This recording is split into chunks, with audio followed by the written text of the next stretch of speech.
the field again on this Lord. Oh, God. Fire.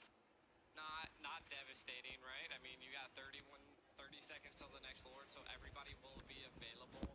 I just think it's one of those things that you're able to kind of feel out how RRQ has control over the map, and you can see they're keeping them at bay. Skylar has a full set, Malefic Roar, and the attack speed is definitely picked up. If they can shut down Alien on Fireflux, I think that's kind of their... If they do that, then I think it's GG's, but you never know. All right, let's see, though.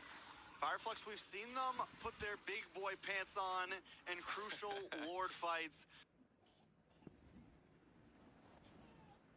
You know, you mentioned earlier that maybe they shouldn't go for the 50-50. Maybe they should try to take a fight before the Lord Pit. Brad already knows that's what they want. And now they're going to move on to Apex 47. Arad takes a quick turn. Brusco unable to land the Minoan's Fury. Fireflux baits that out, and they still all got their ultimates. Yes, there's a backdoor possibility from Banana, but it seems that Fireflux smells something in the water. They're going to send Sunshine back to help define the lane. Alien able to take down Brusco. It's now 5v4. Does Fireflux want to commit? They have to send back Sunshine. But Tianzi finally takes it, and he gonna probably fall here. Goes down Alien, picking up the kill. RQ Hoshi now falling behind. And this is what I meant, Fireflux. When the time comes down to it, they know how to take the fight to their enemies. They do. And see, this is what I like, right? I said in the very beginning of the game that Fireflux really needed to bait out utility from RQ, but Alien, the damage getting put down. Skylar chasing him down. Greedy. Uh-oh. Sunshine Apex like, no. You better back up. But still, the damage, Skylar's going to be probably one of the only people that can really just like 1v1 Alien right now, which is insane because Alien is bursting down most of RQ, well, shredding down most of RQ. But the damage from Skylar right now could be getting out of control. Yeah, I feel like RQ is going to be able to defend this Lord probably with no problem. I mean, they have a lot of their tier 3 stole. But we'll see if Fireflux wants to fully engage here. And they got to watch out for the offended. Lord is able to encroach onto the base. Skylar's finally showed up. We'll be able to chip it down. Fireflux not going to overextend. And keep our eyes on Banana because he is everywhere. Disrupting waves, slowing down the pushes from Fireflux. He's doing his job very well. They are trying to find they Banana. We're checking every bush. They're kicking doors. Open up, FBI! They were like, where is Banana? I'm tired of this. But again, I mean, that play by Banana forced Fireflux to then give up control of the frontal of RRQ. Now, the biggest thing I was kind of saying is that Fireflux needs to continue to bait these utilities out, but they have to be on their toes here, though, because we've constantly seen Banana almost attempt a backdoor. Though the Lord is on the right-hand side this time around, we are seeing that the backdoor potential is a little bit harder, but that could be a possibility for RRQ at this point. Fireflux, just keep baiting out utilities. Do not take a 50-50 Lord unless you really have control over that map. I mean, with the Lord being on the boss side here, in the long lane being in advantage of Fireflux, it does kind of help them, right? RQ is going to have to be a bit more stressed about getting up to that top lane and clean those waves. Luckily, they do have Banana, who's been extremely mobile, extremely proactive, but it's definitely something we got to keep our eyes on. As long as Fireflux kind of lets that lane stay pushed on RQ side, it's going to be very helpful for them when it comes down to these Lord fights. Exactly. I feel like it's key that RRQ has such great ability, but I do also think they need to execute it, especially, maybe try to reset the Lord a couple times or try to get it out of Fireflux's hands. And I think that's where they're struggling at this point, is that they're all about the split push, and they really haven't had a full engage at a Lord. And maybe if they had a full engage at the Lord, RQ could be on the winning side here. But Fireflux kind of has them pressed back against the wall. Fireflux, in past international events, Wolf coined the meta for Fireflux. He calls it the Turkish delight. You know, you got the Ube strat coming from Blacklist, and we have the Turkish delight from Fireflux. And I always like to kind of call, like, it's very layered. The way that they take these fights is very layered sometimes. They're very good at meshing everybody's ultimates together. Now Alien going to come in onto Arado. Apex this time going to blow his ult a little bit too early, but still, look at the damage. Oh, into the back line, the Petrify. Banana able to find Rosa. Sunshine goes down as well. Brusco is the only one falling on the side of RQ, and now RQ is collapsing. Claude goes for the split push, and that was all without him. Skylar now going to get involved into this fight. He still has the Blazing Duet, but doesn't even need to use it. Apex 47 is going nowhere.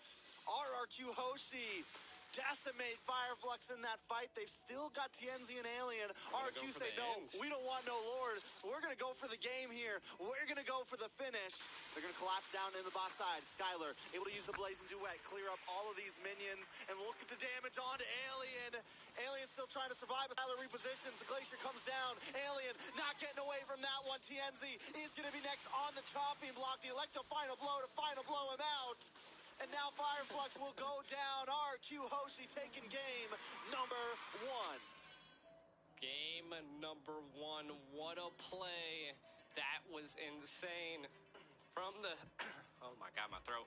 From RQ, they definitely destroyed it there. And that was kind of the backdoor. It was an attempt at a backdoor that really forced them out of their comfort zone from controlling the Lord. So a really great play by RQ.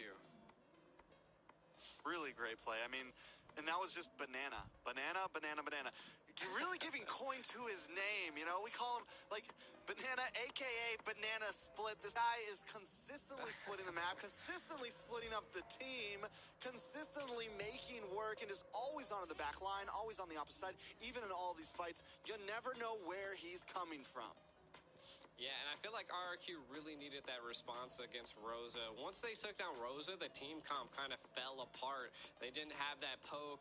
They didn't have that peel. They also lost vision at that point, and I think that's what Rosa was really giving to Fireflux. And you can kind of just see just bananas just everywhere. The Benedetta in the hands of Banana just makes you slip up and makes you lose focus on what's going down, and then RRQ just able to take advantage of that slip up. Yeah, I mean, just did an overall amazing job. And just a good game from both teams, back and forth throughout it all. But in the end, RQ, I think where they really won was just in the overall macro and map control and their positioning on the map in general. Fireflux took the more simple approach of keeping their team grouped together at a time, kind of keeping everyone in the same positions, and RQ took advantage of that. Banana took advantage of that. And with having Rosa, who wants to get vision on the whole team, but normally always sending it at where the group is, as long as Banana was able to stay out of that Astral Echo, then they're all good. They always have someone who can get to the back line, and that's exactly how RQ was able to take advantage of it. Yeah, and I mean, we can really say that Fireflux just had complete control over the map, and that's just one utility that RRQ was able to utilize was just their mobility. And I think their mobility was the key victory here, and they utilized it to the fullest. And then RRQ able to take the win there. My God. Look at the robots in the stadium right now. They're hyped too, just like the rest of us. Let's take a look at the MVP. Who would have guessed it? RQ Hoshi Banana, 6-0-4, 23% damage, nothing too major. I think the real takeaway on this was just his positioning on the map, making the game-changing plays. He's going to strike fear into Fireflux coming into game 2. If he gets something like the Benedetta again, they're going to have to find an answer to it. Yeah, definitely. And again, the carry pick has just not been shining recently, right? Even though that Sunshine was able to pick it up, it just I didn't feel like it played a crucial role. And I think that again, Banana just kind of upsetting Fireflux's team comp. All of the squishies in the back line, Banana was like, "Yep, that's me. I'm there." And RQ just did a fantastic job. And then you got to give it up to Skylar, too, right? Like, we didn't see him in too many fights. He was just constantly farming, constantly applying split pressure alongside Banana, and it takes them to a 1-0 against Fireflux. But here's the thing, too, is because Skylar was able to scale like that, Alien eventually was not a threat to him. The one hero on the side of Fireflux who was meant to kind of dive into the back line, they were unable to deal with it. And maybe the reality is that they were targeting the wrong person all along. Maybe Skylar wasn't the real issue. Maybe the real issue was Banana. Now, we do have a player versus player stats here. Skylar up against Rosa, the Thorn Queen, some like to call him. 2-1 kills. Both players doing well, but in the end, RQ comes out on top. Now, I think it was an amazing game, G. We're going to be jumping to a video very soon. Any final words about the game?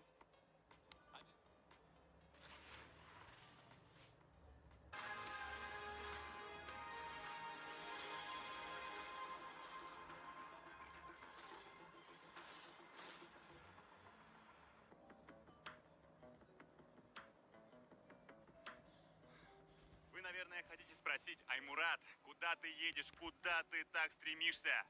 Все очень просто. Сегодня 1/2 финала. И давайте выясним, кто же сегодня станет сильнейшим.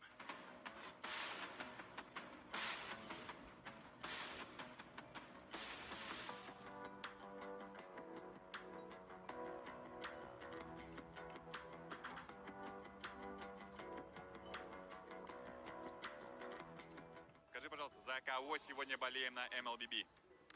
Всегда болею за хорошую игру, но в данном случае болею за Оников. За Оников. А именно вот на текущей игре за Epic Brain. Да.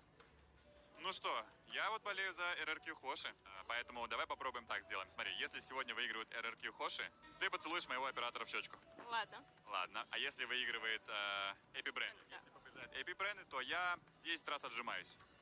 А я буду сидеть на спине. Давай. Не думай, что ты много весишь. Давай, забились. Забились. Давай. Все, круто, отлично. Попался ваншотер, попался. Это что у нас, фанатки? Нет. Это твои бодигарды, да, которые защищают от таких, как я, назойливых? Да, мое секьюрити. Понятно. Ваншот, скажи, пожалуйста, кто сегодня победит? Кто сегодня выйдет в финал? Если Ират так и будут танков пикать, то, скорее всего, Брена заберут. Эпи Брены? Да, И? Ну, кто в финал выйдет? Две команды? Брена и Оники, повторение М5 финала. Конечно, я болею за RRQ, потому что... Я тоже за РРК, я тоже. Пипи Брена, они все-таки, сильнее, это очевидно. Но надеюсь, что RRQ что-то противостоять смогут откомпечить хотя бы одну игру. Я думаю, наша с тобой энергия сегодня им поможет. Я зашел, мы с тобой как Double Dragon сейчас соединимся и просто пустим энергию, и они ее почувствуют и разнесут всех.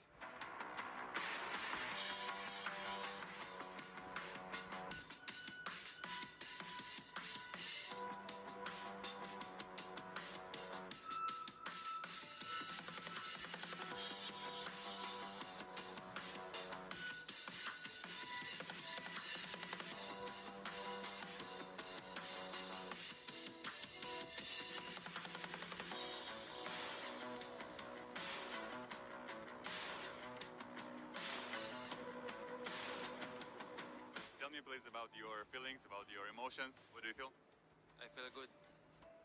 That's all? Yeah. Where's your smile? Where's your emotion? Oh yeah! We still have one game tomorrow. And you are focused, right? Yeah, focus. Maybe you change some strategy or the same? I think just the same. Yeah. And you nervous? No. Did you make any mistakes on this game? I think so. I think a lot. So you're gonna work out of them today? Yeah. What are you gonna do today? I will.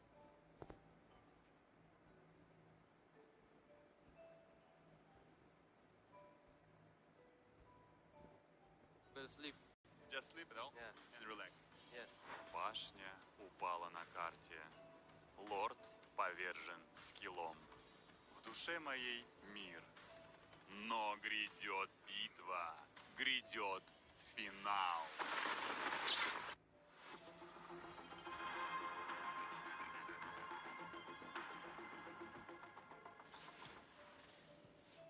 All right, we're back at it, G. Once again, RRQ takes a big win, 1-0, and because it's just a best of 3, it's a match point already. Fireflux has to turn things around here.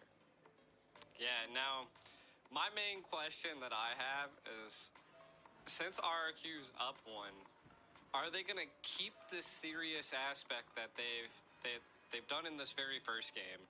And I mean, this is against Fireflux. We've seen that Fireflux was actually doing a little bit of opposite of what I suspected them to do, and they were controlling that early game, right? They were, what you were kind of saying, trying to steamroll RRQ, keep them essentially pushed back against the wall, but RRQ being able to read the situation a little bit better with that mobility that they had on the team. I want to know, like, are we going to see some spicy picks here? Like, are we going to see the formidable Layla? Well, that would be RQ. I don't know if we're going to see that. Maybe just as a final snub, they're like, hey, yo, let's... And it's funny, 'cause before this whole thing started, you know, I was talking to some other casters, you know, globally, some Indonesian people, and they were talking about, you know, one of the things a lot of people see on Skylar is that his Claude is amazing. His Claude is one of the things he's known for, but sometimes the rest of his hero pool can lack. So a lot of us were wondering, you know, what is he going to bring out? Does he have something new up his sleeve? And I think the last thing we all expected was a Layla pick, but hey, they made it work once. Weren't able to make it work the second time, you know. So he's on match point with Layla right now. You know, he's 1-1. Maybe he does pull it out just to tip the odds in his favor. I mean, RQ Hoshi's feeling pretty comfortable right now. I think they could throw Skylar on whatever, but honestly, the real people that Fireflux has to watch out for are going to be most likely Banana again, and then also Irad. Irad right now in the Lord Pit is just outclassing TNZ. In the early phase, he's able to secure those turtles, even when it's not in his favor. He's able to secure those lords, even when it's not in his favor. So they have to find a way to zone him away, and they have to be able to do that without getting flanked by Banana at the same time. And I think that, like, Fireflux would have won that game if that was the case, right? If they were able to zone out Irad in the Lord Pit, I feel like they definitely would have had full control over, and they would have kept that steamroll going. And I just think it was just, I don't know if they felt pressured by the split pushes, or again, that's just what causes teams to fall apart, is when they have to make major decisions like that, right? When they have to decide if they want to send someone to stop that split push or respond to it. And then the moment that they didn't send anybody, Banana just took advantage of it. They're like, well, you know, like, I'm going to just wait back here until Rosa comes back, and I'm going to just take him out, right? And that happened multiple times, and I feel like that's what Fireflux has to really do here, is to maybe not dial back, because I felt like they were doing excellent in that first game. I feel like they need to figure out how to control RRQ's mobility. Banana in general. Do they ban out something like the Benedetta here, right? Like, do they start to focus on it? Or do they pick a composition where you don't have so many loose ends? Because Novaria is always going to kind of hang out very far in the back, away from the team. And that's where the Benedetta was just such a great answer to what Fireflux was bringing there. Because you want, like, you kind of need Apex 47 to hang out with the team and maybe help out that back line, but you also need Apex 47 to make those plays in the front side. And because Apex 47 was trying to zone away Irad, everyone else on the side of RQ, if they wanted, had full access to the back line. So great answer. This time Fireflux is going to ban out the Novaria, meaning they don't really want to go for it this time, but they also don't want to give it up. True. And I kind of want to know if Fireflux has that fear factor. So far, it doesn't seem like it. I think they might be trying to bait maybe them being able to pick up the Guinevere, but RQ might respond with that being banned out. We'll see. Maybe they bait something else that's a little bit more enticing. I don't know if there would be anything else more enticing than a Matilda, than a Guinevere. So we're probably going to be seeing the Guinevere ban. A lot of teams don't want to see that on the playing field at this point. Now, Fireflux, what do they do to respond to this? It just looks like we're going straight back into the same bans besides the Novaria here. They could, I mean, the Nana was available last time. Like, I felt like I don't know. I mean, the Navaria, yes, it was good, but I think RQ countered it really well in the draft phase. So it comes down to it that I feel like Nana would be a safer pick at this point for Fireflux. Yeah, I mean, it's definitely something that can stay with the team, and if that's kind of if they want to go for more of the Ube-esque strategy where everyone's grouped up, yes, you definitely want a mage who's going to hang out with the team. They do go for the Joy Band this time, so they are going to put on the map, even though it wasn't picked at all last game without being banned, but still kind of foreseen. And they don't want to ban out the Gwynny because they want the Gwynny here. So now we're putting RQ in this position of having to choose, right? What do we want to take out? I think Gwyn is definitely very viable. Last time RQ did ban out the support, I'm having a total mind blank right now, did ban out the Angela and the Barats along with the Arlot. So do they want to ban that again or switch it up? Yeah, I mean, I can't particularly say that I've seen Fireflux pick up an Angela, so I'm not quite sure what why they wanted to get rid of that last time. I guess it could have been played into something, but they're gonna opt to go for the Ruby. Okay. So Fireflux did pick up the Angela against Onyx yesterday. They lost with it. They did lose with it. They played the Angela Joy combo, but there goes the Guinevere for the side of Fireflux. RQ now got to respond. Yeah, I mean, so 2 picks. You get 2 solid picks. Minnow is still open. I feel like Minnow was such a clutch. Minnow's always good. Like, I mean, as a roam, it's there. You've already got rid of the Arlot. You've already gotten rid of the Ruby. So, like, the roam position is very secured, I would say, for RRQ. And then they could respond with the Claude again. Like you were saying, Skylar's all about the Claude. If they're going serious here, I would just pick up the Minnow and the Claude once again. But they're going to go the Minnow and the Nana. The Nana. The Nana. I like it. I mean, I think the Minnow right now is very similar, in a very similar position as the Guinevere. It's been picked a lot, and it has a great win rate in playoffs right now. It is probably the most used and highest win rate roam in Games of Future right now. It is not just picked for no reason. But here goes Rosa's signature pick, the Lilia. Whenever Fireflux gets pushed up against the wall, there's one thing they like to do is, all right, let's get back to comfort, boys. Let's do what we know best. Now, here's the problem. Last time we saw Rosa on the Lilia, the Rat Fanny. Spicy. That is very spicy. Could be why we saw the Ruby ban here from the side of RQ Hoshi. That's kind of scary, and that's a pick that makes you completely have to switch gears. That is a pick that makes you like, oh man, now we have to draft something in for this Fanny. They could go for something like the Cho, they could go for the Kufra, they could go for a Franco, Kaja. They have some options to deal with it. Fermis is also still open, but they already have the Lilia, so it would have to be something like a Roam Fermis, which, isn't as viable right now. Some options for an answer, but it's still kind of tough. What I want to know is what RQ is going to pick up for the Marksman. Right now, it's looking a little dicey, They're going to get rid of the Naden. That's good. I like it. They also got rid of the Tig on the side of RRQ in their ban phase, which, again, from Fireflux, I feel like they're either going to go a little utility, and because they're going to need a little bit more CC other than TNZ. So Apex, we could see, the R-Lots out of there. They've just been utility. They don't want to see any utility picked up for RQ. And again, they're kind of doing that split push play that we're going to probably be seeing again. Fireflux could ban out the Benedetta here. Yeah, could ban out the Benedetta. I don't really think at this with a Fanny on the field, it's like Skylar can pick whatever marksman he wants, really, man. Like, because Irad can be down to that gold lane in a matter of seconds at any time. I think the real pressure is gonna be on on Fireflux's gold lane. So we'll see. They do ban out the Harith though, so they do kind of keep it a little bit simple. I'm still wondering what's the answer to this Fanny. I think they feel gotta like we're go gonna for see something a like the Layla. Kaja. I feel it. It's in my bones. It's in your It's in bones. my bones. That's what you it's want. in my bones. You just want to cast the Layla game. That's all that is. That's all that is. Give me the Layla. Manifestation is the key, man.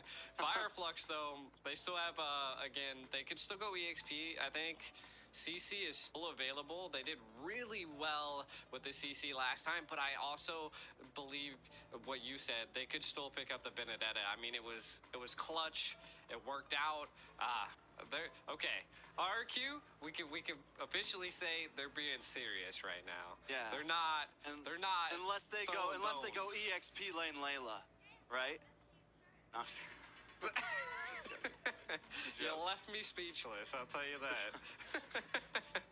But it could happen. It could be, it could be freaking EXP Fanny. Who knows? Nah. I do feel like they might want something. They have tons of damage. They could go for something a bit bulkier here for their EXP laner. They don't have to go for something too quick moving. They have plenty of movement on the map. Fireflux, though, is going to pick up the Hilda. Okay, so they've opted for, like, plan B against the Fanny, right? We don't have lockdown. That's not something we really have here.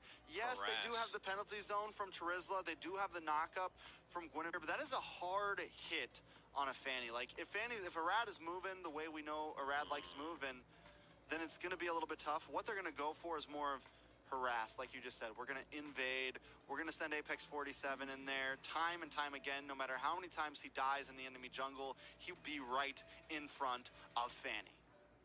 Yeah, and I feel like that right now is what they want to opt to go for, right? Harass as much as possible on the side of Fireflux. RQ, they have to really respond to that, so we're probably going to be seeing the Minnow definitely rotate around the Fanny, because I feel like right now, the Bruno and the Fanny are kind of the ones that are in trouble at this point, especially with a Hilda on the playing field and a Terizla, so we'll see. I love the minions taking themselves out there in the mid lane there. No, they both just take each other out. Tie game. I love these animations. Send us off, Shreks. Yeah, we're going to be jumping in to the land of Dawn for match point on Rex Regum Kaon. Fireflux backs against the wall once again. Can they prove to the world that they are a force to be reckoned with? Can they claim third place? We'll find out in this game, kind of setting the stage here. Right now, to be honest, I feel like Fireflux is going to be winning the mid lane in the early stage, right? Because the Lilia just does, I feel like it's a great counter to the Nana. So I like it. We'll see. Fireflux is, but look at the lane clear there with the duo. And the pressure already on the Apex. Okay, I like it. RQ responding really well. This is what they have to keep up, though. So they can't lose focus. They're going to have to rely on the left and the right lane to carry their own while they're able to take care of Apex harassment right now. I mean, one of the problems, you meant normally, yes, Fireflux would have great wave clear, but going to be using Apex 47 as that harasser. So Rosa's going to be alone most of the time in the mid lane. Rosa's going to kind of have to be able to compete by themselves. Arad now locking on to Rosa there. Rosa doesn't have black shoes yet, so going to have to be careful, but we're already seeing the aggression come from the side of RQ. Ooh, I love the tenacity that Apex is going. Button to Skylar! Purify, Skylar goes down. Even after using the Purify, doesn't get knocked up, but there's no escape from Tianzi and Sunshine. See, this is the problem that I believe that they were going to have, right? Like, they're going to have to kind of let up on the left and right lanes and kind of going to get cut off here. Ooh. Brad does get level 4 there. But he's at the wrong side of the map. He's not going to be able to do enough damage onto Apex or Alien. Fireflux doing a good job. We got to wait for the power spike to happen, though. RQ Hope at some point will pop off. They have the damage from Nana. They have the damage from Arad that eventually is going to come in. Skylar taking that death, though, this early on in the game could be huge for Fireflux. Yeah, I mean, Bruno definitely not wanting to die first. You can already see that they want to invade this blue buff. Penalty zone possibly could be coming out. Banana low as well. I love the zonage on this turtle. Like, there's no way Rad's going to be able to get in there. And look at the pressure by Apex. Ooh, big knockup does come from Tienzi, able to get the Violent Requiem. Passive does proc for Octa. Octa able to get away. Irad flying through, but Alien still looking for the kill. The damage from level 4 Rosa right now is just insane. Able to zone away Alien during the turtle pip. Wait a second, Banana in trouble. Banana trying to fight back. Whoa. Apex 47 might go down, but here comes the Alien. Banana able to jump away. Still no kill on the map for RQ. Just the micro plays there alone was so impressive. So, again, Banana not one to give up, wants to keep that lane clear. And again, right now, Fireflux controlling a decent bit of the map. They're going to have to keep the pressure up, though, Trex. They're going to have to keep this going, and we can see it, that they have it. Now, this is just the early stage, though. If RRQ can make it into the late stage, Hilda's going to start falling off and not being so harassable. Oh my god, that's a lot of damage onto Irad. Rad gonna have to go back to base. TNZ in the midst at the orange pit. Doing some damage on Octa, but Brusco to knock up onto 2 members, but Skylar still unable to unload, but TNZ finally does drop. Skylar picks up the kill. Blazing Duet into the backside. Skylar taking a bit of damage, but Apex 47 has gone down. Skylar gets found from Rosa. It's a 2 for 2. Fireflux Esports still coming out on top. Yeah, I mean, being able to take out Skylar once again is going to be a problem for RQ.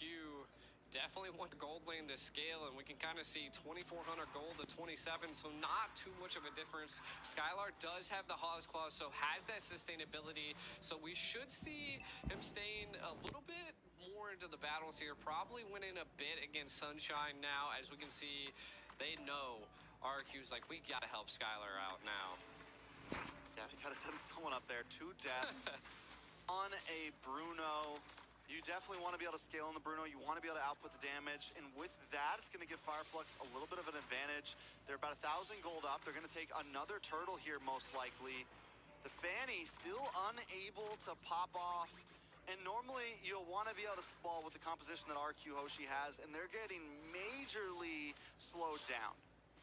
Yeah, but at least they're not taking a death. Erad hasn't taken a death just yet. Apex still giving great vision over the map, but again, gonna have to watch out for some of these key plays. Oh, Apex 47, a little bit of trouble. Taking some damage. Erad uses the cutthroat, but unable to find him. Octa has finally locked in the Genius Wand. We're gonna start seeing a punch come from her. RQ Hoshi still unable to make a big play, though. Blazing Duet not doing anything right now. Banana! Oh, Banana goes down. Tienzi is everywhere on this Guinevere, and this is why the Gwynny has been so contested. It is almost, it's crazy to say, it's more active right now than the Fanny. It is more all over the map right now than the Fanny. Yeah, ooh, Octa. Another one into the mid side. Octa will be safe, though. Oh my God, RQ is Raz just is having getting a denied. tough time staying alive. Blue buff probably about to be taken. This is rough for RQ. A little bit of a spicy play, picking up the Fanny, and Fireflux making them pay. Again, I think it's going to come down to the split pushing potential that Erad's going to bring to the playing field. We do see a conceal play here. Oh, conceal play into the top side. Sunshine and Rosa there behind Apex 47. Skylar takes a bit of damage, dashes to the left, able to get another free hit onto Rosa. The black shoes are popped. Fireflux still okay. Bananas rotated up to the top side as well as Erad clears the bot wave. Nothing major happening just yet. 12 seconds, Turtle comes. Yeah, and again, I mean, if they could control this turtle pit, they could get something here, but maybe they're able to take Apex. I mean, Apex goes down, but that's his job at this point. It's like, yes, they keep catching him. He's 2 deaths down, but it doesn't make a huge difference. They do get it before the turtle right now, which could be big, but Erad is hanging out on the bot lane, cutting wave, gonna get some minions to push onto that tier 3 in the bot side. Is he gonna be able to make it up to turtle in time? Is that even part of the plan? I don't know if it is part of the plan. I feel like they're trying to take turrets because ultimately I feel like turrets are the better neutral objective here at this point because it's what you utilize to get away. A lot of damage onto Alien. Brusco, Octa, but wait. Oh, Alien putting out the damage. my Actually, God. Skylar in trouble. Brusco, you got to slow down. Alien. Skylar can't even get away. Tienzi now onto Banana, able to get another kill. Tienzi 3-1-1 right now. And now the Turkish Delight collapses onto members of RRQ. You take our bottom tower. We're going to come for your top. Oh no. Oh my God, Tienzi is just everywhere, man. This guy is on fire. Apex 47 going to delay the rest of the team, but that's okay. We're going to take your purple buff, and now Rosa's going to collapse with Apex 47. Sunshine there with a blazing duet, doing a lot of damage. The Minoan's Fury unable to target anybody. Sunshine might be a little bit of trouble with Tienzi. Every time with the knock-up followed up by the Violent Requiem. RRQ can't seem to escape this man. They can't, and look, oh my God, they're just everywhere. Fireflux pushing RRQ back against the wall. RRQ, again, they've done pretty good at split pushing. Like, the towers are even, but the problem is that they've lost every single turtle, and they've lost a couple lives, right? Like, again, Octa is going to be the saving grace at this point. The Nana just 3-0-1. If Fireflux is able to catch a kill on them, I feel like that could be what they really need to take full control over RRQ. Now, for the side of Fireflux, or for the side of RRQ, they gotta get these split plays. But in the top lane, Up in the top lane, TNZ doing the 1v2 right now, and he's not gonna leave yet. He wants Banana as well, but on the bot side, Apex 47 taking a little bit of damage. Blaze duet onto Skylar and takes him out, but Rosa does fall for that take. Alien a little bit of trouble as well. They're trying to lock onto Octa here, but Apex 47's with him. A lot of damage onto Octa. Brusco might just be next. Brusco is going to look for the heal, but no! Sunshine flickers in and finds the kill with the BMI. And up on the top side, Banana gets shut down onto TNZ. Fireflux maybe finally biting off a bit more than they can chew. yeah, and not only the shutdown, the TPs on the body was also happening. So Banana, a little spicy here. Oh man, Red they should have sees no forced purple that. buff, man. Red sees Yeah. no purple buff for this game. What, 5100 versus, what, 59? So the jungle's not too far apart. I think the big difference that we're seeing here is the Bruno versus Claude, right? Like, the Claude's already picked up the Demon Hunter, so the damage is going to be coming out onto Brusco, which is literally their saving grace in some of these team fights. Though, I do like the split play action happening here. Yeah, I mean, Lord Ooh, look at Apex. getting shipped down. Apex 47 in the boss side, gonna harass onto Rad. Rad's gotta make it way to the Lord Pit. Does RQ not want to try to fight this out? They're not too far behind, a 4K deficit. We've seen teams take fights with lower gold leads. Now, just Rosa, keeping them though, at the bay. zonage from Rosa. This is the great thing at the Lilia. Rosa plays Lilia like it's an EXP laner, man. In your face, and there's the Violent Requiem onto Banana. Arad now trying to come in, but the Nolan's Fury gets the double knockup onto Tienzi, onto Apex 47. Tienzi goes down, but Sunshine's here to clean him up with amazing duet. Skylar gonna be next, a triple kill. Make it a maniac. Keep on going, boy. The Sunshine don't shine down here for RRQ. The Lord Fireflux. I don't think RRQ is gonna be able to do anything. It's nothing but Octa on the map right now. Let's take a look at the replay. Yeah, Sunshine was the saving grace right here. The Minos Rage came out and knocked up quite a bit of Fireflux, but look at that three-person blazing duet into a maniac. Skylar, I think he was just, I don't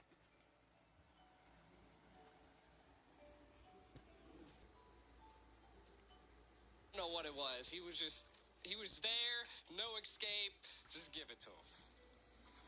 Ali, Sunshine has come online 5-0-3.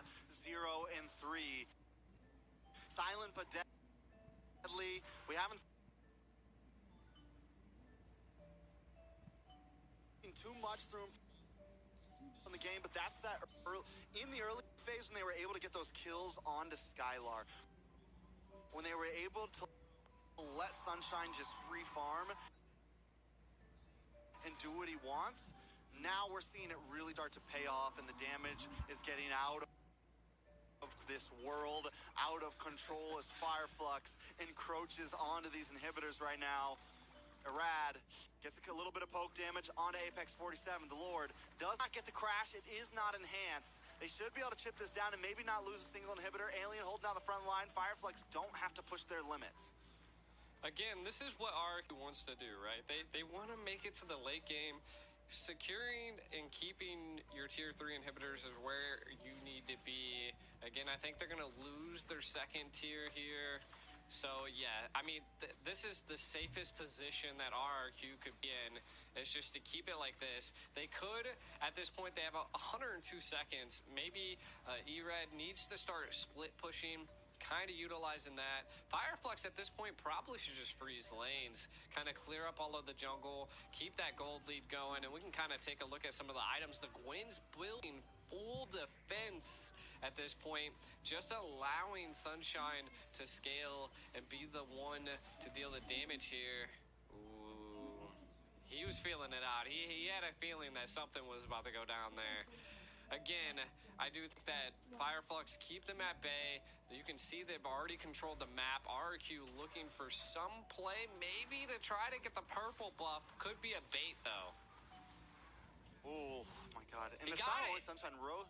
Did he get it? Did Irad finally get it? I think. Oh, no, Rosa. No, I mean, Rosa's got a purple. Rosa's got a purple. Yeah. Nope. So, No, so Irad gets it. Irad gets it. Yeah. Irad gets it. Finally. It's been 13 minutes of hell for Irad, and the purple has finally been secured. I mean, that's huge. This could be a Man, that's play a that they big want to go win. for, right? Look at it. The position and he went for that. If Irad fully committed there, TNZ would have caught him, and Irad knows it. Both of these junglers, I'm talking about ultra instinct on both of them right now. Ooh, is he overstaying his welcome? Look at the collapse possibly going to happen. It's easy. Fanny can do that. All right, so RQ sits back about 8,000 gold right now. Enhanced Lord about to come in, 14 minutes up. What do they do here? I mean, essentially, they just need to keep the split push plays up. You can see Apex kind of up there. Right now, RQ really needs to bait and reset this Lord. Watch out for TNZ. Banana definitely avoiding it right now.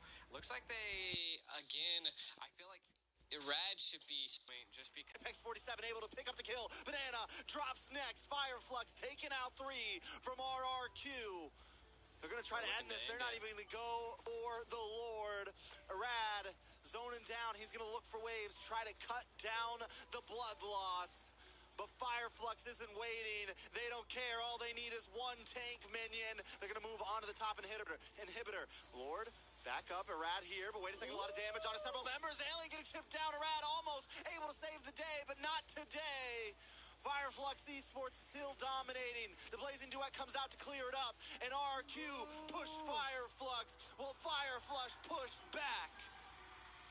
Oh, man. What a play by it. Fireflux there. Look at him. To be honest, I think they got the crowd buff. I could during that whole match, I heard cheers galore every time Fireflux was pushing.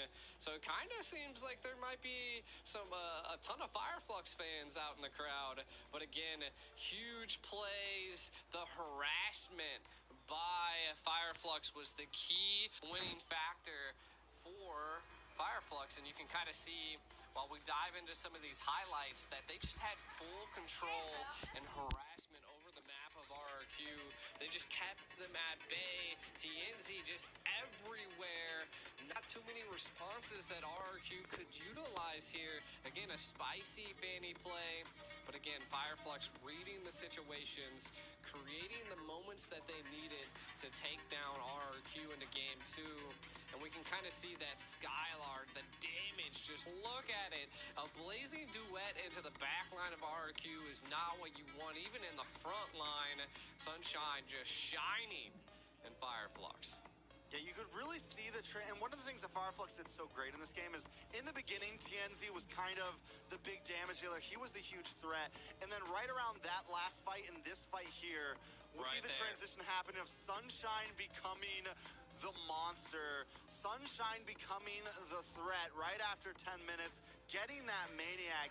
And from there, RRQ Hoshi knew that there was a much bigger problem than just TNZ, a much bigger problem than just Rosa. Sunshine was the natural-born killer here, and he was the downfall of RRQ in game number 2. Definitely. And again, I mean, we did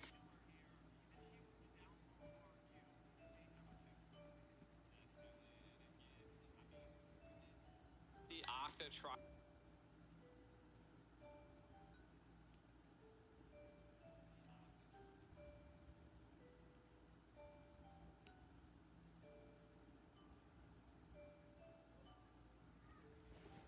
For RQ, and of course, we can see the MVP here.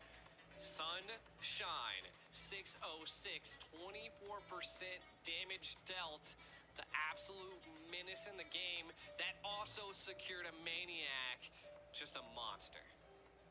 I mean, definitely very well played from him, knowing exactly when to hit his moment in stride.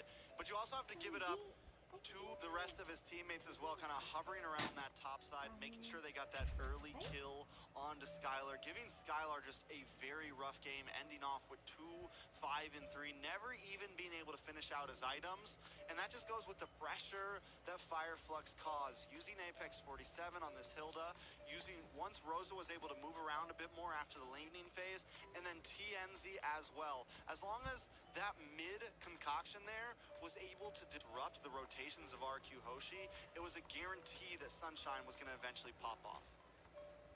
Yeah, and I mean, we've seen that. That's how Claude scales so fast. And I mean, 13,000 the turret damage pushes in almost one of the highest team fight participations on Fireflux. So again, just the mobility that Sunshine had in that game, I think is ultimately attributed to their overall aggression and just harassment. And I feel like they executed this game really well against RRQ. And now it is a 1-to-1 match point. All right, the final day of Games of Future is not disappointing. Taking a quick look at the kills, Fireflux finished it off with 17-9, a 10,000 gold lead, only lost 1 tower in that game. Let's take another quick matchup here. Skylar up against Rosa. Now, last time we saw Skylar be just a great player, not getting any deaths in the previous game, but this time Rosa showing that I am still a dominant player in the Land of Dawn. 100%. And then again, I think it was just the overall comp that Fireflux brought, right? Like it's wild because they had such a tactical play against the Fanny. Being a spicy pick, like we don't normally get to see assassins. We're normally seeing, of course, I mean, Guinevere is kind of that assassin route as well. But being able to secure the Gwen and being able to secure the Claude, I think were like huge drafting win factors. And then not only that, just the last phase pick on the Hilda was just like the turning point, the wild factor, because you've seen RRQ banned the Kufra, so they were anticipating that they wanted the Kufra pick, but in the back pocket, the Turkish delight, the Hilda. I mean, there's a reason why the Guinevere is just doing so well right now, right? Because in early game, even if you start building tanky, you still have very decent damage in the laning phase in the first 5 minutes, 6 minutes or so. And you have insane movement. You have the surprise factor. I mean, TNZ there was out-rotating a Fanny, essentially. And yes, Fanny did have Apex 47 in his face the whole time. But still, it just goes to show that I don't think the Guinevere is going to slip through the cracks again. Most likely, RQ will have first pick, so Fireflux will most likely be the ones banning it out. But there is a reason why it's so contested. It's just such a decent pick right now, from early game aggression, mid game control, and then even neutral objectives, helping secure Turtle, helping secure Lord. You can almost, if you can guarantee the knockup on the enemy jungler, it makes it so much, I mean, you pretty much guarantee yourself a free retribution. Yeah, I think a spicy play from RRQ could, I mean, they had something planned, right? They essentially wanted to utilize the Fanny to kind of, again, have that mobility for them. But I think what ultimately, like, they already picked up the Lilia, or no, they actually went Nana, the Nana on the second pick. So they didn't anticipate the Lilia. So again, I think they should have picked up the Claude, right? Like I'm not quite sure why they allowed the Gwen and the Claude to slip through the cracks. Because I feel like, again, the Bruno could have been the answer to it, but I think ultimately it just came down to execution of that Fireflux brought, right? They had to harass the Fanny, left the left and right lanes alone, and then they were able to just collapse on them while Apex harassed, and it was just an overall tough situation for RQ to deal with. And every chance, I thought they were going to win at that Lord fight, but then Sunshine, that Blazing Duet definitely turned the tides into Fireflux's favor, and then the snowball started to happen, and RQ just couldn't stop it. You know, Claude, it's insane to think how Claude has just stuck around in the gold lane meta for so long, and he's never really been touched. He doesn't get too many nerfs or buffs, and every time before a major tournament, I think everyone always thinks, oh, this is going to be the great marksman. Oh, no, it's going to be this marksman. Oh, no, it's going to be this marksman. But somehow Claude always just ends up as one of the most picked marksmen. And it normally, because in the beginning of this tournament, in group stage, even then, he wasn't the most picked. He wasn't the most rioed gold laner. But now as we're encroaching onto the grand finals, we're in top 3, top 4, top 6. He is that marksman once again. It's just the mobility, the ability, especially in such a high CC meta, because he already has the BMI, the flicker pretty much built into his kit. You can opt out for the Purify, and it just works so well. And he's not only shredding down tanks, he's doing insane damage onto everybody. I mean, there's just no escape from this hero right now. I definitely agree with you. I think if he's on the field, you need to pick him up, and that was maybe the downfall. That was maybe one of the huge losses for RQ there. Yeah, I definitely felt like that was the little bit of a drafting problem right there, is that, like, ultimately, to be honest, I'd rather deal with a Ruby than a Guinevere, or even a Claude. So, yeah, again, kind of letting that utility out might have, and it could have been that them banning it was one of the like the decision factors by Fireflux to pick up the Hilda. If they would have maybe banned out like the Claude or even the Guinevere, it could have forced them to go the Ruby route instead of the Hilda. And then the Fanny, again, the Ruby is still such a clutch pick because it can interrupt those assassin dashes and dives and what Fanny has to offer.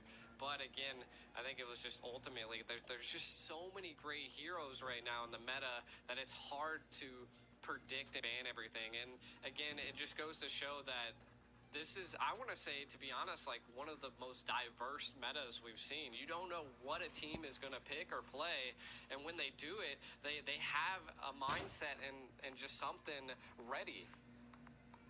I mean, they definitely need something ready now. It's match point for both teams, and I still give it, I mean, RQ controlled game number 1 so well. Even though Fireflux was kind of winning a little bit in the laning phase, RQ still had map control. They still had macro. They still felt like they just had their hands on the wheel the whole game. We come into game 2, and Fireflux seemed to do the same exact thing to RRQ. So I think it's everything from draft to in-game to all of it. Draft is definitely going to be important, and it might not be the time to get spicy here, right? It might not be the time for anything too crazy. It might be the time to keep it basic.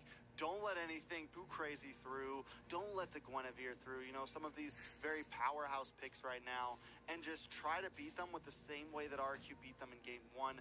Maybe put a very quick moving XP laner in, put Banana on something he's very comfortable with, and just try to control the map. Yeah. And again, I believe RRQ is really good at coming back from something like this. So again, even though that they are down, they had this draft wasn't the best, and Fireflux was able to counter the draft that they picked. They are going to be the ones that are going to be first picking this time around. So again, I feel like this is the time that they'll be able to, you know, reflect on what happened last match and kind of come up with a plan of action to control Fireflux. Fireflux, to be honest, like, they could just keep doing what they're doing, right? Like that, you know, you kind of said that, you know, RRQ was, you know, controlling a little bit of the first match, but I think, you know, Fireflux was doing a good job at fighting back and, you know, just slinging punches as well, you know? So I think Fireflux could just keep what they're doing. If there's an assassin hero into play, keep up the harassment. Maybe fight mobility. Again, Bennett, there was just so many options that could have been a factor and could have been played that it's really hard to ultimately break it down just because it was just such a clutch game there by both sides. Both drafts were definitely grand finals worthy, you know, even though it's the third place. I mean, so with that being said, I know in the beginning you felt like RQ was the favorite. Who do you got on game number 3? You know, I still think RRQ would be the favorite, and it looks like they're not first pick this time around. I don't know if it's something they get to decide, but it looks like they are second pick again. So I know in again, a lot of internationals, the loser gets to pick a lot of the is time. to decide. I don't know if it's I don't know the exact format on this. It's been a little because we do while, normally see them so- switch. But I think so. Either every team has been favoring blue, and that's why they've been switching nonstop. Yeah. Or maybe it has been loser picks, and this time RQ is like, no, we want second pick. They do ban Get out rid the of the Guinevere. The They're banning Claude? pretty quick. Okay. Hopefully this isn't This is going to be a whole different we're game. gonna play it real. Yeah. Yeah. This is going to be a whole different game this time around. I mean, the Matilda is still available. They still have the Arlot, the Ruby. So, again, one of those are probably going to be sneaking through the go here. So, we might see... Maybe they bait the Matilda out for Fireflux, force them into that first pick, so then they could utilize something a little bit different on the RRQ comp, or they could vice versa. You never know. I mean, they could be banning out the Lilia instead. I mean, they definitely didn't like that on the field, and it was such a great counter to the Nana. But Fireflux going for the Joy ban. We've been seeing the Joy ban quite a bit. We didn't see it in the first match, but definitely the second and now the third. And this is match point. Yeah, I mean, everything's on the line here. I think it's 120 grand on the line right here. So even though it's just a third place match, quote unquote, it's still a big thing for both of these teams, especially a team like Fireflux, who has never gotten this far in an international event. Even in previous years, they've gone from top 8 to top 5, things like that, but never been able to really push the limits, and that's where they're at right now. RQ is not going to ban out the Ruby this time as their third ban. Opted for that Gwynny and still keeping the Matilda and Barath, so Apex 47 going to quickly yoink that up. RQ Hoshi now, quick to response. Last time, what was their last first 2 picks? It was the Nana and the Minotaur. They could honestly still go for something like that. I think it could fit here. Yeah. I mean, they pick up the Minnow quite a bit. Maybe, again, the Arlot is still on the field, so I'm not quite sure how comfortable they are with utilizing the Arlot, but could be a good thing. Picking up the Nathan. I did feel like that they need to load Skylar up first because he just seemed like he was having a little bit of a difficult time. There's the R-Lot, so I like it. I like this is a very tactical approach. Again, has the sustainability to work with, depending on because it's Flex Hero too. It could either go Roam or it could go EXP. So, I mean, and it is in Banana's hands, but could still be swapped around. So I feel like that's something we got to keep on our mind. Yeah, it's definitely possible. It could be a Roam. It's definitely possible it could be an EXP. And we know RQ Hoshi thinks very highly of this Arlot. They've banned it the past 2 games. And it's been a solid pick so far in Games of Future. And with the range that it has with the Final Slash, you can kind of displace this Ruby if you need to, right? Without getting close. And a lot of heroes have trouble with that, right? A lot of heroes have trouble getting CC onto Ruby because Ruby's so good at just stopping that. But Tienzi gonna pick up the Nolan here. So we're looking at early game aggression from Tienzi. Tienzi, we saw it last time on the Gwenny, but this time you're not gonna build tanky on a Nolan.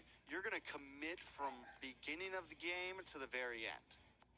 And I feel like you need an assassin type hero like that to be able to possibly catch Skylar, right? And again, we could be seeing some type of EXP being picked up, maybe by Fireflex. Could be a CC. Again, RRQ could flex this R-Lot into the roam slot and pick up CC to be able to have that front line. I do feel like they need to build that front line for the Nathan. And that's why Sunshine picked up the carry, right? Right away, the Phoveus, though.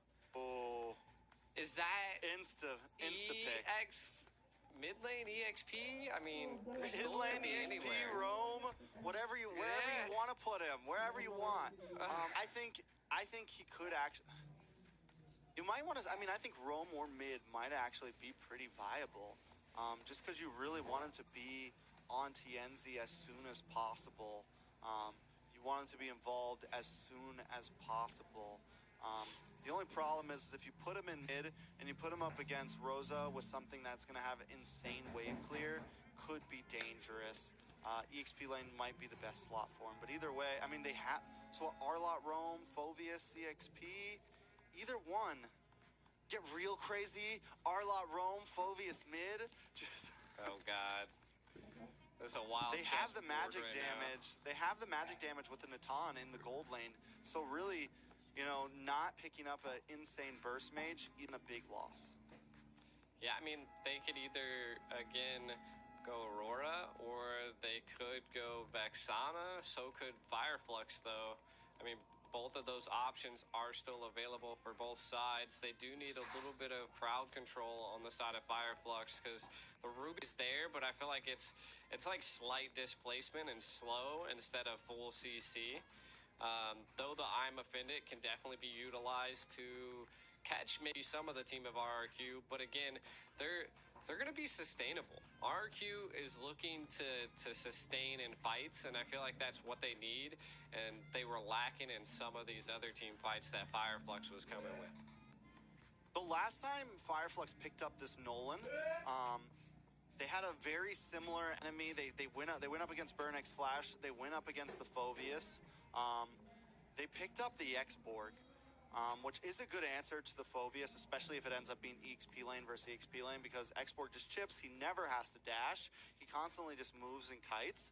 And it's just a solid answer overall, especially if RQ Hoshi decide to go on something bulkier in the jungle here. So that's definitely something we could be seeing from the side of Fireflux here. With Vexana banned out now, we still need mage. You said it earlier, Roar is still open.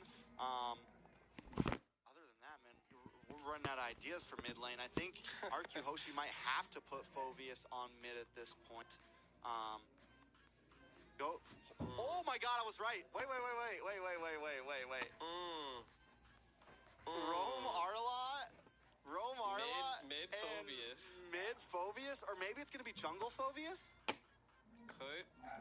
I mean, that's Could be wild. jungle Phove or jungle Natan. I have no clue. It could be jungle this is anything. spicy. They're all over the place right now. You got 3 fighters and Natan on the field right now. Jungle Phoveus could happen. I just think it's kind of slow. Spicy. Fireflux needs 2 picks now. I think X-Borg might be the way to go here. X-Borg? Yeah. I mean, X-Borg could be a good EXP. I mean, they could even rock the Terizla again. They just need something a little bit tankier.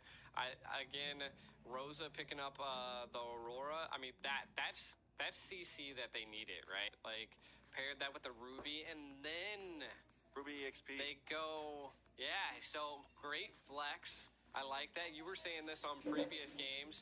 Be available to flex that Ruby if need be. So baiting the Tigreal until the end. Wow. Because here's the thing, where did they lose last time when they picked up the Benedetta? The problem was that when Ruby was the roam for Fireflux, Ruby was not able to peel or protect Sunshine or Rosa. This time, Alien's going to be able to hold Apex 47 is going to be able to hold the front line with that Tig, and Ruby can kind of play the mid of her team a bit more, kind of rotate from the front line to the back line and be able to stop them. But they're 4 fighters. They finally locked in a Martis for the side of RQ. This looks like a Knights of Fate from like NACT. This looks like a Knights of Fate composition from NACT like last season or 2 seasons ago. 4 fighters and a marksman. RRQ risking it all at match point. Definitely not the most down-to-earth composition. They do have counters. They do have answers. But is this,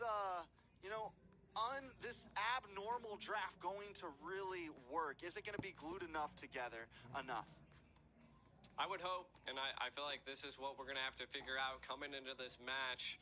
Again, I think it's another wild draft by RRQ and a little bit more of a straightforward one by Fireflux. So, again, do they get out draft because of this wild pick?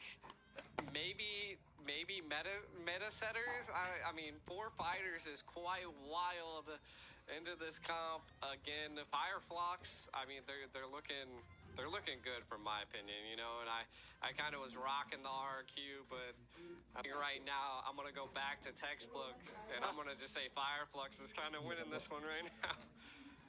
Fireflux's draft is definitely the more normality, right? It's textbook. Yeah. It's simple. We did not get crazy for match point. We did not get crazy for 120 grand. RQ, I think RQ, all right, if they want to do this, we're going to have to try to beat them down with something a little bit different. They do have rotation. They do have the surprise factor here. They have aggression. You have the Benedetta to be able to get to the back line. You have a lot of answers. The question is are those answers going to mesh well together? There's a reason why you have a mage. There's a reason why you have a marksman. There's a reason why you have a roam and all of these different heroes meant for their roles. But RQ trying to break the boundary, and that was a new entrance to the Land of Dawn there.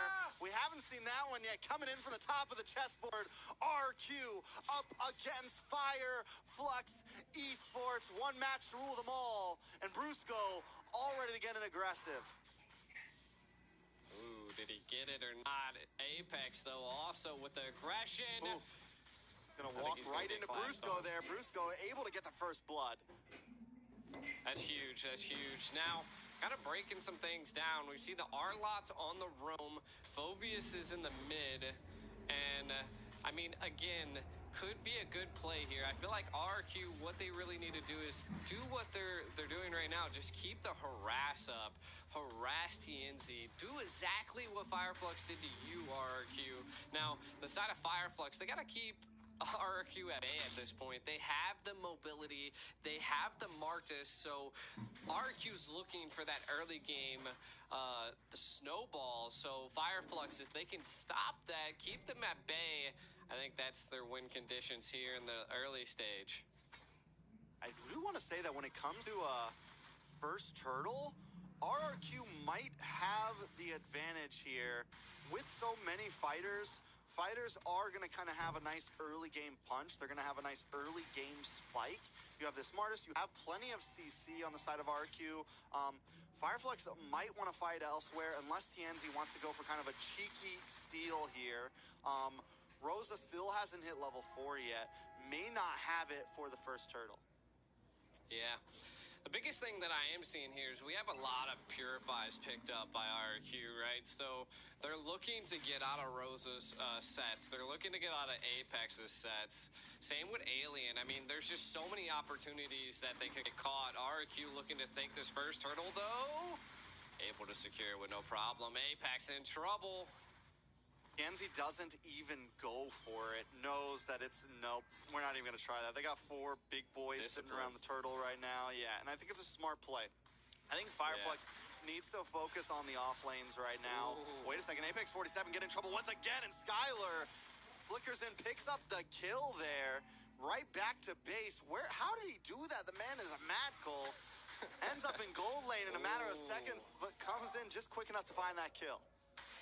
Rosa's reaction speed is just too much. Flickering out of that, being able to dodge 2 of RQ is huge.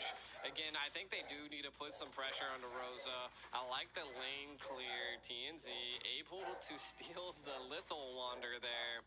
That's huge. Again, we need to see the scaling by Erad. So next turtle might be falling into there. Skylar, I think he's doing pretty well in his lane, right? He's already 1-0-0. He's got a little bit of an advantage on Sunshine, but again, that goes to show that the carry is that late game hero in the marksman lane. So we're looking at early stage snowballing by RRQ and a little bit of a late game for Fireflux. I feel like that's what they're going to be aiming for.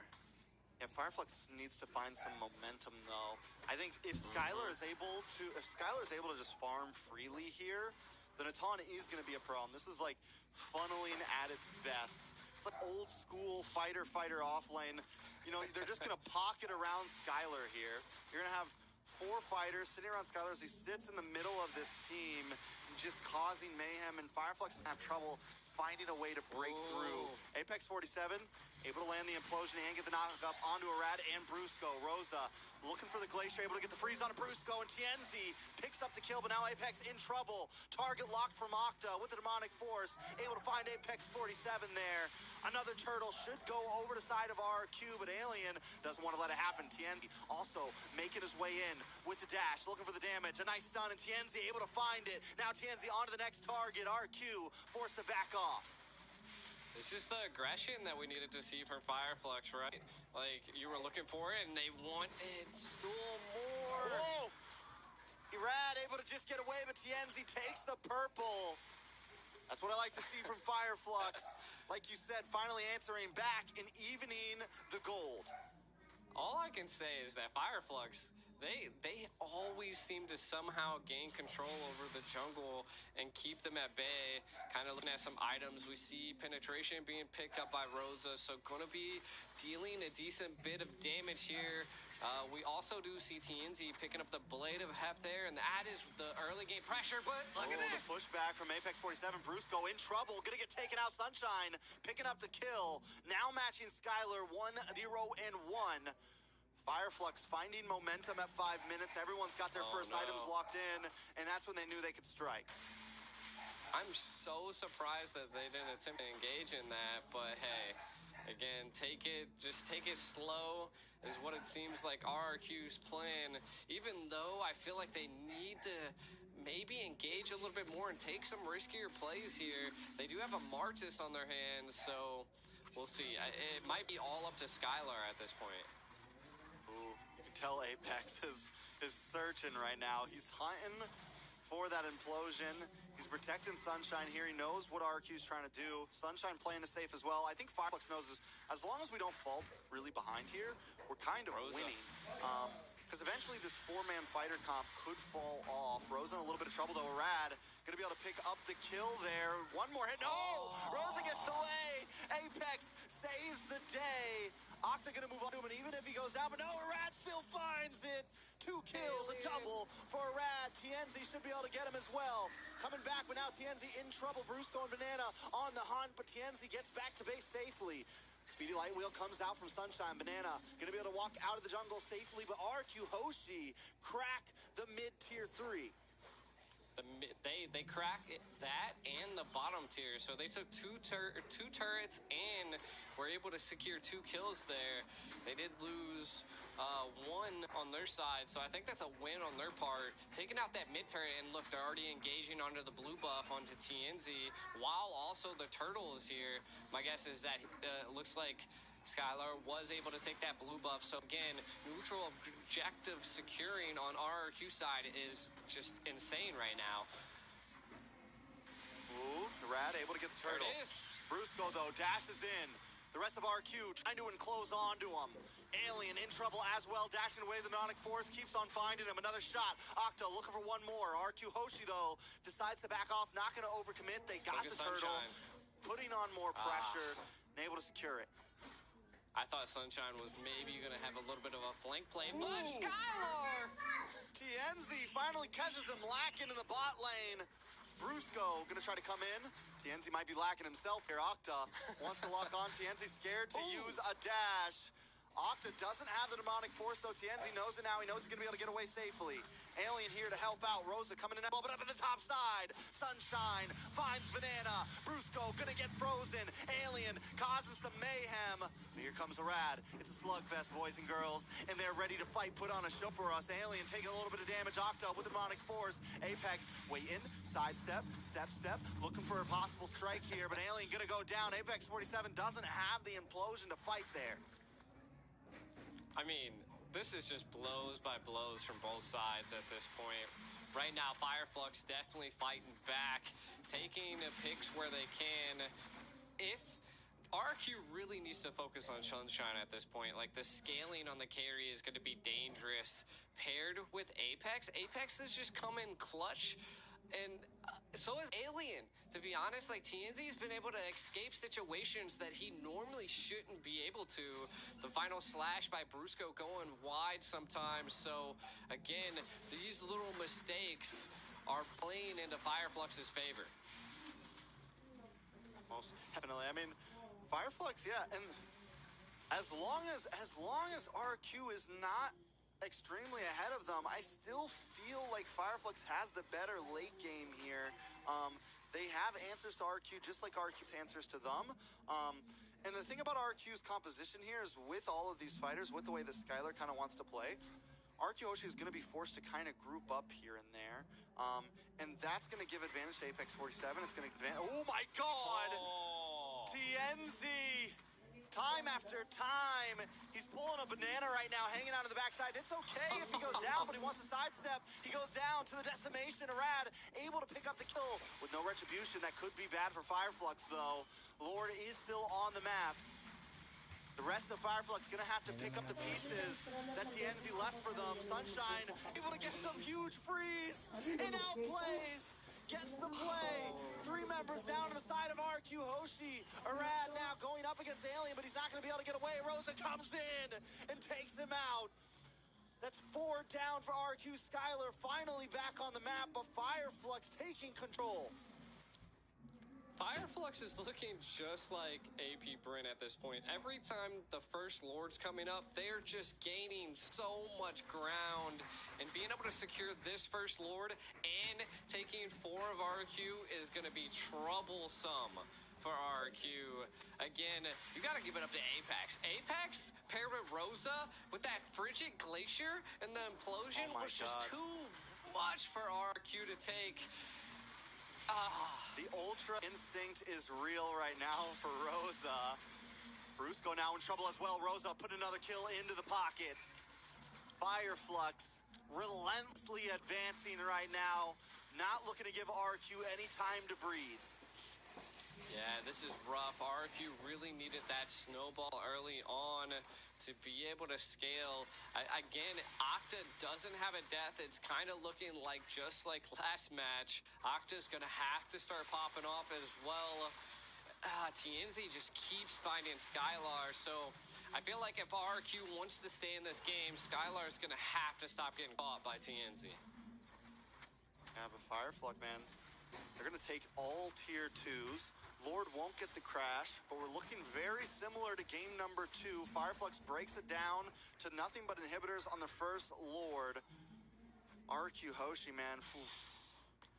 It's like, who do they even go for? Because they got to worry about TNZ. They got to worry about Sunshine now. They have to worry about Rosa.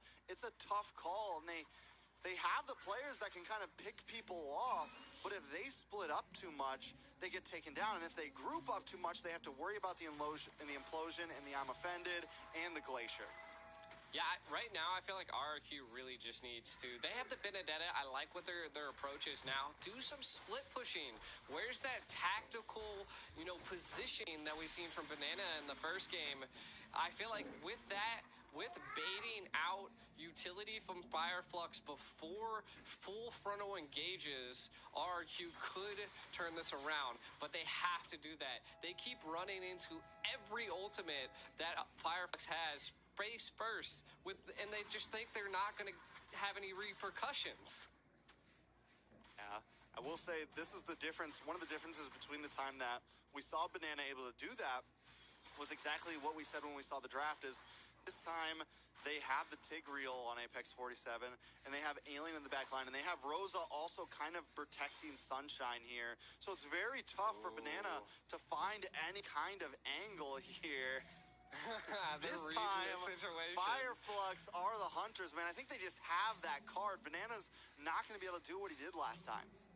I feel like the communication right now from Fireflux, they've kind of read the map at this point. They know that Banana's just kind of, they don't know where he's at, but they have an anticipation that he's in this bush, and Apex is watching it with a passion, and they found it.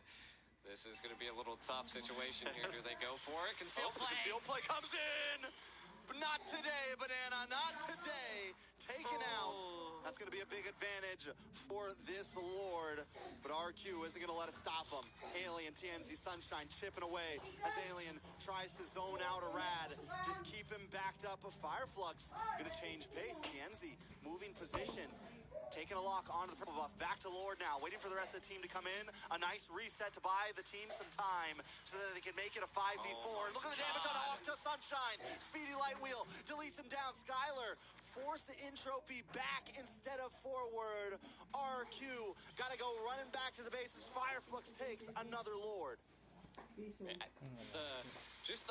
The passion that they've had from last game, bringing it into this game, RQ definitely seems to be down in the dumps, and Fireflux are just, they are roaring and ready and on fire at this point.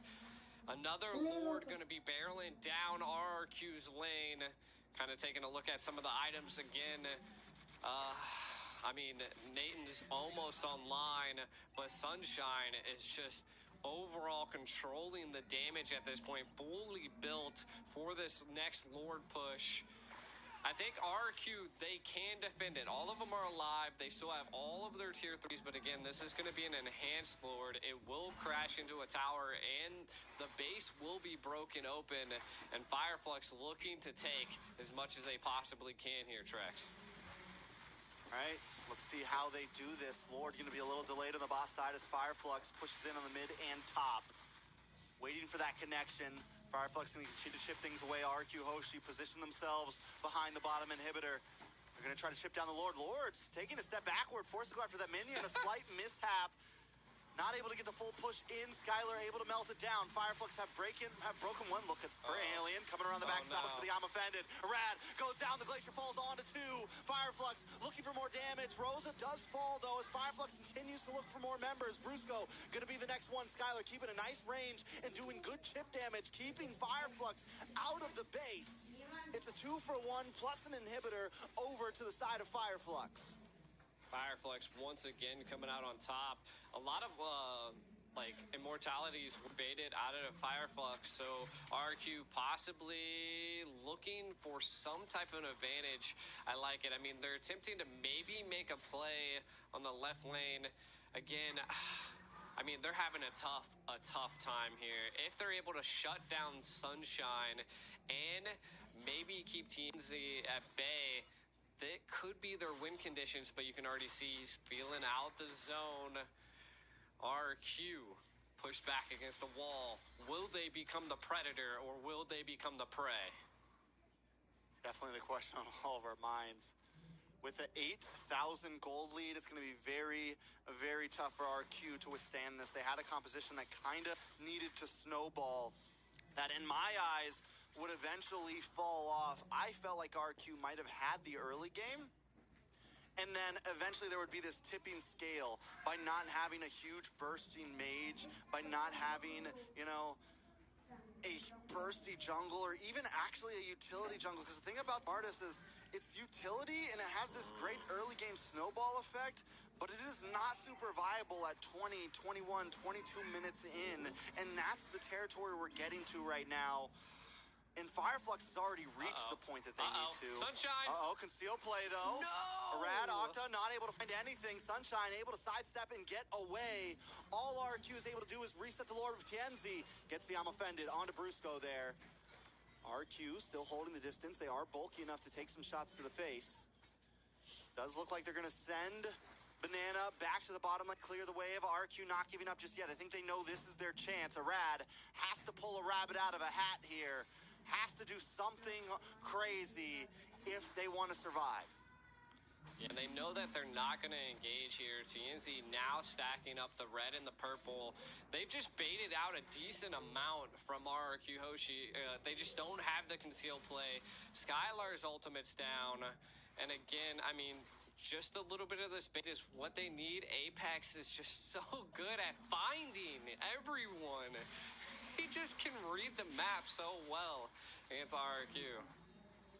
And keep our eyes on TNZ as well, hiding out in this bush. He's going to go clear the waves. Banana finally looking for a position into the backside. No eyes on Banana just yet. Going to come down to, does RQ even want to really, I feel like you mentioned earlier, they need to try to find an angle, and they're just coming at Fireflux head on. Maybe looking for a bait, maybe looking for someone to overstep, but Fireflux is not taking that risk. They're not taking that step at all. They're going to start chunking in onto this Lord now. Rad still kind of playing the fiddle here, back and forth. Fireflux not fully committing either. We're about 2 minutes in onto this Lord dance. Alien finally gets a lock on onto Arad. Arad still able to back up. Back and forth they go, G. Yeah, they're burning the Lord now. Keep them at bay. Can Erag get in there? They can't. No. A conceal play. Oh, but Bruce going to the backside with a final slash. A huge implosion, though, onto 2 members. Sunshine taking a lot of damage. Banana trying to lock on, and in comes Octa. Pops that immortality onto Sunshine. Still looking for a finish. Skylar flickers in and finds the kill. RQ finally doing something major here. Find a kill. Arad, though, taking a little bit too much. Fireflux response by finding the jungler from RQ Hoshi. RQ back to base now. It's 4 against 4. They lost the Lord. They find Sunshine, and they lose Arad. Do you think it's a good trade for RRQ? I mean, I think so, right? This is a little bit of the breathing room they needed. I mean, 21 seconds until Sunshine comes back. Again, not having your marksman for a Lord push is going to be rough. They have TNZ, so they still have damage, but I think they're lacking just a little bit, and I think RRQ can breathe once again. TNZ in trouble. TNZ in trouble. Demonic Force locked on. They're trying to slow him down. Ooh. The sidestep. Ooh. TNZ with the flare, the flicker, the dash, the moves, and the grooves. Octa, not today, sir. But RQ does do that perfectly. We still got to give it to him. They're able to melt down the Lord and survive another one, and the freeze comes on to Octa. Shut down for Sunshine. I love it. This is what we came here for. It's match point still, and you can't tell exactly who's going to win. TNZ was dancing on Octa right there. That was such a good play by TNZ. Able to dodge every single play. Whoa. But another one happening. Alien comes in with a big I'm offended on Brusco. Apex 47 taking a bit too much damage. The Glacier comes down. The freeze, the frozen, eradicated. Now Apex 47 goes down. Skylar able to unload. A big suppression on TNZ. TNZ still on the map, but Skylar finally finds him. Skylar goes down. No, Skylar's still up. Brusco drops 3 for 2. Alien melted down. The damage from Skylar is finally there.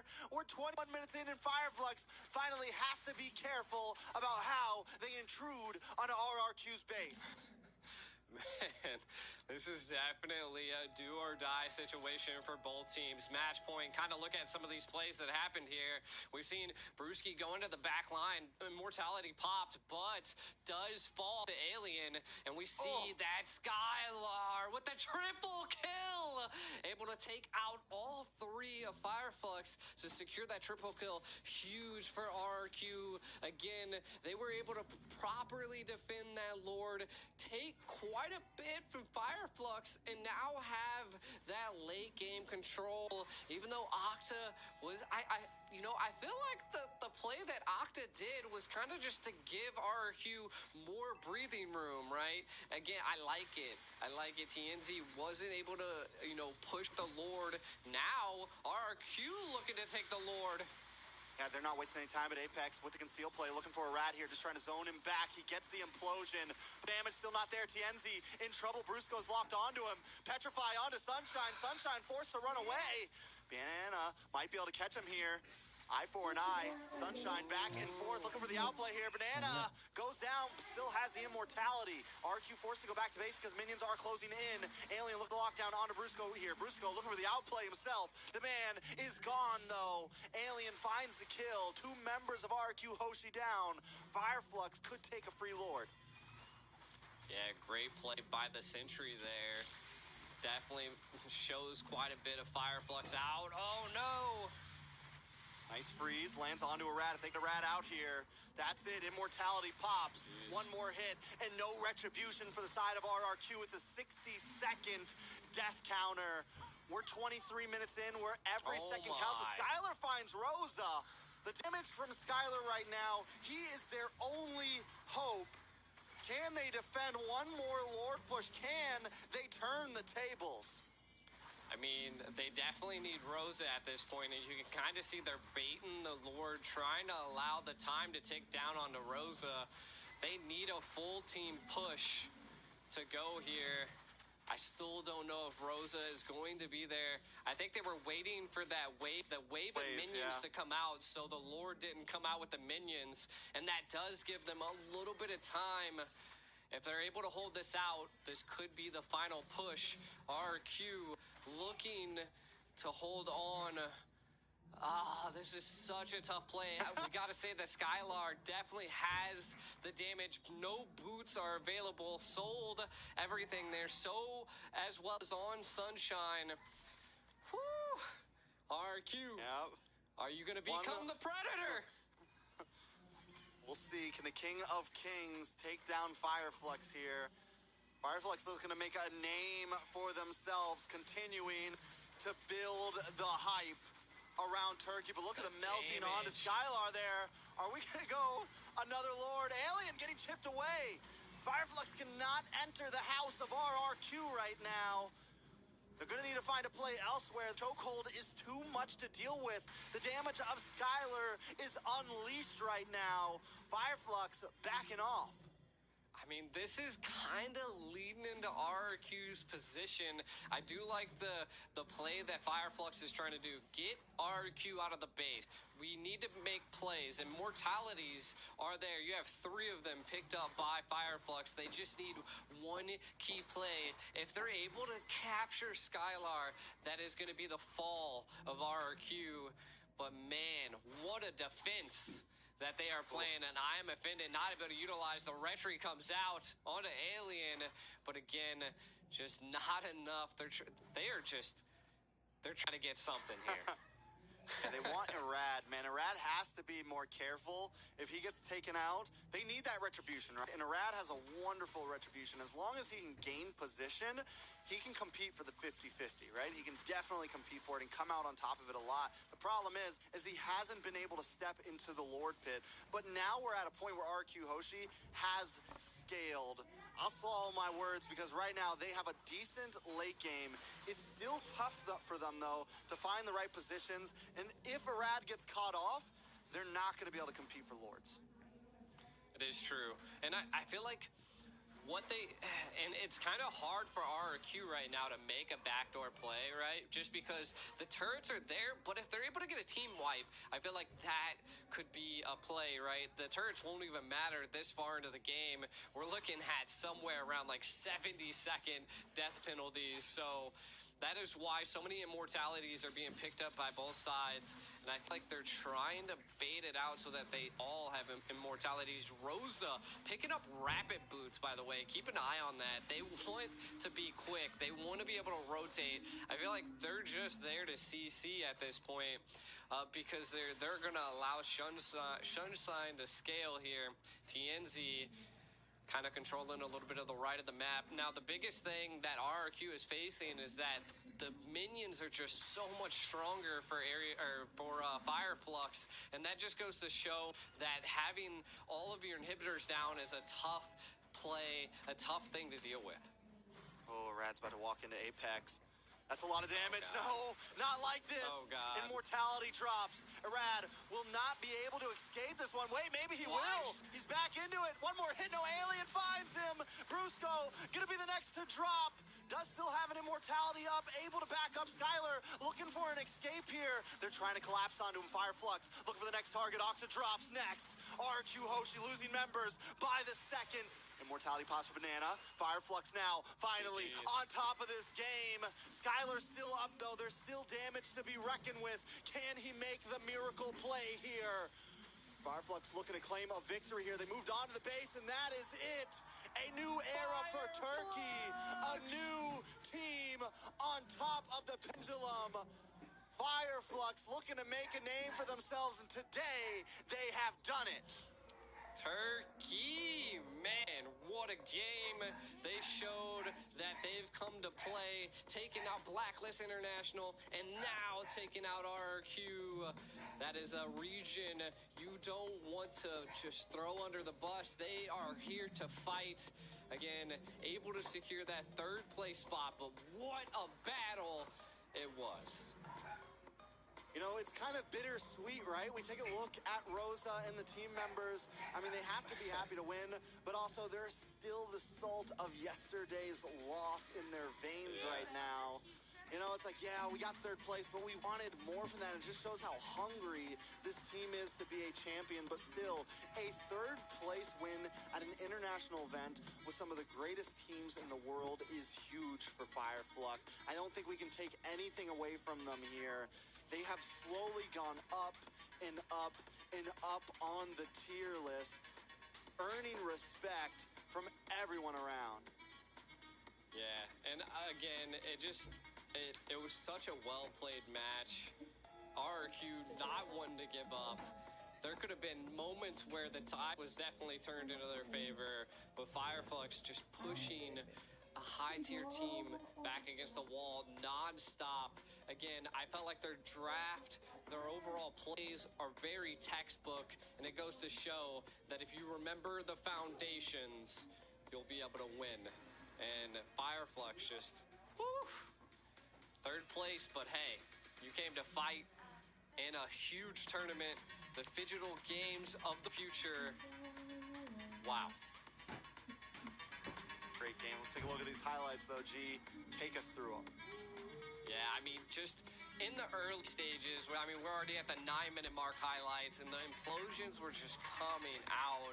Paired with Rosa. Rosa just was, man, that you just couldn't stop Rosa at this point. Paired with Sunshine as well. You can kind of see the conceal plays. They were not allowing Banana to do what they did in the first match, and they've come to fight. We can kind of see Fireflux just sieging RRQ left and right, taking lives as much as they could. The micro plays by Fireflux came out on top. RRQ, they did clap back a little bit though. Fireflux, again, they just had towers and positioning that was key for them. And RRQ just kept frontal facing and taking everything Fireflux had to the face. And I felt like that was a little bit of a rough play for him, and Fireflux just kept the pressure up. And this was a moment that Skylar finally kind of came online here. This is when a little bit of fear came into the blood of Fireflux. Skylar was able to bide enough time and almost take control of this game again. But I think the real people we got to keep our eyes on here for Fireflux is Alien and Apex 47. Just did such a great job stopping all the dives from RQ, completely protecting Sunshine and Rosa, able to let them do what they needed to do. Anytime Brusco, anytime Banana, anytime anyone, anywhere tried to get to the back line, Apex and Alien were there to slow them down, to push them out of the way, to stall for just enough time. And this was the final nail in the coffin here. Fireflux catches a rad first, and then the rest of RQ falls one by one. Yeah, and again, Fireflux, they're third place, but they are so happy. Like, this is an achievement, right? Like, you weren't able to get first, you weren't able to get second, but you were essentially the dark horse in the Phygital Games of the future, and you've shown that you came here with the fire and the passion to take out top teams in the C region, in the international stage. and it is good to see Sunshine shining once again into the third match point here. 818, 21% damage. We have constantly said that the carry was a rough play, but in the hands of the right person and scaling like Fireflux did, they've come out on the top. Yep. Even Sunshine shines on a carry every other day. I mean, definitely just did well here. Overall, an amazing play. MVP for Sunshine there, 8-1-8. The whole team, I feel like this is a game where everyone on Fireflux did their job, and it was the same thing on game 2. When Fireflux gets that momentum, when they're able to all work together and everyone kind of achieve their major role on the team, they play so well. And RQ takes the risk in game number 3, putting together a composition that was pretty questionable overall, and ended up the Fireflux gets the win because of it. Man, I feel like RQ took 2 risks. I mean, that was a lot of fighters. The Fanny was a slight risk. And I mean, Fireflux just, they made RQ make mistakes, and they just took advantage of it. And 2-1, Fireflux taking 3rd place. This was huge for them. And I mean, kind of taking a look at some of the stats here, 13 kills versus 25, 56 assists. And look at the goal difference. My God. Monstrous. And one last matchup between Skylar and Rosa. 5 to 6 kills, 3 to 2 deaths. Assists by Rosa, 16. And though Skylar was eventually able to output the gold, like get enough gold in to really just fuel himself, it was far a little too late, not enough for the side of RQ. So Fireflux will be our 3rd place holders for the games of future. And the series did not disappoint at all. It went the whole way. The farther and farther we've got into this bracket, the games have got more and more exciting. And I mean, if that's just any kind of a foretell of what's to come, then we are going to have one hell of a grand finals. Dude, everybody is definitely waiting for the grand finals. And, I mean, it's the grand finals of the Phygital Games, but it's also a rematch in the making. This is definitely going to be insane. We'll toss you guys to a video here. This is a really cool background, though. We'll see you guys in a second.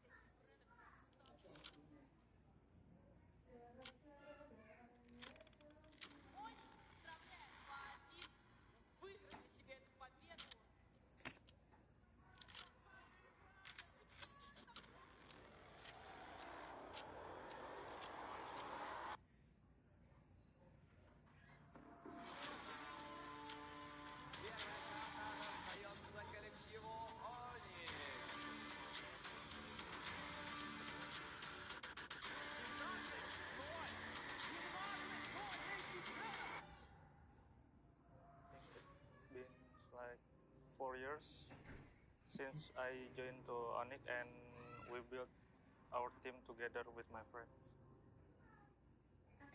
I worked really hard to play so I could fulfill one of my dreams to entering Rosinop MLB. My team strength is discipline, trust, and aggression. Our greatest strength as a team is our chemistry and our bonding. In playoff stage, we just have one life. There is no low bracket. It's the hardest part. The hardest thing for us is adjusting in the weather and field. And every match is obstacle for us. Бран очень синергичны и очень понимают, куда им двигаться и что им делать по карте. Тараконики со своей стороны, да, посмотрели, методично начали захватывать пространство.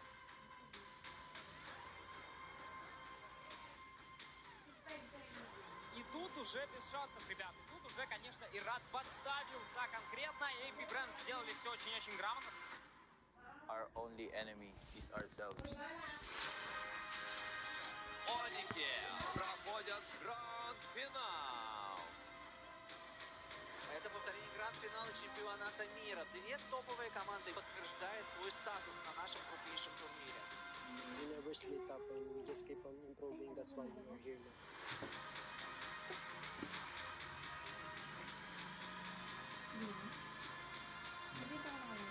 Good luck and have fun at the grand finals. Ang dami ano. 9.5. Ano? Dito ka lang. All right, after an amazing third place match, we are back. If you're just joining in, my name's Trex, and this is G the Ico. We're here awaiting the grand finals of Phygital Games of Future Mobile Legends. We're going to have AP Bren going up against Onic. Now, both of these teams have had quite the journey, and we can take it all the way back to M5, where they win a full 7 games with AP Bren taking the final game and taking the World Championship. But it seems fate would have something in plans, because here they are again at the largest prize pool Mobile Legends has ever seen, in the heart of Russia, in Kazan, on stage, ready to duke it out, go blow for blow. And I'm hoping that we see all 5 games. G, I'm just trying to lay down the groundwork. If you're new here, if you don't know who these teams are, this game is gonna be hype. Well, at least it better be hype if it's gonna meet up to everyone's expectations, G. Yeah, and to be honest, I think it is going to be a hyped game, right? Like, this current meta that is going on is just insane. It's anybody's game. People can come back from such a deficit, and they can keep the game just held on. So, again, RQ Hoshi just faced Fireflux, and Fireflux moves on to the third place spot. And then our next game's AP Bren versus Onic. Like you were setting the stage, one of the most anticipated matches of the century here. And that is, it's going to be a revenge match, right? Like, this is the second time that they're going to be meeting once again. Can Onic take it to AP Bren? If anybody can do it, it's Onic. Yeah, and as something to kind of reminisce on, both teams have had pretty flawless runs through this bracket. They were slotted on opposite sides. AP Bren start off their run against Ho Boys with a 2-0 sweep. The only match that AP Bren has lost so far is up against RQ Hoshi, match 2, and then come back to dominate match 3, and that's where they secure themselves into the grand finals. On the lower side, Onic starts off their run against RCC, and that's where they find their only loss in the bracket. RC was a team that we have to kind of show some respect to, because they had a long run, and no one expected them to be able to get a win off Onic, but Onic still ends up getting the dub in the same fashion that AP Bren won against RQ Hoshi, then move forward to face against Fireflux, and they decimate them. And this is a team that we just saw give the works to RRQ. It's kind of a tough call to say who had some of the tougher matchups, who had some of the bigger matchups, who's really earned their slot here. Homeboys was a team a lot of us had our eyes on, and AP Bren was able to make quick work of them. Fireflux was a great team, and Onic was able to make quick work of them. I mean, this is a tough call. AP Bren, we were talking about it earlier. They're just a team that it feels like they haven't even broken a sweat yet, G. Yeah, and again, I think if there's a team that is going to make them break a sweat, it's going to be Onic, right? Like, they just have that tenacity and that grit, and what it takes to face a team like AP Bren. Now, I would say, like, the biggest thing is that the meta has kind of shifted a bit, so there is quite the possibility that we see, again, either team. I would say it's going to be like a 50-50. We went all full 7 matches back at M5, and I can only imagine that they want to go this far again. Just for the sake that it's going to be great entertainment, and I don't know. I mean, statistically, I feel like they're equal, right? Like, I feel like it's a 50-50 chance. Like, AP Bren, like you said, lost to RRQ, but Onic also losing to RCC. Could have been that RCC is kind of like unfamiliar, so they didn't have a lot of planning that they could have done around them. The meta was still fresh. It's the first international tournament of the year. They're still kind of getting the feel of it. Could have been, you know, the time zone difference could have got to them. Who knows? We could make up excuses for days. But statistically, I think they're about equal, and we'll go to see. I mean, we know AP Bryn has that overall take on games where they essentially just they feel out the game early, and then they just flip a switch right there at the first Lord and make you make mistakes and take it, right? So I want to see what Onyx is going to do to respond to that, and we'll see. What's your take on that? I mean, AP Bren, I would have to say, statistically, numbers-wise, AP Bren is slightly the favorite here. I don't think it's anything huge. I wouldn't say it's like 80-20, 70-30. I think AP Bren sits ahead a little bit, maybe like 60-40, 55-40, mainly just because they are currently the world champions. Not to mention as well, this is the same exact team we're looking at from World Championships, to where here's kind of the wild card on Onyx. There's no CW. We have Albert in the gold lane. And yes, he's done well, but there's also been some questions there, right? And yes, is it going to be the huge deciding factor? I don't want to, I mean, if Onyx loses, I don't think we should all point fingers and just be like, it's Albert's fault, you know? Like, even though fans like to do crazy things, I don't think that's the case here. But I do think it is something we have to look at. Is the full synergy there? Is the team, without CW, without the five-man that was playing together for a very long time, is Onyx going to be able to compete against what AP Bren brings? There's always, I mean, I think any team going against AP Bren in this day and age, there's always the worry in my eyes that, like, this could be a sweep. Like, I don't care what, even Onyx, I don't care what team you are right now.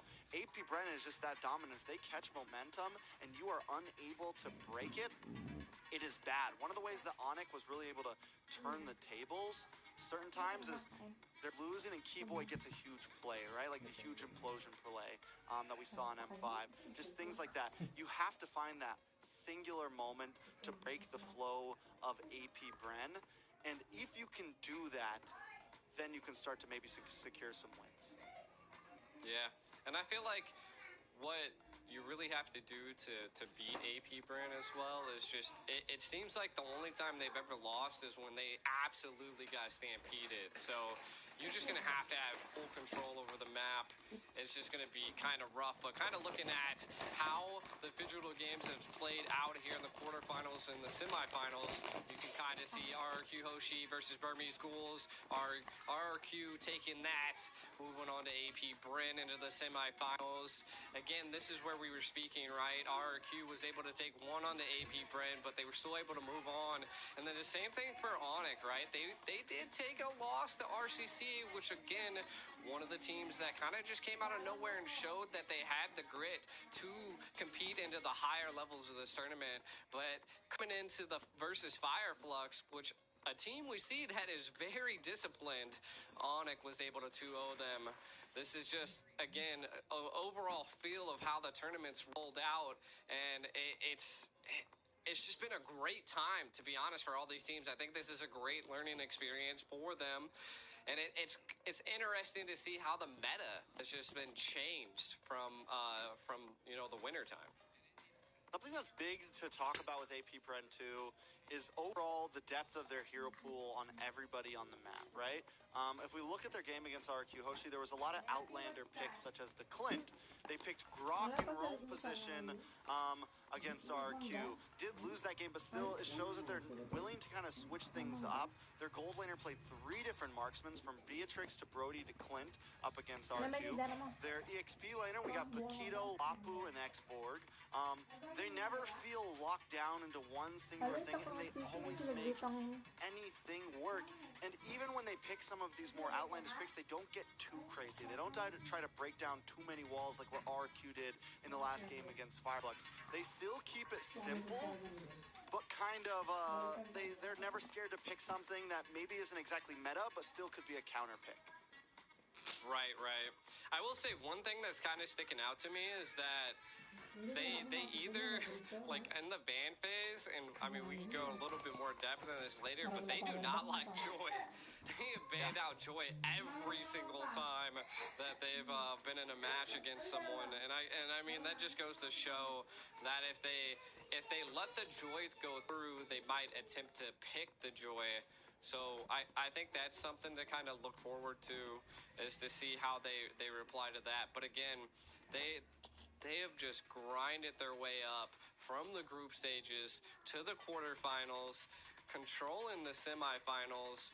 And I think it's going to ultimately come down to which teams adapt the most, right? Like, has Onyx learned the meta and the coaches have just, drafted up such a plan that it could just set AP Bren off, or it could be vice versa, right? So I think it's like the things to kind of keep an eye out for, is to see if Onyx, if they're prepared. Are they studying as much as they possibly can? Are they coming up with strategies that could, set the foundation to the grand finals? Yeah, and I mean, it's definitely a great question. And I just want to, we have time. I'm guessing we have a decent amount of time. Onyx, I want to kind of match up some heroes and just some of the differences between Onyx and AP Bren and some of the other teams. Because as we've seen, like Arlot, like there's been some of these meta picks that teams seem to always go for.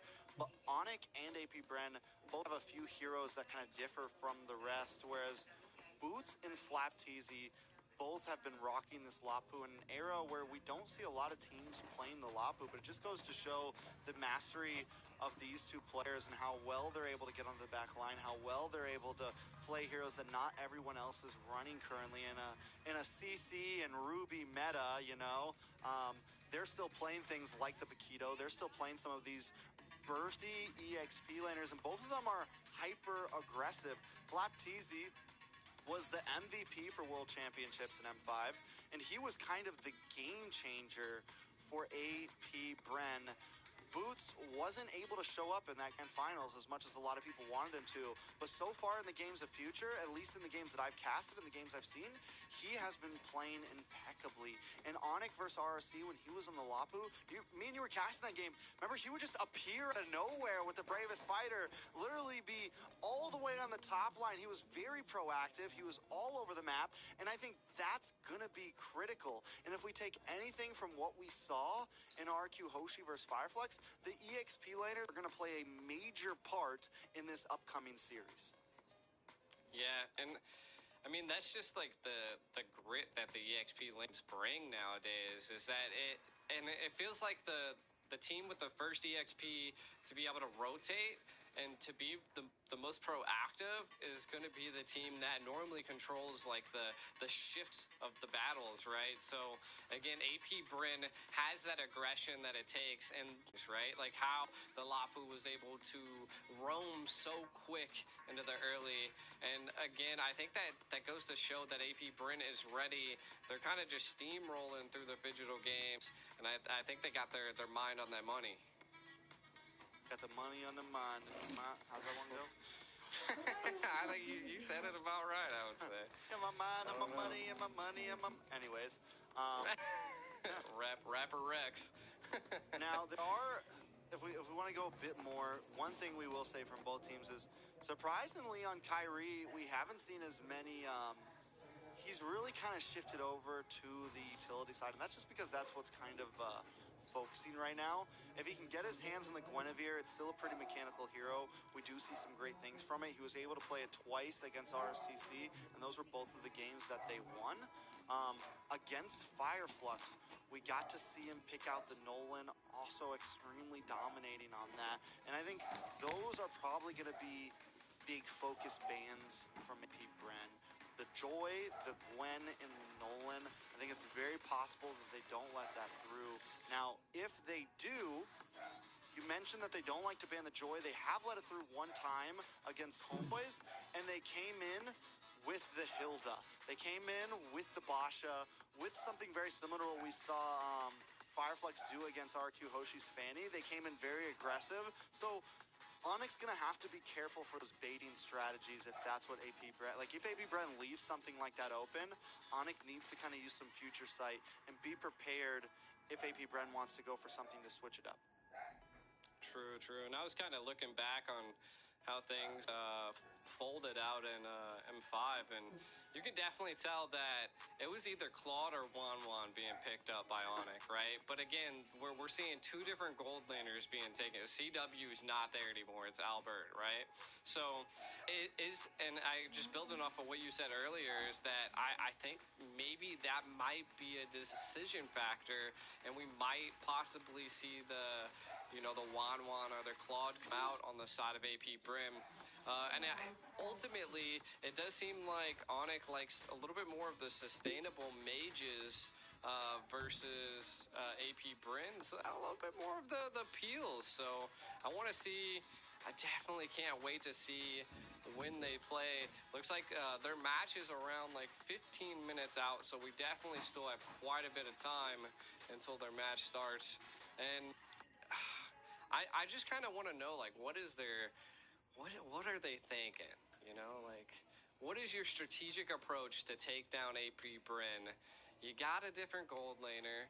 Could that actually be the wild card Onyx needs to, kind of throw something at AP Bryn a little differently? And then I think AP Bryn, I think they're just going to constantly control.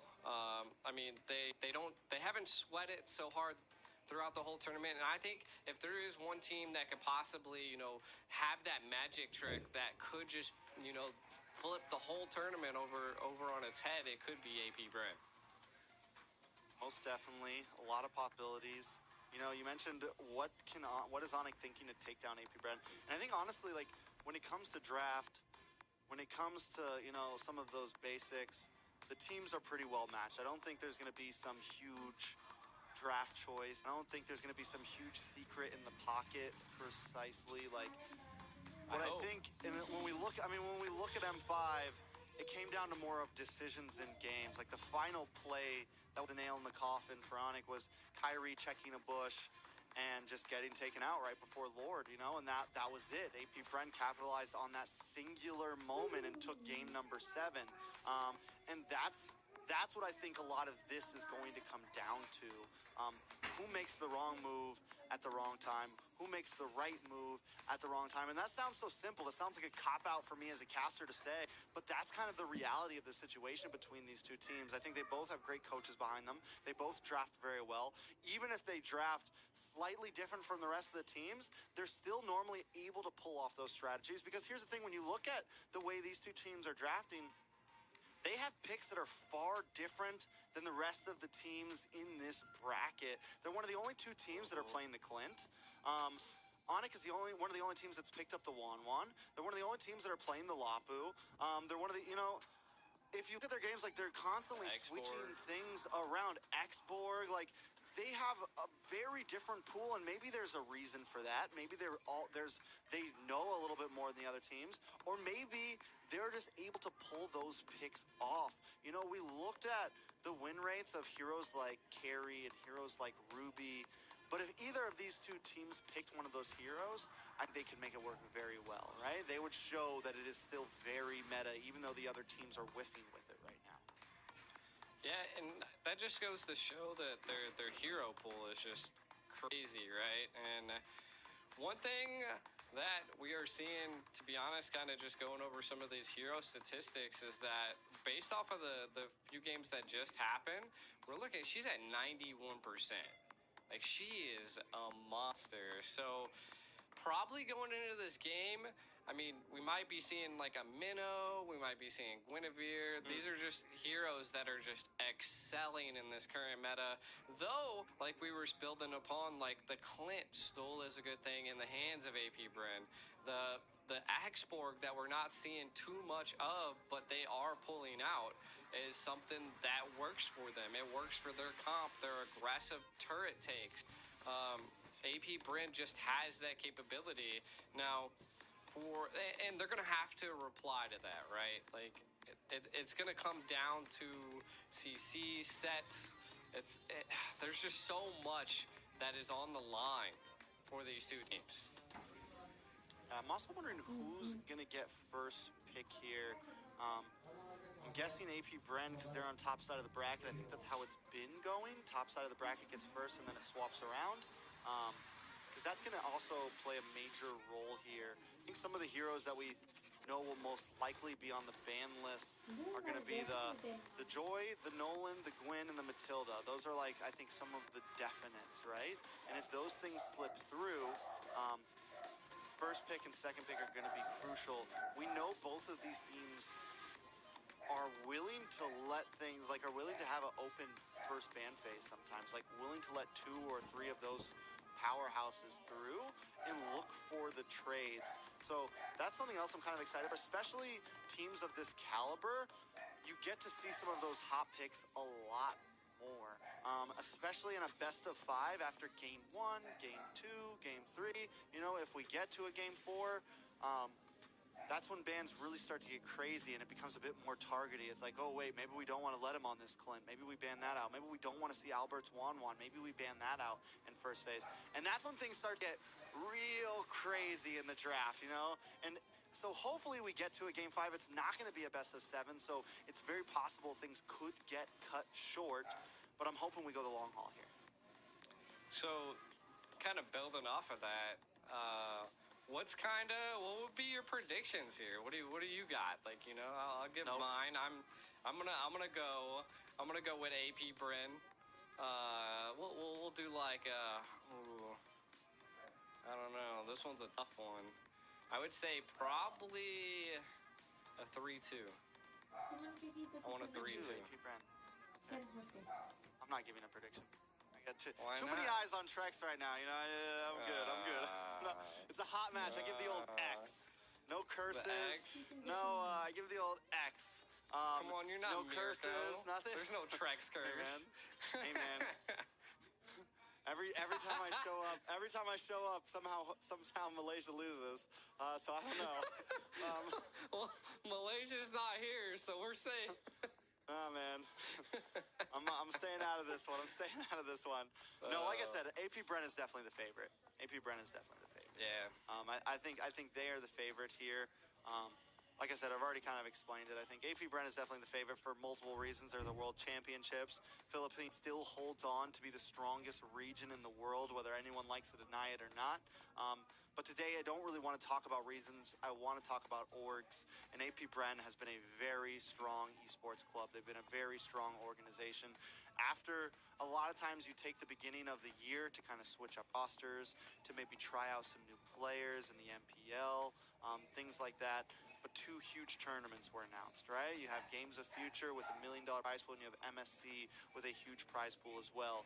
And I think a lot of teams now kind of have to, we're locking up our rosters. We're jumping right back into boot camp. You see no breaks. We're waking up at 12 p.m. every day. We're boot camping. We're scrimming, and it's right back to work for these players, these coaches, and these organizations. And I think AP Bren must have a wonderful team behind them, behind the scenes, to keep them playing the way they are, to staying healthy the way they are, to be able to compete at this level so consistently for the past 6 months or so. I mean, even before that, a lot of people, I mean, they were the favorites in the season before last MSC, before Echo and Blacklist were able to kind of squeeze in there. A lot of people expected them to be first place that season, and they were just cut a little bit short, but they were dominating throughout the whole season. So they have been a powerhouse for well over a year now. Yeah, and it goes to show, I mean, they have, like, titles and accolades that kind of set them apart from other teams, right? Like, so, again, AP Bren was the first Filipino team to win both MSC and the M-Series. So, kind of just looking at some of the statistics, they were also the first team to win 2 M titles, so that's huge. I mean, these are like things that are setting them apart from the competition. And it kind of, I don't think I wasn't in MLBB when AP Bren like was around. Like when I first got into MLBB, it was more of like Onyx and Blacklist and like RQ and stuff like that. So seeing them just come out of nowhere Is it kind of because they picked up some recent players? Like what really caused them to jump up into this like top tier spot just out of nowhere, you know? I think it just took some time. I think it took some getting back to it. You have several of them 2 times world champions, right? Who are still part of the team before and who are now back. I think everybody kind of getting back into the groove of things. And a lot of times after you win a world championships, right, the team, you see it a lot. A lot of teams kind of have a rough year after that or kind of flake off. Maybe the egos get there, maybe overconfidence, whatever you want to call it. Some of your players start getting poached from other orgs and other sports clubs. Maybe a player or two gets a little too out there and they have to drop him. Things happen, but AP Bren has always been an org still to be reckoned with, has consistently, you know, over the past year has been a top 1, top 2 finisher. Same thing in 2023. Consistently top 3 in multiple events from IESF, first place in 2023, SEA Games, Snapdragon. I mean, just IESF again in just consecutively doing an amazing job. So I think they came back with a vengeance. It took them a little bit of time to get their gears going again, but once they've been in this groove, they've just haven't broke a sweat, man. They haven't stopped a second. And then we take a look at Onyx, who hasn't been able to secure a world championship yet, has for the past 2 years. People have been debating them as the best team, you know, have been like, for the past 2 years, it's been like, oh yeah, Onyx going to take this one, and then they fall short. Oh yeah, Onyx going to take this one, and then they fall short. You know, when are they finally going to get that huge win under their belt? Yes, this is an M series, but I think winning this right here would be a huge statement for them, mainly because of just the prize size, the teams that were involved.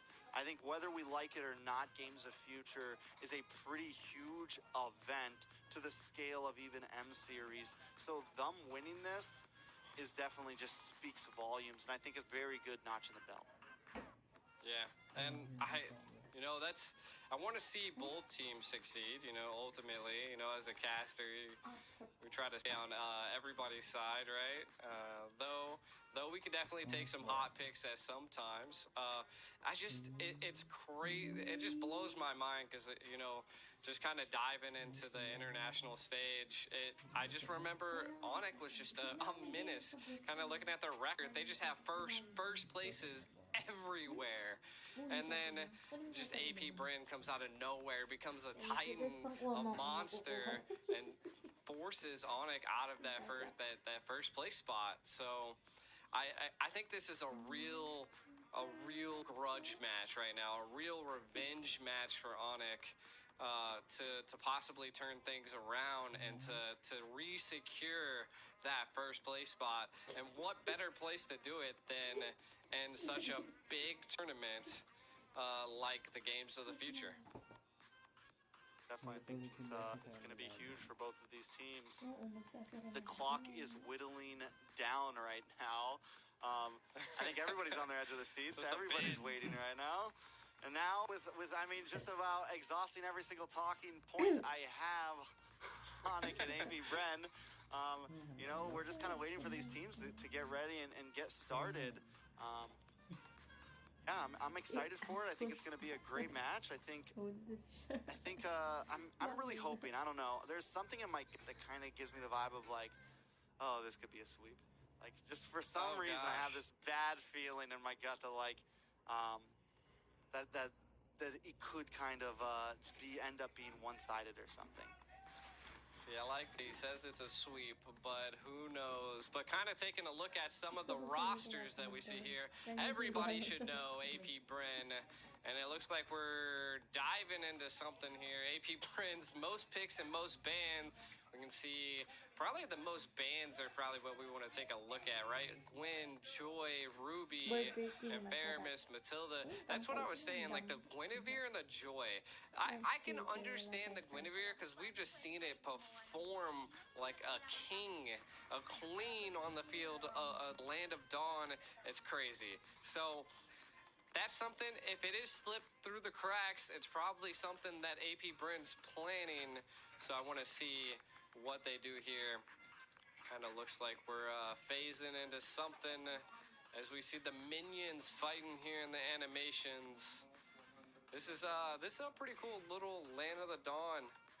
Now diving into Onyx, right? And we can see that we got Albert, Keyboy, Sans, Boots, Kyrie, an absolutely loaded team that is ready to retake their crown to be the kings once again. Definitely. I like this. Did you notice that in the stage? You see like the little names pop above the robots? I think those are chat viewers, maybe? I think those are people in the chat where like they're like showing names above the bots who are watching. We'll take a bit more looks at some of the stats, and this is what I was talking about. The Lapu and Ruby as most picks, and it just goes to show how much Onyx has been favoring Boots and putting him in this position, and no other team other than probably AP Bren has been favoring the Lapu like this. It's just been honestly insane. Yeah. So I did see that names were like popping up on some of the crowds, and it'd be a little crazy. So, well, without further ado, let's jump into a little video so we can actually rest our voice for the grand finals. We'll see you guys here soon.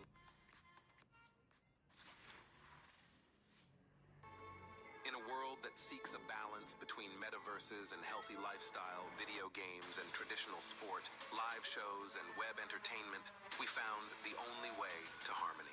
Introducing a new era in the realm of sports, Phygital, a revolutionary fusion of the physical and digital worlds. This is an unparalleled mix of the most exhilarating and dynamic youth sports disciplines, all integrated with popular video games and cutting-edge technological devices. This unique sports format is accessible to all. Anyone can participate in Phygital competitions. Any sport has the potential to evolve into a Phygital experience. Football, basketball, hockey, racing, martial arts, shooters, and many other sports have successfully adapted to the new reality. The 2024 Games of the Future is a global multi-sport event that represents the pinnacle of Phygital sports worldwide. The event is attended by best clubs and teams, bringing together 2,000 participants from over 100 countries. It marks the beginning of a series of top Phygital tournaments that will take place annually worldwide. The current official program of Games of the Future includes 21 innovative disciplines. They are classified into 5 groups, which we refer to as challenges: sports, technology, speed, tactics, and strategies, openness, show, fun, and healthy lifestyle. Coming our way is the exciting Phygital era. So stay tuned, join our global Phygital community, and come over to the upcoming Games of the Future. Emerge as winners and heroes of the new era. Games of the Future, made for young generations.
right, G. We're finally back. This time we got the real backdrop. We got the Land of Dawn behind us. And it's a vibe. If you guys are staying up late over in the SEA area, I hope it's going to be worth your while. This is AP Bren. It's going to be going up against Onic. Now, we talked a lot about it, and these teams are finally ready. Onic will be taking the stage. We got the one, the only Keyboy in the Rome position. I like it. The confidence feeling good. And instead of CW, we've got... Oh, I thought they keep throwing me off, G. Kyrie going to be coming in as well. I'm not even going to say Sans because this one's Albert. Albert in the gold lane. Sans, Gilad Sans in the mid lane, the Maniac, CW, who's not going to be competing. A lot of us wanted to see him, but he's not going to be showing up on the roster. Boots in the EXP, who in my opinion has just showed up to such an extent. This is Onic Esports. I love it, I love it, I love it. Definitely an entry. Look at him. It's always lovely to see, like, the fans just bringing the you know, just the atmosphere. And look at this, man. Look, there's so many people there right now. And now they're actually playing for the trophy. They actually feel good about looking at the trophy. You know? Look at Kyrie. He's like, yo, hello, Russia. Like, he's got his hands up. The fans are feeling him right now. I mean, most of the time, international events... Yeah, and that's the point. Like, most time international events have always been held in Southeast Asia for Mobile Legends, but this time we're in the heart of Russia right now, and the fans are showing up. They're giving great support. It seems like AP Bren has already taken the stage as well. The teams are going to be loading up into the draft soon. I'm hyped for it. The vibe is there. I'm excited. Now, you said you were going to give this 3-2 to AP Bren. Yep. Who do you think first game? How about that? Do we think it's going to be back and forth? Do we think it's going to be nail biting? Are we going to have some 30-minute games here? What's the lowdown, G? Let me see that crystal ball of yours. The first hurdle. No betting in Mobile Legends, sir. You know the rules. Hey, we can just guesstimate and guess. I don't know, man. We'll see. I think again, AP Bren.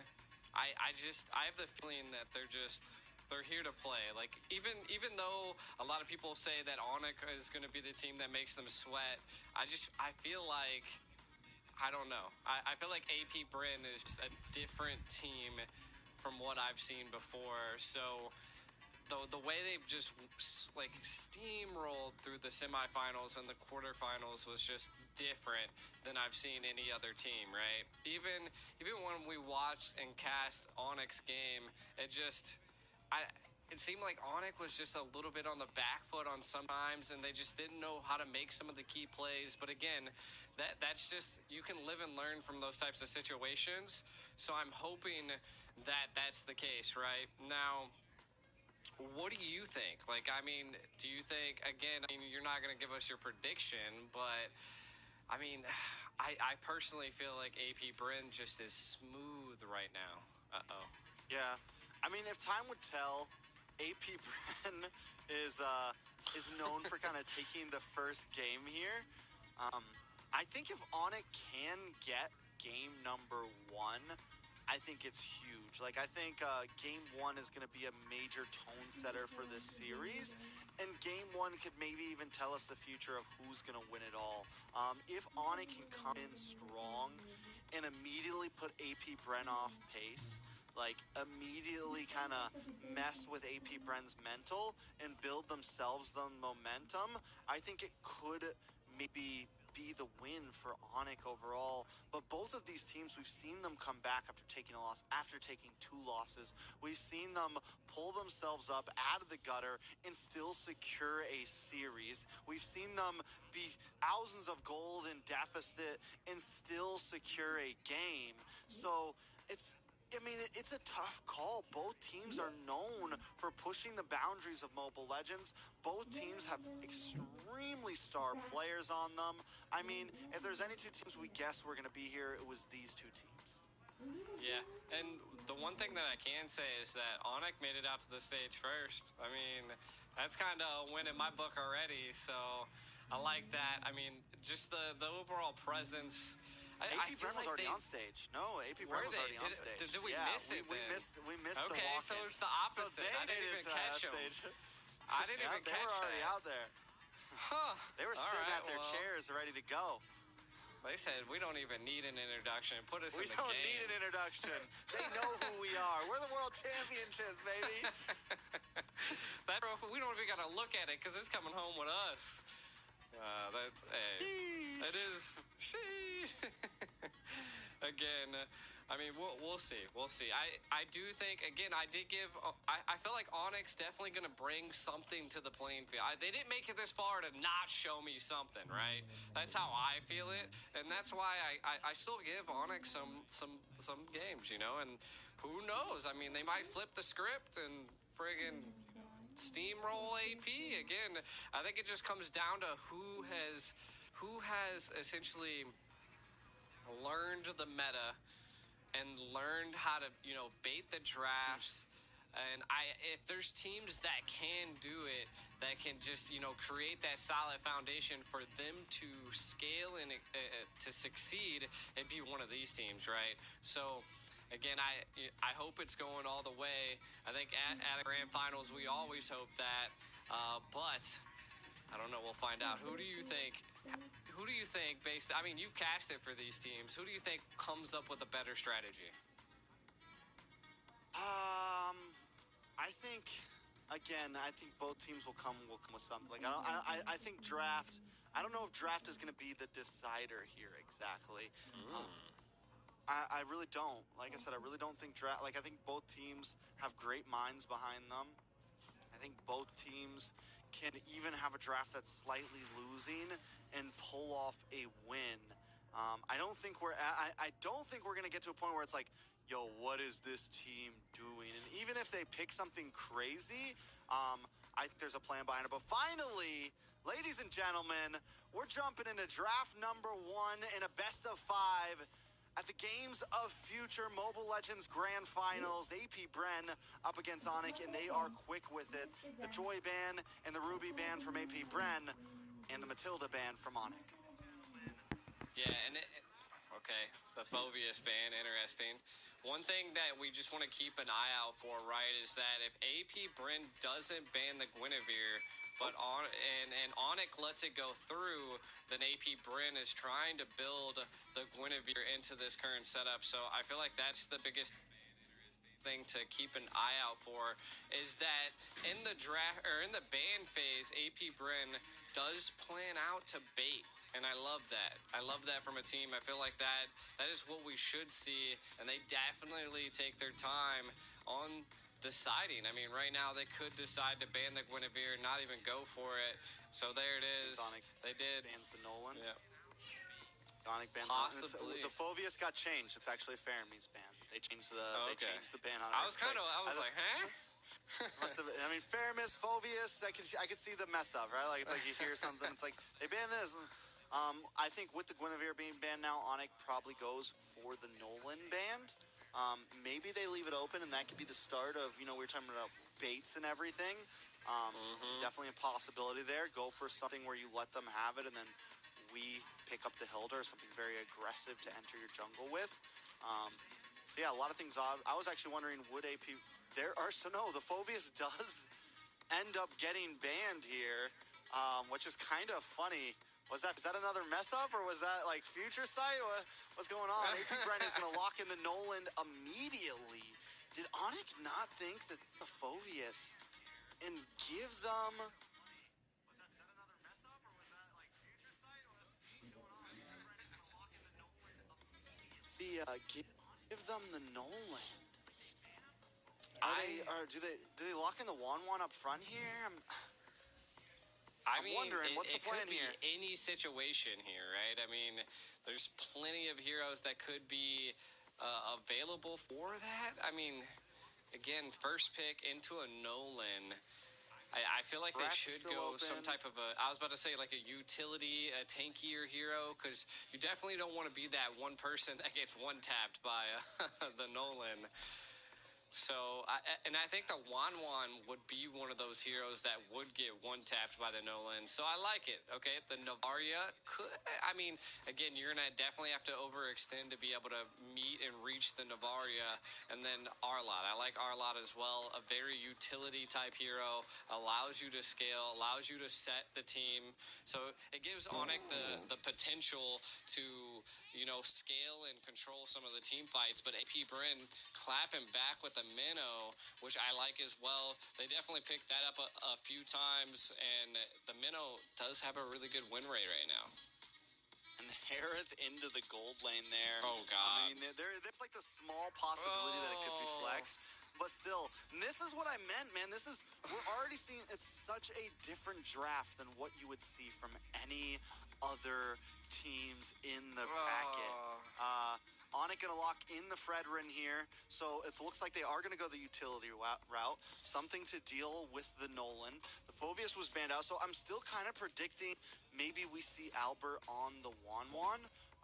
You do have range, you do have something that can kind of still poke lanes and kind of deal with the range of the Harith, because one of the problems with Harith is he has great poke, he has good wave clear in the early game to deal with a lot of marksmen. So that's, I mean, I'm just wondering, like, when I see the Phoveus, man, I gotta think their plan was to pick something dashy here, unless they were just anticipating or testing the waters to see if AP Bren would go for the Nolan. It's like, we're gonna make that pick look so juicy for you. We're gonna ban the Phoveus and leave Nolan open. It's like, there has to be a plan here for, like, an idea here to either be aggressive, get into their jungle, something like that. Yeah, and I mean, the Claude is still a viable pick as well. The Wanwan could definitely scale as well. But I feel like we could see a Claude pop up here, right? And then not only that, I mean, we've seen AP Bryn pull out a Beatrix. I mean, to be honest, like the marksman route is just so flexible when it comes to AP Bryn. It could just be anything, right? Right now, I think we should kind of focus on the EXP, right? Like, what could they possibly go that would be a decent EXP? And I mean, you still have the CC available, which is great sustain, as well as you still, I mean, we could see a Benedetta. I mean, we could still see a Paquito. I feel like something that's going to get into that back line to reach the Navaria. They take a lot away from Flat Easy here. No Xborg, no Phoveus, no Thamus. They pick up the Arlot. The Lapu is still open. Clint, I think Lapu could we know that AP Bren has kind of fallen to that pick before. It's definitely something we could see Flapteezy pick up here. The Paquito is also still open. So definitely still plenty of options for AP Bren. And both of those picks kind of give what you were talking about, getting into the back line, ways to target down onto Sans, who's going to be on this Novaria most likely. Yeah. So seeing what Onyx going to pick up here, the CC. Okay. All right, I like it. So it's going to be a Rome Arlot. Yeah. Yep. I mean, the Arlot in the Rome position is probably the key right now. And again, but I think AP Bren's kind of got that in the bag. It's going to definitely be, it's going to come down to strategic positioning here, right? We're going to have to see the Arlot just be in those key places to be able to catch the Nolan, to catch the Harith, right? And what? Glue boy. First time in the tournament? First time. So here's a pocket pick. Is it something that they think can deal with the CC here? How's it going to be able to handle it? It's another one that can also kind of get to the back line, cause mayhem. I'm not completely against it. I'm kind of a fan of the glue. I'm kind of sad that it fell off the meta. I think it's an interesting pick. And now there's your Claude. Going to be locked in for Onyx. Vexana for the side of AP Bren. It's only game one, and the draft is already interesting, and we thought nothing less of these two teams who are never scared to pick something a little bit outside of the meta. This is awesome, right? This is what I was saying. Like, the teams probably had that, like, the rabbit in the hat, and maybe it's glue. Maybe it's like no one's ever tried him. Maybe he's going to absolutely dominate in the Land of Dawn, and anybody can do it. It's going to be AP Brin, right? Again, we're going to be getting into it. I'll let you lead the way, Trex. All right, Games of Future Grand Finals for Mobile Legends is about to begin. We're about to hop through the portal into the Land of Dawn to start off the rematch, the revenge match, the grudge match between AP Bren and Onyx Esports. Right, kind of getting into this, the nitty and gritty here. I really want to focus on this glue pick, right? Like, what is it going to really establish here? And I think what it's going to do is really, like, kind of like what you were saying, being able to split, get into that back line, and be able to displace some of Onyx at this point. Now, Onyx, I love the early aggression, kind of keeping Super Marco at bay. But again, I mean, that's just them poking and propping at this point. One thing also, at the very end, AP picked up this Vexana. Could be a key factor into, you know, the solid CC that they needed. It does seem like AP Brin wants to control quite a bit of the team fights. Now, coming from on the side of Onyx, right? Like, again, just building off of what I said in the draft phase, I feel like the R-Lot's going to have to really rely on key positioning in order to, you know, make plays for Onyx, because it's going to be a little difficult as the team is just, they're quick people. You got the Nolan, you got the Harith, like, you're going to have to catch them off guard. I think it's definitely going to be a battle of wills here. I'm excited to see this EXP lane as well, man. Like, how is Boots? I think, obviously, CC, one of the most dominant EXP laners in the game, should kind of get the better hand of Flapteezy in the beginning. But if Flapteezy can scale, even though Glue is kind of an out-of-meta hero right now, one of the reasons being is it takes a little bit too much time to get on the map. Kyle Teasy as well on this Nolan. Once it gets the first item locked in, if he goes for something like the Blade of Hepatitis, we're going to see some big damage. So Albert's going to have to be careful. The rest of the team is going to have to be careful. And look at the damage. A big Terrify Keyboy in a little bit of trouble here. Able to dash back. They're unable to find the kill. But we're already seeing the possibilities from Few and Ogwyn. Yeah, and again, right now, it's everybody's game, right? I mean, the first turtle is not going to make or break a team, but it does look like both teams want to fight for it. Hassan's going to get involved here. Kyle Teasy starting up on the Lord, but a big stun onto Keyboy and Kyrie. Kyrie unable to make it in. The grab the slam, and Flapteezy already causing mayhem in the back line. That's the first turtle. Kyle Teasy will be able to secure it. Kyrie doing a little bit too much damage. Flapteezy might be too deep. Nice immobilized onto two members. Boots trying to steer him away, but now Kyle Teasy making the move onto the purple buff and gonna steal that away. You know, I wasn't really even thinking about this, right? Like, they're gonna collapse on Boots, though. Boots in trouble, getting knocked up, taken out. Flapteezy picking up the kill.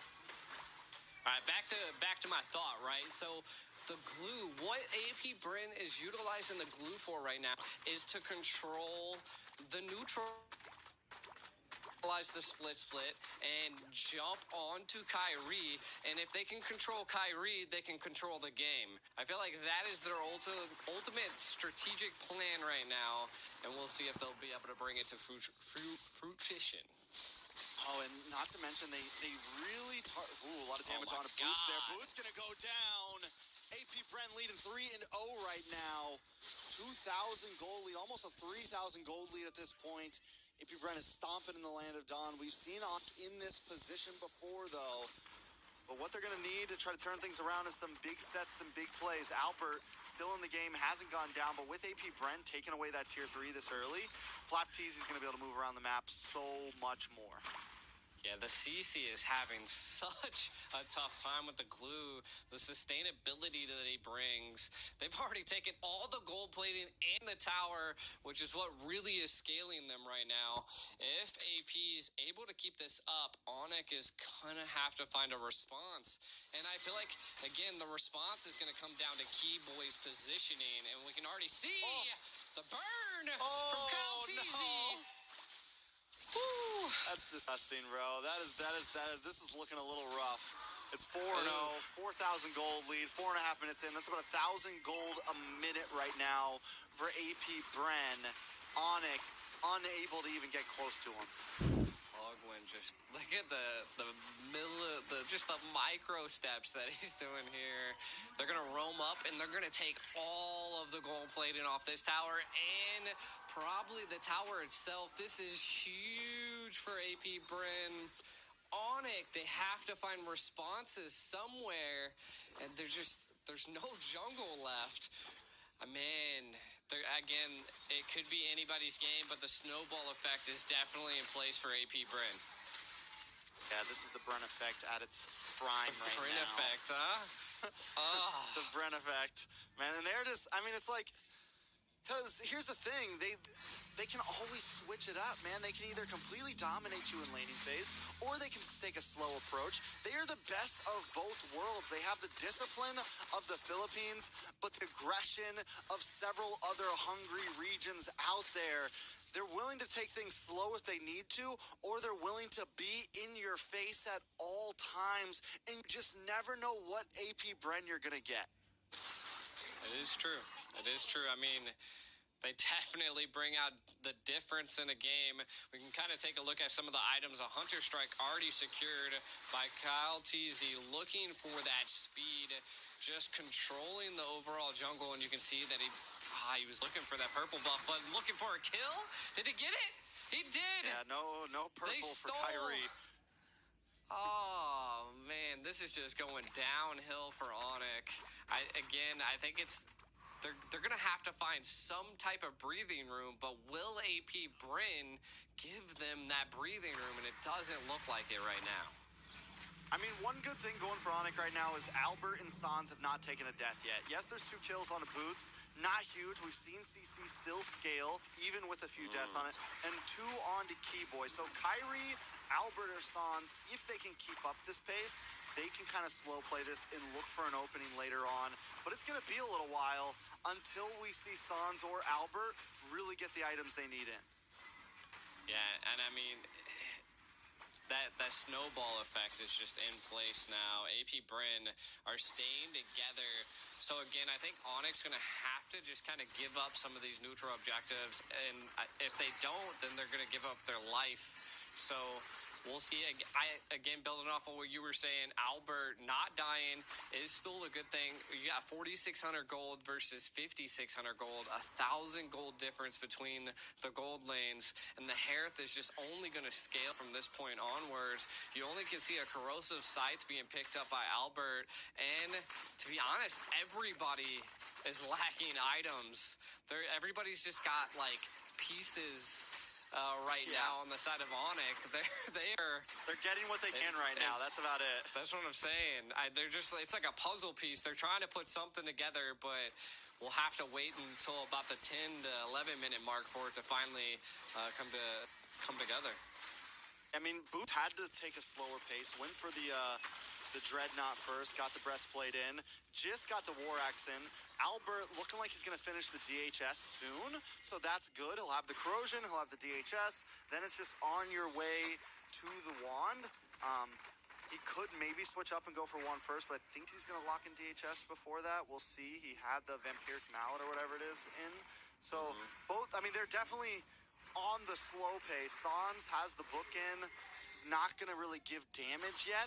They definitely need another item in. And by the time they get that item in, AP Bren will already have their 3rd in.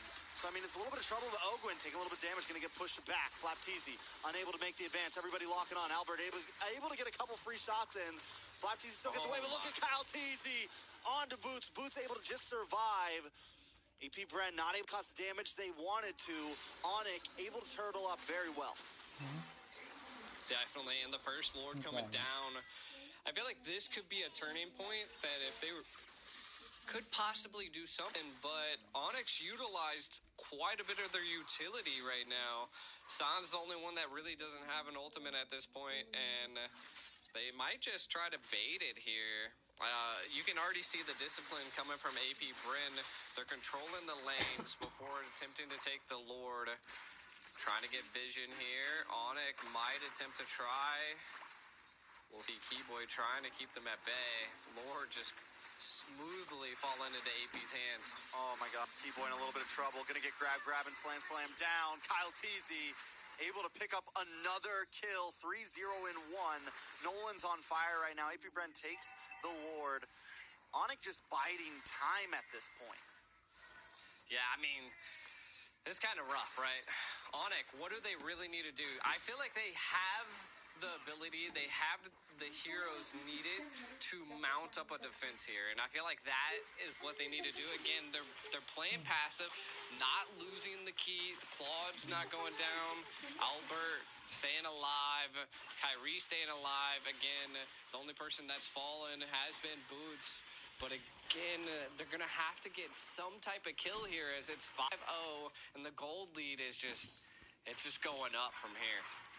Okay, good call by Sans there. Sends a meteor to check that bush and finds Kyle Teasy, forcing him back a little bit. Flap Teasy under the towers, though, taking a lot of hits to the face. Okay, a lot of damage on Ogwin as well. Onyx out to defense of the Appraiser's Wrath. Finally puts a kill on the map for Onyx.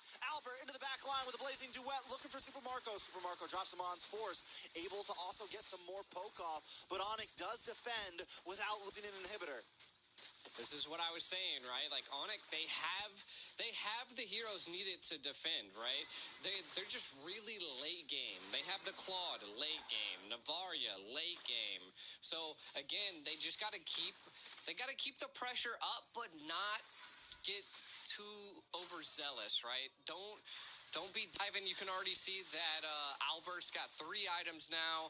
The Chloe, the Golden Staff, the Corrosive Scythe, and the Demon Hunter. So gonna be destroying some of the tickiness that AP Bren brings. And then look, again, Sans just hitting shots left and right. Super Marco falling a little bit low, but again, AP Bren just has the sustainability to just be there.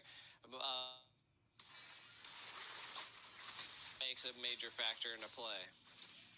The real problem is definitely going to be Keyboy here. He's very behind. About 30... Oh. All right.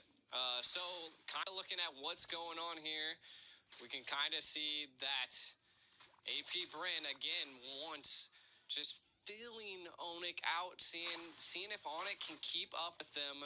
They know that they have the damage at this point. We'll see. They want the red buff. Could be a little bit of a go here. Albert trying to possibly get it. Kyrie able to steal the red buff here. AP now actively backing up. Yeah, nice plays from over the side onto Onyx here. Like I said, Keyboy is very behind on items. He's not able to hold the front line like the rest of the team, but Onyx still mounting a good defense. Wait! Ogwin into the backside, causing a lot of damage. Super Marco as well, drops him on for Sans, able to find one. Kyrie drops Ogwin as well. Boots gonna be the next on the chopping block. We'll see if they can do it. This is gonna give Lord over to the side of AP Bren.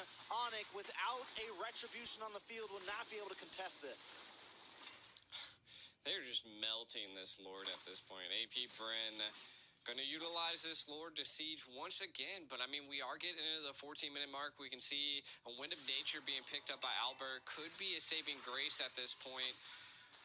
Navaria has the burn, has the damage, and we can kind of see CC picking up the War Axe as well. So they are gearing up. They are getting the equipment that they need to counter AP Bren. So it's just a matter of that. AP Bren has just put so much pressure onto Onyx. Can they keep this defense up? Can they keep their castle alive? I mean, if any team can defend with a 12,000 gold deficit, it's definitely Onyx. But I don't think AP Bren wants to let it happen.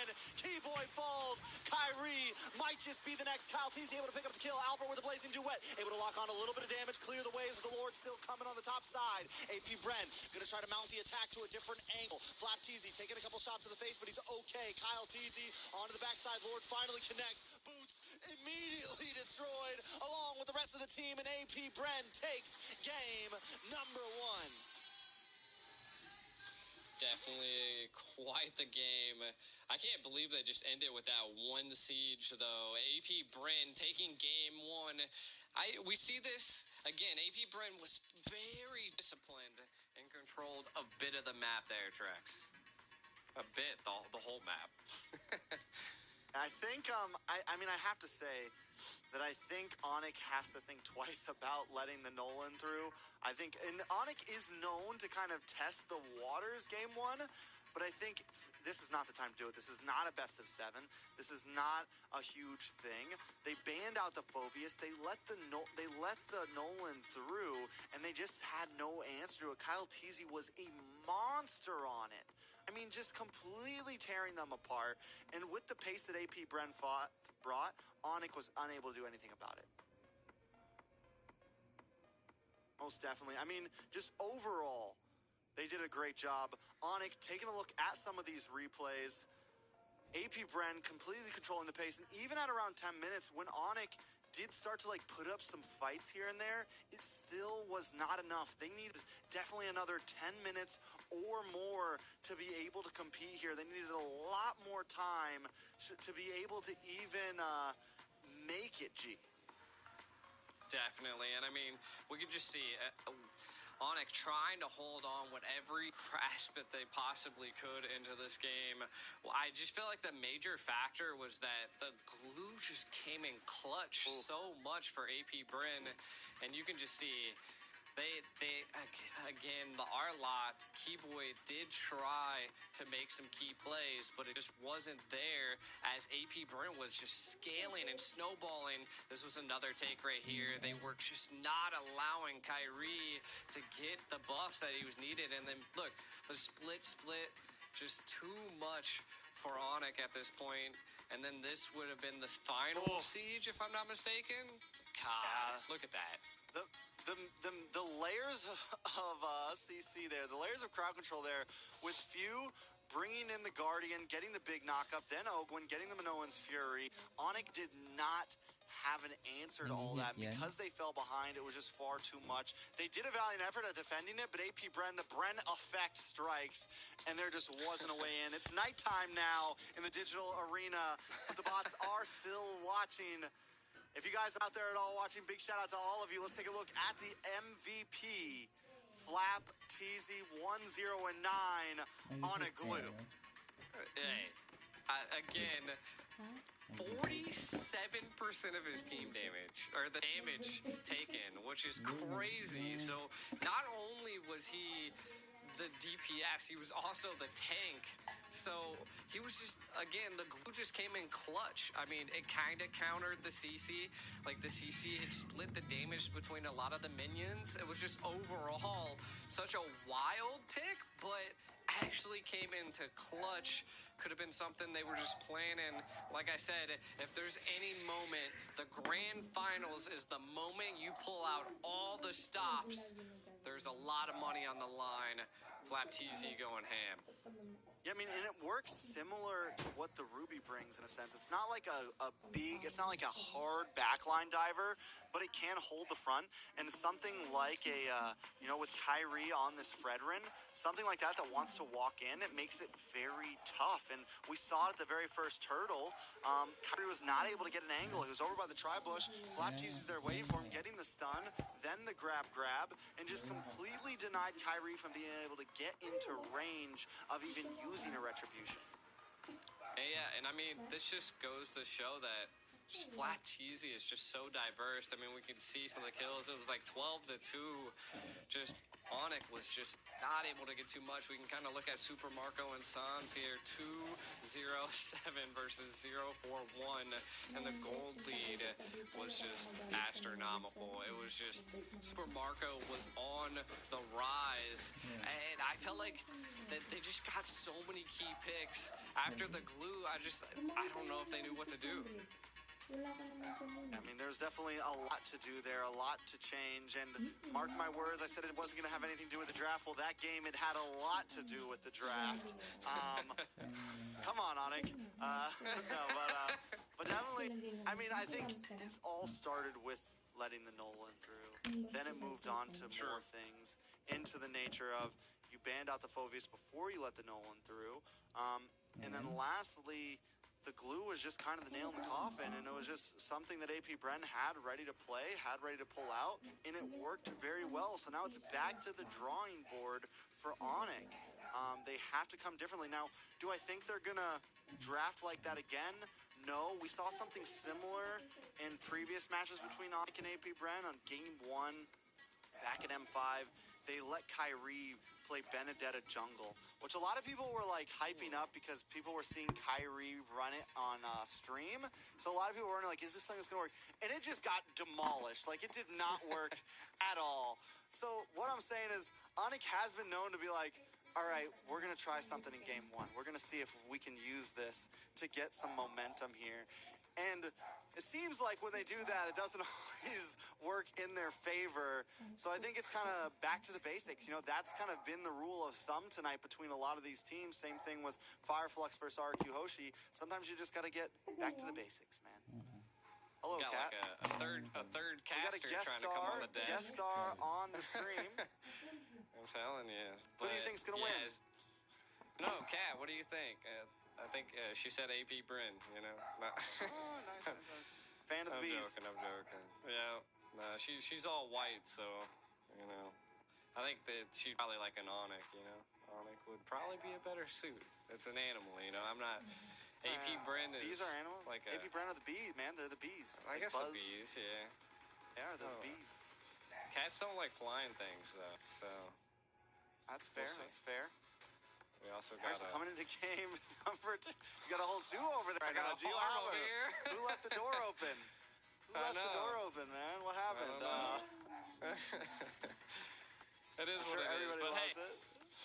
kind of looking at AP Bren and Onyx, right? The last game that kind of went down, the biggest thing that I seen that happened was that really it kind of came down to the draft, but I think it also just came down to that the lanes were just very countered, right? Like, we seen that the glue is just such a great counter to the CC, and we just noticed that, like, it was just overall a good pick, right? And I think that ultimately turned Onyx on its back, and they just didn't know what to do. Again, kind of building onto the Nolan. The Nolan was nice, too. Just, it was fast, it was quick, it was constantly invading Kyrie, and just it just was too much for him. I liked the Arlot pick. Like, I felt like it was a good option. It just, the scaling wasn't on Onyx side. I mean, there was just a lot. I think there was scaling on Onyx side. They just weren't able to catch the wave, right? They just weren't able to. They got completely denied in the early game. And AP Bren were just, I mean, they took their composition, they ran with it perfectly, right? They completely denied Onyx of even getting to a point where they could do the damage. Even when Albert got the 3 items in, this was our worry, right? We said, yeah, they'll get 3 items in, but then AP Bren will have 4 or 5. Not to mention Keyboy gets caught off early, who's their roam. He had like an item and a half locked in when everyone else had 3, so he couldn't even hold the front side. It pretty much came down to Kyrie being the tank for the team, and it just wasn't enough. AP Bren was able to shatter through that. So Onyx gets back to the basics in game number 2. Most likely they'll be on the blue side. First pick, first ban, hopefully. They're going to need to take some time to think about it, like what the plan is next, because they have to be able to match that pace. If AP Bren keeps on that type of pace, keeps the aggressive, like not the patient AP Bren, but the we're going to destroy you AP Bren, they have to be able to read that. And they have to understand that AP Bren is the full package, like I said. They want to play utility. If they want to really hover down onto their gold in like Golden Mage, they can do that. If they want to put Kyle Teasy on an aggressive jungler, they can do that. They have a full book of strategies in their hands right now.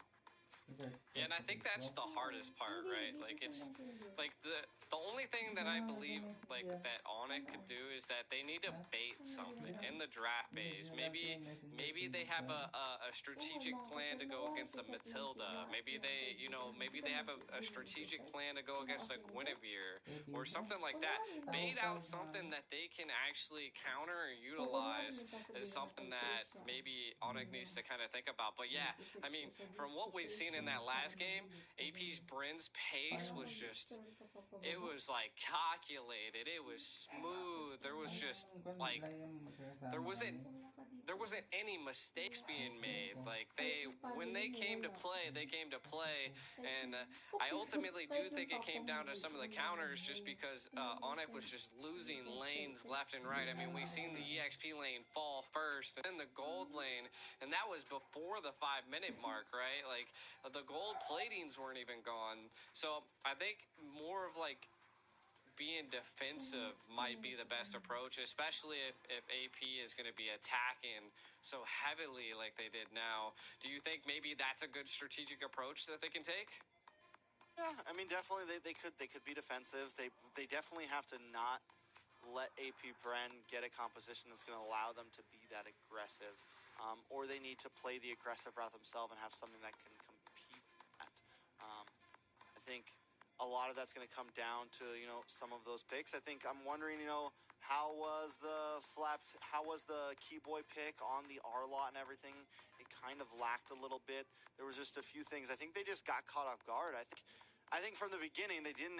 I think they just didn't plan maybe for AP Bren to pick up the Nolan first pick, and then after that they didn't plan for AP Bren to just be in their face so fast and so immediately. So whether they go defensive, whether they get aggressive, they now at least have feel for AP Bren, and there's kind of no excuses. They're going to have to change things up coming into game number 2. And I feel like that's how it happened last time at M5, right? Like, it seemed like AP Bren was able to take that first game, but then the next 2 games went to Onyx. So, again, they do seem to have a bounce back aspect to them. But I feel like this meta is just so wild right now that any hero is viable as long as someone knows how to play it. And it seems like they're not sticking with the meta, so I feel like that's the hardest thing to predict, right? Like, if I was Onyx, like, you need to really take the steps lightly, and if you have the chance to choose first or second pick, it might be an advantage to take that first pick and maybe try to secure something that just is overall even a Nana, right? Like, being able to displace, to stun, to stop a frontal assault, to kind of slow them down. I feel like that's what the Navaria was for, but it just, again, was a late game mage paired with a late game gold lane, and it just, AP Bren was like, we're not going to the late game. Yeah, you see none. You see none at all. And with the amount of CC they had, it was insane. So nextly, it's like, if AP Bren is good pick things like that, like they're also one of the only teams that have like gone for the Vexana. We've seen Onyx pick up the Vexana once. We also saw Onyx pick up the Odette before. Like, maybe we could even counter all this and say Onyx maybe should think a little more outside the box. Maybe not in the sense of like not giving. I definitely don't think you can give up some of the powerhouses right now. I think like the Guinevere, if you're going to give up the Nolan, you need to be ready to, you better get something very valuable in hand. I think there's a few heroes right now on the block. Quinny, Matilda, Nolan, and Joy. Those are some of the picks that you cannot let through unless you're getting one of the other ones. But enough talk about hypotheticals, theories, and whatnot. We're already this in is there. Onyx up against AP Bren, and the bands are starting quickly. Onyx going to open up with a Fermi's Minotaur. They're going to force AP Bren to get gritty here. Yeah, and I mean, we can already kind of see the foundation you were laying, Trex, is that the Nolan, right? The Nolan, the Joy is out of here. Possibly still have the Guinevere. And again, this could be, instead of Onyx baiting AP could be baiting Onyx at this point, right? Like, get the Guinevere. We can steamroll you and be a little bit faster than you. If Onyx doesn't ban the Matilda here, like if Onyx bans the Matilda, AP Bren bans the Gwynny most likely. If Onyx, so I think at this, if they weren't to build the Matilda, ban the Matilda, then AP Bren could leave the Gwynny open for the trade. But I think with that ban on the Matilda, AP Bren has to take out the Gwynny here. I don't think I want to go against Kyrie with the Gwynny. It's also just gives so much flexibility. Keyboy could take Gwynny. True. I think it's just too solid of a blue side pick. It's too solid of a first pick up front with nothing to trade for. But who knows? I mean, we saw Onic give up the Nolan last time. AP Bren are a game up. They feel good. They just stomped out Onic downright. They might go for it. Yeah, I mean, and it just goes to show that it's like, it's anybody's game. It's any strategic advantage or approach that you can possibly take is what you'll want to go for here. And again, there's the Navaria. I felt this. I feel like they are leaving it open because they have an answer to it. I feel, as crazy as it could be, I feel like that so many teams have first picked this Guinevere that they could have a plan to counter it. Again, could be a double-edged sword, though, right? Like, it could be a bad play for the side of AP Bren.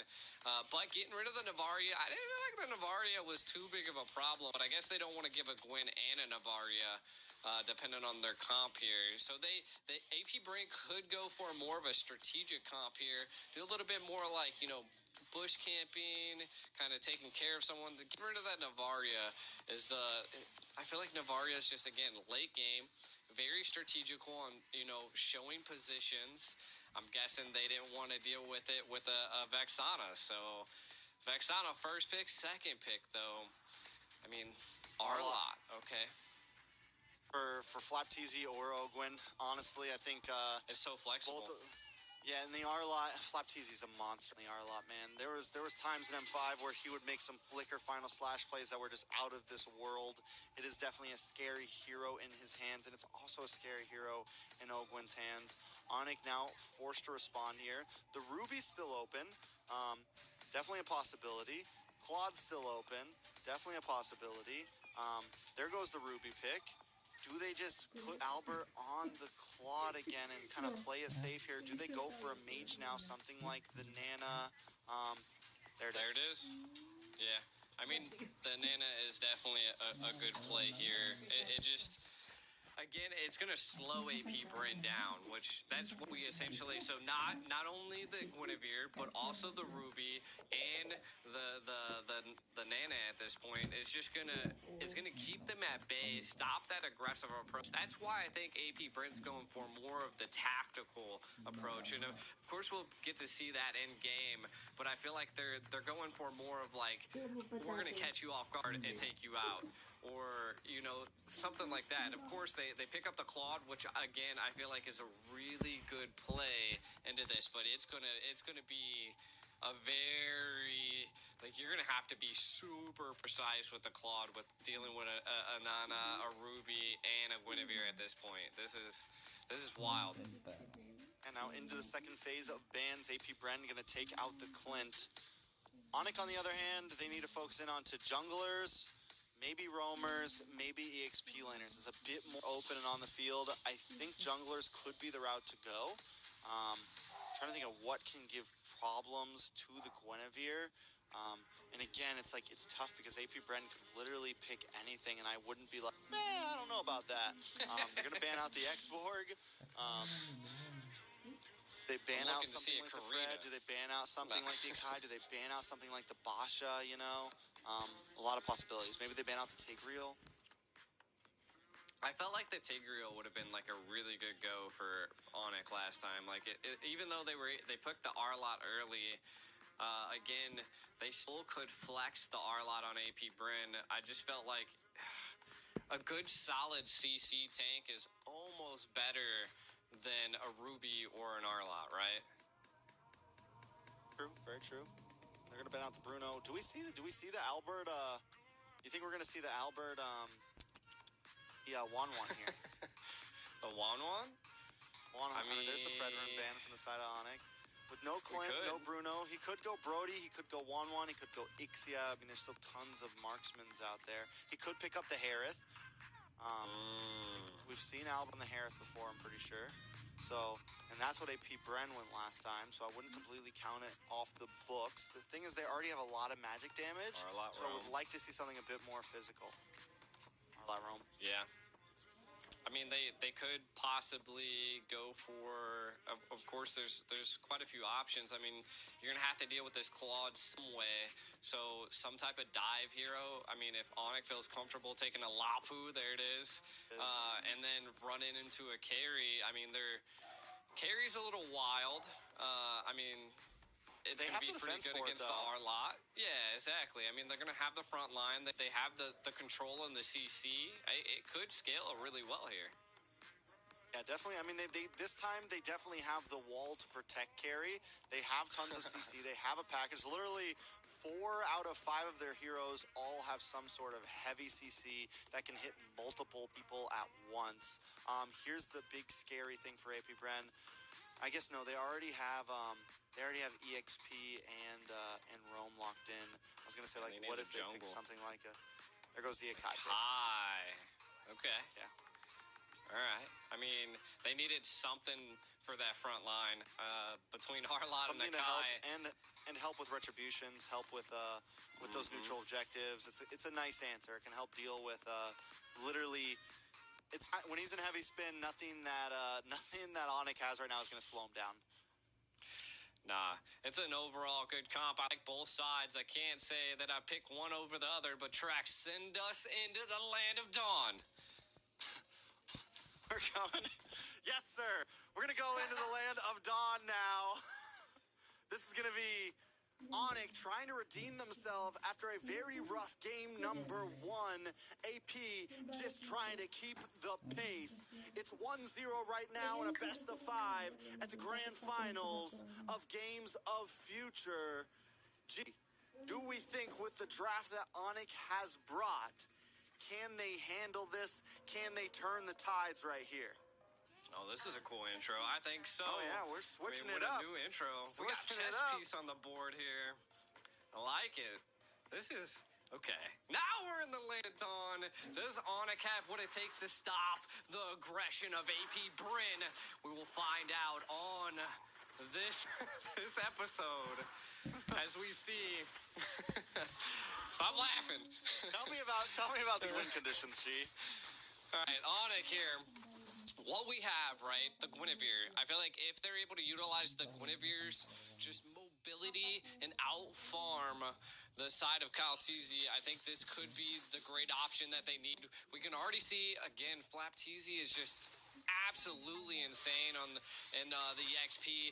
That could be just the response that they need is maybe stopping Flaptizi from controlling that EXP. Maybe show some pressure up there instead of the gold lane, as we don't see it being a major problem in the gold. Last time we seen the EXP fall first, and it looked like that's what might happen again as the pressure is being applied up there. By the side of AP Bren, again, I think if they just keep up the aggression, keep up the farm, keep it going, that they have the claw to secure the late game. They have a solid CC with the heavy spin combined with the Vexana. Just control the overall team fights. Don't get caught off guard, though, because Onyx has the CC and the control to stop AP Bren's aggression. Kyrie missing that, though. That's a little rough right there. That's a mistake you don't want to make. It still sends few back. It still does a little bit something there. So, I mean, we're definitely seeing the possibilities from the side of Onyx, and it definitely doesn't feel as stompy as AP Bren was. Yeah. And again, I think it just comes down to the overall control that Onyx is now exerting. They're able to control and just put a little bit more pressure onto AP so that they're just not as dominating as they were. We can already see that the EXP is not too bad. You can see Sans rotating up there as the Turtle's here. We'll see. Yep. Ooh, the damage, though. Big knockup. Wait a second, boost in the backside, taking out few. Kyrie in a little bit of trouble, but they do get the transformation onto Flaptizi. Kyrie thinking twice before he moves in. Keyboy finds a kill onto Flaptizi. Onyx coming out on top in the turtle fight, but Kaltizi still takes the turtle. It's 2 for 0, but a turtle over to the side of AP Bren. Onyx with a lead in gold. Ogwin gonna be next. A lot of damage, and Sans finds the kill. Okay. Look at Onyx coming out on top. The Kings looking really good this time around. They have found answers to take on AP Bryn.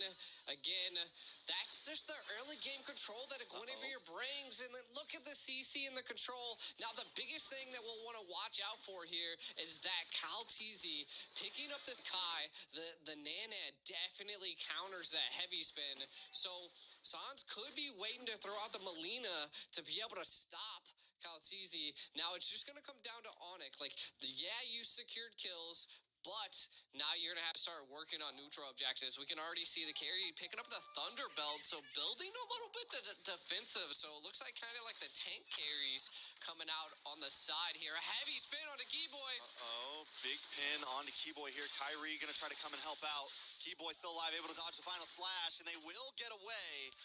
Onyx feeling much more comfortable in game number 2. Definitely, and again, that's the kill lead, but they ain't gonna let up. Hold on, the Melina blitz, and the kill on to Ogwin. Sans putting another one in the book there. 2-0 in 1. He's playing such a cleaner game than last time. I think this is going to be critical, making sure, and this is what we meant, back to the basics, man. We all know this little girl Nana is meta. We all know that Vex is meta. We know these things, and AP Brent is not forgetting it. Onyx needs to get back to the roots of that, and we're seeing that in game number 2, and it's already working very well. I like it. I mean, but Onyx, they don't get tunnel vision, right? You are facing AP Bryn. The gold lead's not crazy, even though it's 4-0. Keep the eye on the prize. Secure neutral objectives. Keep controlling them. Keep their speed down, and Onyx can keep controlling this game like this. Now, we are seeing the next turtle take coming in. Do we see AP Bryn make this? Or does Onyx finally take a turtle here? A lot of utility available. Wait a second, but a big pin does land on a Keyboy, but he's able to just get away. AP Brandon looking boots into the backside with Bravest Spider. Going to get hit by the heavy spin. Calteezy looking for an angle, trying to get in. Calteezy takes the turtle once again. Onyx unable to secure a big neutral objective just yet. Still holding a small lead in gold, but AP Bren is keeping up. Yeah, I mean, they saw that turtle, they came and they conquered that turtle. AP Bryn coming out on top in that go-around, but Stool, Onyx not letting up on the pressure. You can kind of see Albert in a little bit of trouble. Ogwin trying to dash in, gets final slash, picks up the kill. Keyboy looking for something, looking for an angle onto Ogwin. Gonna get the I'm offended onto him. Kyrie coming in to help out, dashes in. Looking for another hit. Ogwin may be able to get away from this. Kyrie still trying, but out comes Calteezy from the bush. Kyrie knows he can't get it. He's got to back off. Up, left, down, right. Ogwin not getting caught here as AP Bryn just holding their own. Again, Onyx now kind of being pressured. And I feel like this is where they need to find the momentum to re-pressure AP Bryn. You can kind of already see Boots on the Lapu putting on a lot of pressure on a Flapteezy. And again, this goes to show that the EXPs are kind of equal at this point. We're not seeing too much of an early rotation. Turtle now going down to the bottom lane. I feel like the biggest problem Onyx just ran into is that Albert fell, right? Into the little bit of the early game. A tank carry, that's not what you want. That's definitely not what you want. He's already a level behind Super Marco right now. Super Marco getting the gold from mid and the bot there. Albert does get some shots onto that tower, but it's still nothing major here. I think Onyx needs to understand that he's going to be a critical part of their team. Sans has been able to scale a little bit, 2-0-1, feeling pretty good, hasn't taken a death. Few has taken a death, so mid lane, Onyx is feeling good, but they need to start focusing onto this gold. Yeah, I mean, if they're not able to stop Super Marco, it could be a little bit of a problem because the Claw's the hardest person to lock down. Now, what I really need to see from the side of Onyx is Sans, man. We need to see that Melina Blitz just absolutely devastate AP, but an engage possibly happening as the Turtle rubber band match is engaged.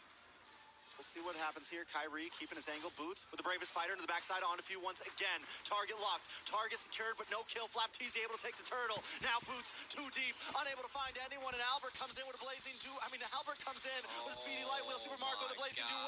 Members of Onyx are falling. Kyrie, Boots, Sans, Keyboy might just be next. Popsy, I'm offended, trying to hide under the tower, but AP Bren is closing the distance. Albert as well. They found you out. No hiding today. It's a full 5-man wipe. AP Bren taking the wheel.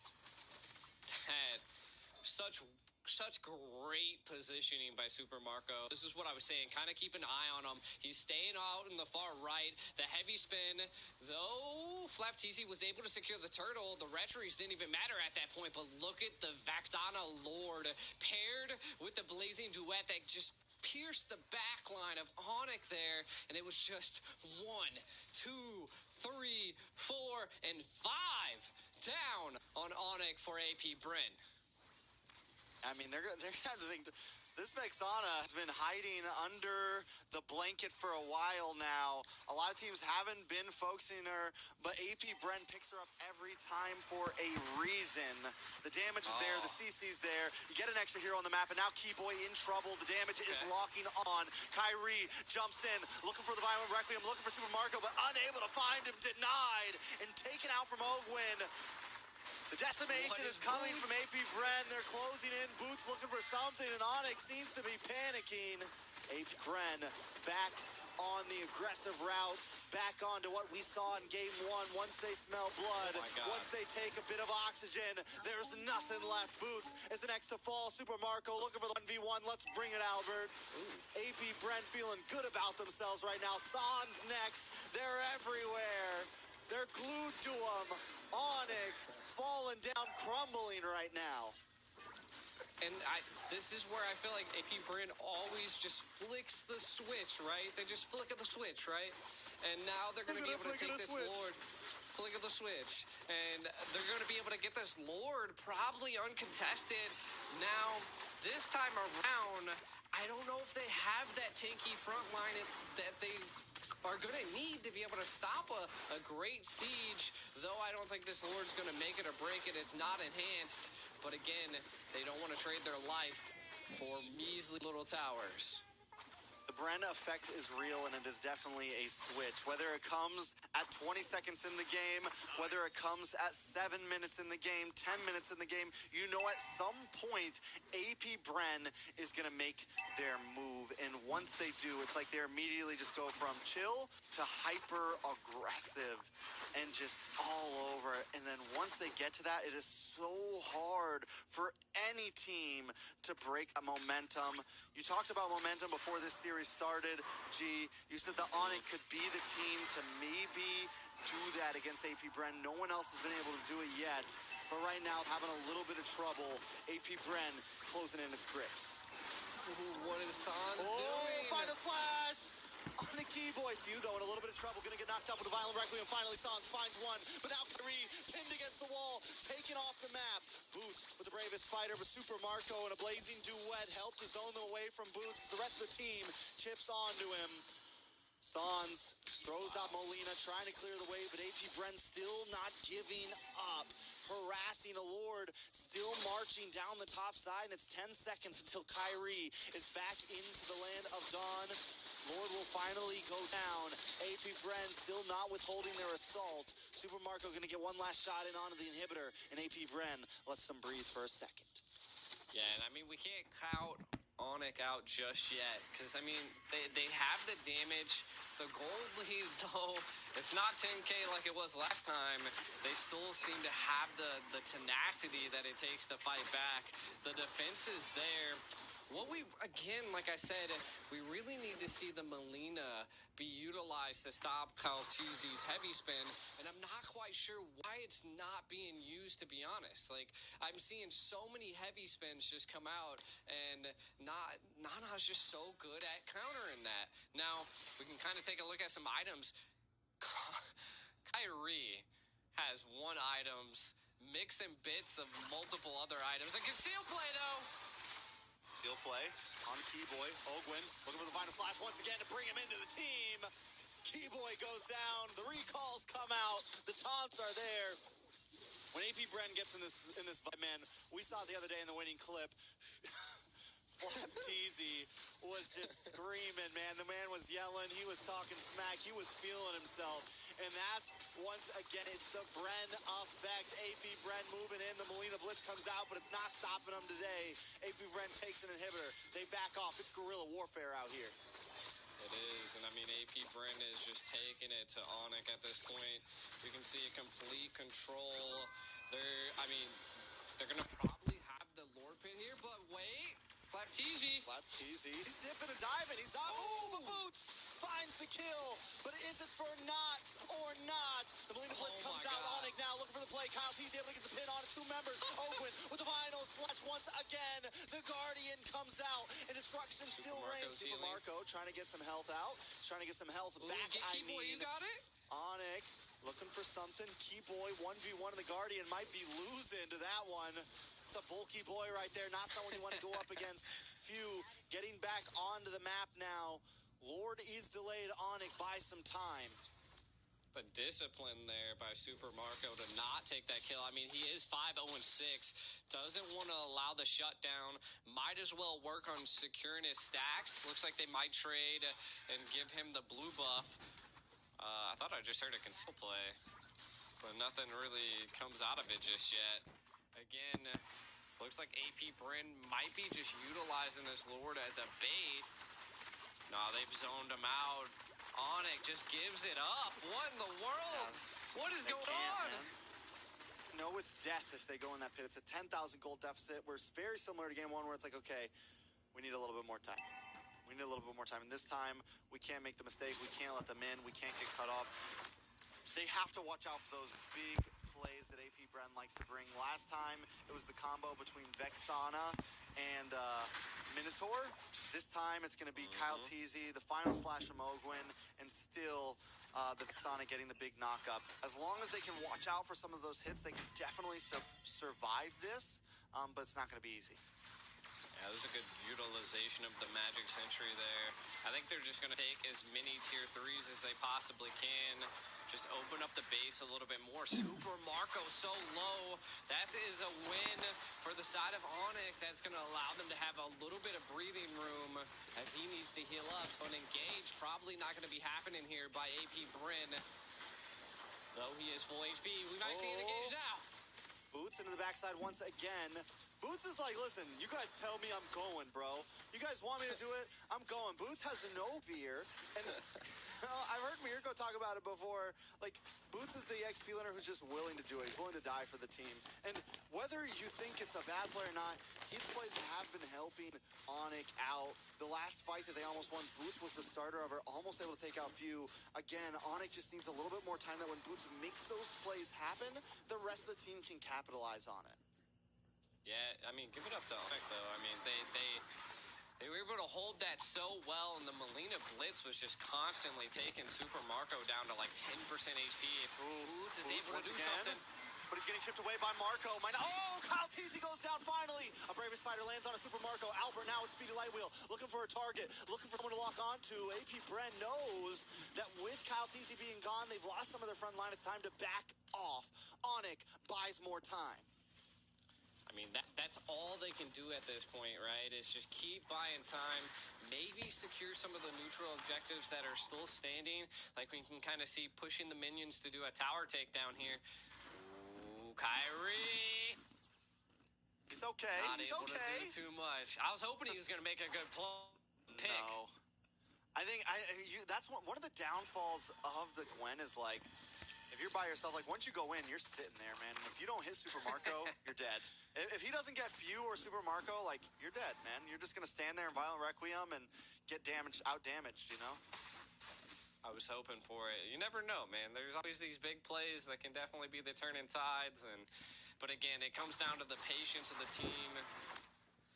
Sans in the mid lane, kind of taking a look at some of the items here. I mean, Albert's online, Super Marco's online. I feel like the difference here is that Kyle Teasy's 15 and Kyrie's not, having a little bit of trouble in the jungle. Might have don't some have Albert plays up here yet either. They might want to try to take this slow. I think Conceal Onyx is play. trying to delay. They look for the play on a Flapteezy, but he is able to use the Purify and get away there. Flapteezy still taking some damage back home. Boots taking too much. Albert trying to lock on to Ogwin. Gonna be able to flicker back. It's still a battle for the Lord Pit. Onyx maybe knows they're outmatched here. They're gonna have to back off once again. Unable to get a kill. They get you down so low every time, but can't get the finishing hit. You have to capitalize on some of them, man. That's like I've seen Super Marco low twice. Now Flapteezy and Pew. Like it's rough. Like if they were able to just kill one of them, this would be even more breathing room. But now a full team comp of AP Bren sieging down Onyx once again. 10K gold lead. Can they survive? I don't know. It's going to be a tough one. Luckily, they do have 2 inhibitors. San's able to clear the ways, throw out him in Lena Blitz. Albert going to chip away at the Lord. They're going to be able to take it down. Unless a huge mistake comes in, they should be able to survive another push here. Boots looking for an angle. Kyle Teasy making his way in base. Watch for the final splash, and there it is. Ogwin every time does it. Kyrie forced to go back onto the tower just to get some health back. Ogwin a little bit of trouble though, taken out. Boots able to defend, put the people at bay, keep AP Bren away, but they still are relentless. Super Marco, BMI's away, able to dodge Kyrie. AP Bren still looking for a possible play here. Few ready for the set, ready for the team. Sans throwing out the Molina. Kyle Teasy maybe finally decided to back off with the rest of the team. Onyx lives to see another Lord. I mean, they're holding their own, but what do they have to do here to be able to possibly take a Lord Pit, right? And I think it's going to come down to that. You can see that they have the damage, but it's still a little rough.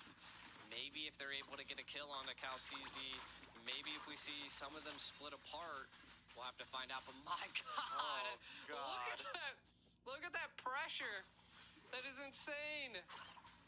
They need what, like 4 more minutes? They need like 4 more minutes because we're at AP Bren's at 60K. They're about maxed out on items. Onyx needs to get to that 62K mark where all the items are matched out, and then it's just a battle of skill, right? Where they're not at a 10,000 gold deficit. Taking a look at some of the items, Albert, at least the damage dealers for the side of Onyx are essentially maxed out. Albert's got everything in. We're waiting for Sans to finish that last item. Kyrie sitting pretty far behind right now at only 8,600. He is down 2 items right now, so he still has a while to go before where he needs to be. Yeah, he was down 3, but was able to pick up that Athena shield, and I think that could attribute to that Pew is just doing so much damage in CC that he's not able to survive. And if they're able to just stay alive long enough, maybe they'll be able to get a set onto Super Marco. That's the only thing I can possibly think would be a saving grace right now for Onyx. Pew with the pew pew. Pew with the pew pew. I'm telling you. All right, next Lord gonna be coming up. The clock is running. Onyx made it up to 54K gold. Still about 8,000 till everybody's maxed out. Maybe even more because Kyrie's 2 items behind. But Onyx knows this might be their chance. They got to go for something here. They're coming at it straight on. Nobody finding an angle just yet. Kyrie finally make it. Oh, Keyboy misses the I'm offended. That's 1 utility down. Flapteezy and Few also don't have an ultimate anymore, but here comes a concealed play from Ogwin. Ogwin maybe going the wrong way. He's trying to zone away Sans here. Does do his job, though. Kyrie still able to find a way in. Kyle Teasy just making work of the Lord. Kyrie not going to go for it. They got to back off. Flapteezy getting the chip damage. Ogwin comes in. Doesn't have the final slash. Way to use it. Gets 1. Keyboy able to get knocked back. Still nobody goes down, but Super Marco with the blazing duet. Kyrie misses. He's under fire. But he's okay. Onyx still backing off. Flapteezy able to keep them in the base. Stay in your spot. Don't worry. AP Bren's coming soon. That was a lot of utility baited out right there by the side of Onyx. I mean, they could possibly survive the Lord if they're able to keep it at bay, which I think is going to come down to the combination of Boots being able to zone the back line and Keyboy just keeping the Lord in place. Oh! A lot of damage on a Flap TZ there. Mortality pops. He's the winner, Truncheon, but he buys enough time. And the double pin from Kyle TZ. He's going to let the Lord get a little bit closer. Look at the damage on the Keyboy. Hold on, Kyrie able to find Super Marco finally. Once and for all, and Super Marco goes down, but the base is too low. They had a valiant effort, but it's still not enough. AP Bren takes it to match point. My God, AP Bren is so disciplined. Being able to just push Onic against the wall. And I mean, you gotta, AP Bren being able to bring it to match point, but Onic just put up such a great fight. It was just, I mean, it was anybody's game into the early match, and we'll kind of probably jump into some of the highlights and see some of the turning points that definitely caused Onic to just fall back a little bit. But man, what a game. Definitely an amazing game, and here's the thing, man. Onic is doing everything they can. I feel like Onic is playing the best they can right now. The best any team can play right now. But the Bren effect is just too much, man. Because, I mean, it's not, I mean, Onic is literally thousands of gold behind, and they're still putting up such a great fight. But it's just not enough. This is when AP Bren really started to just push in more and more. And Onic, every time, boots in the back line, getting huge stuns like that, getting huge plays like that. But still, it's nothing right now in the face of AP Bren. Yeah, I mean, they just really couldn't find a moment to be able to take a lot from AP. And like you were saying earlier, even though Boots goes into the back line and dives in a lot, you could just see the combinations and the strategic plays AP Bren brings. Super Marco's patient. Like, look, he could have took out Keyboy right here, but he's not sure who's all under that bush, right? And Albert's there, so could have been a little bit of a rough play for him, but the patience was one with Super Marco. And again, there's Boots diving into the back line, trying to make progress, and the Molina Blitz able to burst down Kyle TZ, but again, AP Bren still not being, like, they just, Onyx not able to take advantage of those key spots. Though this was almost a really good play. They split AP Bren apart, but they're, again, Boots all alone trying to keep them at bay, and Onic not really responding or even able to find a response. And then, oh my God, one shot right there. And this looks like this was the one of the last pushes. Yeah, second to last push. Yeah, so nice. I mean, even here, Onic able to defend, able to do well. AP Bren, you know, never really pushing the envelope. They never force it, right? They right. Like we always say, they always feel in control. And even here, Kyle TZ able to put them both pinned. Kyrie finds Super Marco, but by then it's just too little, too late. The night's getting darker, and the night might be getting darker for Onic as well, but AP Bren is feeling on fire. Super Marco gonna take the MVP on this Claude. 7, 1-8, 28% team damage, and 820 gold per minute. Taking a look at his items, he got the trio in, then goes for the Malik Roar on top of it, picks up the immortality, and by then he's just comfortable, especially once he has the Athena shield to deal with any possible burst damage coming from the Nana. Yeah, I mean, it was well executed. Super Marco's patience was amazing.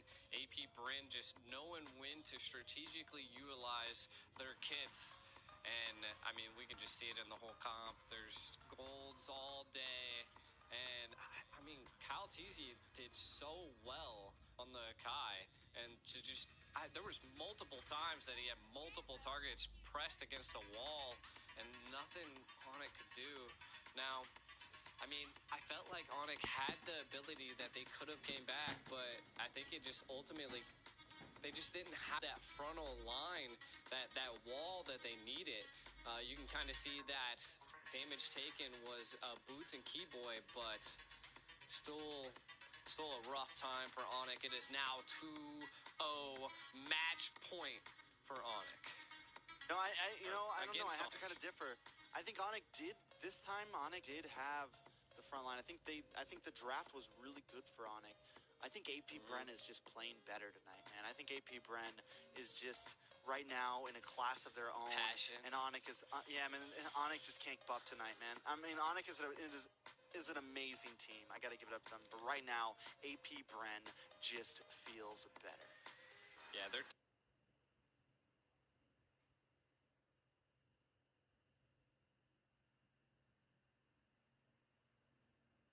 tempo right now is just high. Like even with a comp that Onic just had to kind of like CC control slow, it still wasn't enough to stop the tempo of AP Bren.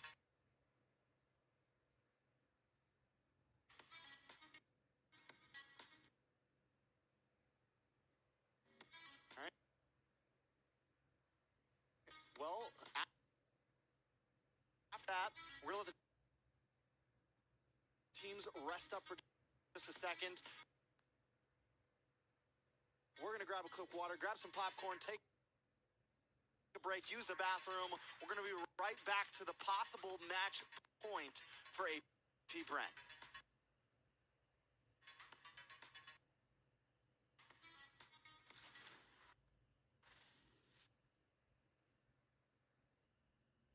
In a world that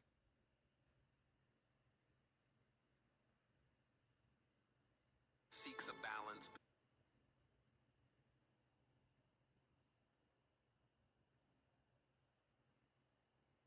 between metaverses and healthy lifestyle, video games and traditional sport, live shows and web entertainment, we found the only way to harmony. Introducing a new era in the realm of sports, Phygital, a revolutionary fusion of the physical and digital worlds. This is an unparalleled mix of the most exhilarating and dynamic youth sports disciplines, all integrated with popular video games and cutting-edge technological devices. This unique sports format is accessible to all. Anyone can participate in Phygital competitions. Any sport has the potential to evolve into a Phygital experience. Football, basketball, hockey, racing, martial arts, shooters, and many other sports have successfully adapted to the new reality. The 2024 Games of the Future is a global multi-sport event that represents the pinnacle of Phygital sports worldwide. The event is attended by best clubs and teams, bringing together 2,000 participants from over 100 countries. It marks the beginning of a series of top Phygital tournaments that will take place annually worldwide. The current official program of Games of the Future includes 21 innovative disciplines. They are classified into 5 groups, which we refer to as challenges: sports, technology, speed, tactics, and strategies, openness, show, fun, and healthy lifestyle. Coming our way is the exciting Phygital era. So stay tuned, join our global Phygital community, and come over to the upcoming Games of the Future. Emerge as winners and heroes of the new era. Games of the Future, made for young generations. All right, G, we are back. It's match point for AP Grand Bren. Finals. Grand Finals. Whole lot of money on the line. Whole lot of pride, ego, and everything on the line right here. And AP Bren is trying to make quick work of it. They're trying to get out the cold. They're trying to go back home fast. Onic trying to delay the process here. At this point, the only way out for Onic is a clean reverse sweep. They got to win 3 games in a row, and it doesn't feel very good in their favor. I'm hoping that they can at least take 1 here, maybe take 2, maybe try to take 3, just for the sake of Mobile Legends Esports, for the sake of the hype of these games. But right now, AP Bren just looks good. And, you know, there's something I want to talk about. AP Bren last year did something that, you know, some people would call, like, the golden road. Right? Like, Onic was looking for the Grand Slam. They were looking for MPL season. They were looking for MSC, and they were looking for Worlds. Whereas when we looked at Onic, they had taken ISF, they had taken SEA Games, and then they took Worlds. And now they're over in Russia, trying to take another one, just really cementing their legacy overall. They got rent paid at their boot camp for a very long time right now. Who, Onyx or AP, huh? AP. It is true. It is true. I mean, what we're seeing is that just AP is just on a whole nother level right now. And they were able to take the crown from the Kings, right? And I feel like this is, again, if we see it, they're going to have to...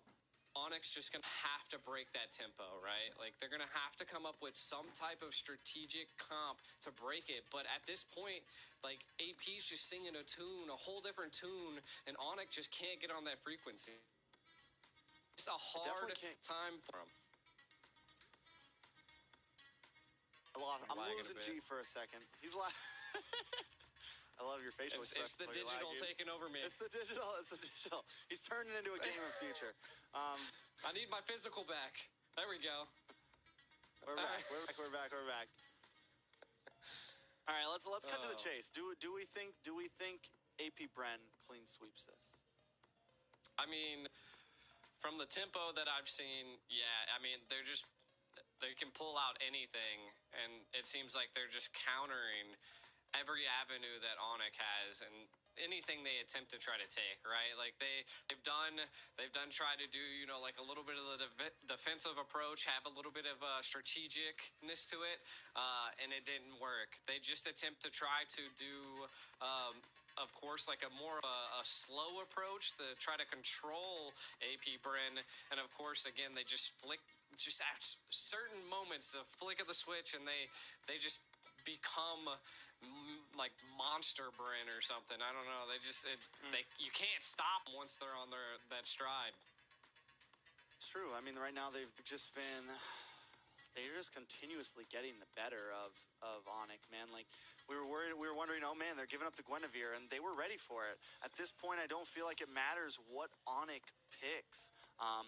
They just have to not let that switch get hit, man. And when the switch does get hit, they can't let it hurt them. And when the switch happened was AP Bren got like a full team wipeout, and Onyx had the lead in the laning phase. They were feeling really good about themselves, but then it happened, right? Like you like to say, the switch was flipped. AP Bren gets the full team wipeout, and from there on, AP Bren was everywhere. Once they find that moment, they are all over them, not giving them any time to breathe, and it was just a repeat of game number 1. So Onyx, I'm almost wondering, it's like maybe last Valiant efforts just take things really slow, man. Just don't even try to force fights in the beginning. I don't know. They got to figure something out here, because this could be the end. This could be the end of the grand finals for them. Yeah, match point. I mean, the only thing I can possibly think of is that Onyx just needs to stop making those micro mistakes that they are, because the moment they do, that's how the team wipe occurred, right? Like, they attempted to try to break and split AP, but then they also split themselves in the last game, which caused a little bit of a downward spiral for Onyx at that point. So I think it's just coming down to the fundamentals, like just keep it going.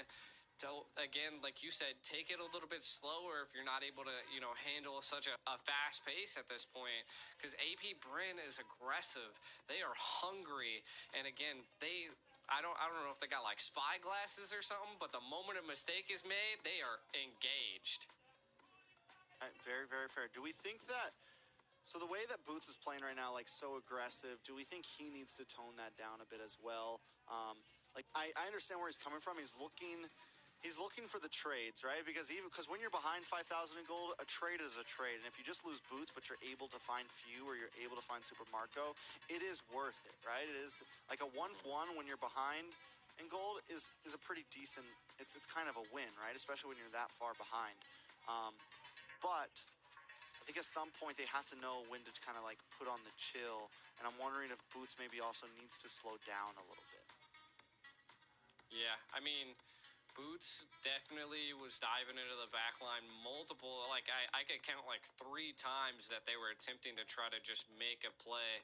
And I think maybe that could have caused, you know, a little bit of a disruptance on Onyx half. Like, they done lost their EXP lane, and again, that's one of the frontal lines that they had, right? So They with the Arla, or not the Arla, the Lapu just going down, it just left Onyx wide open.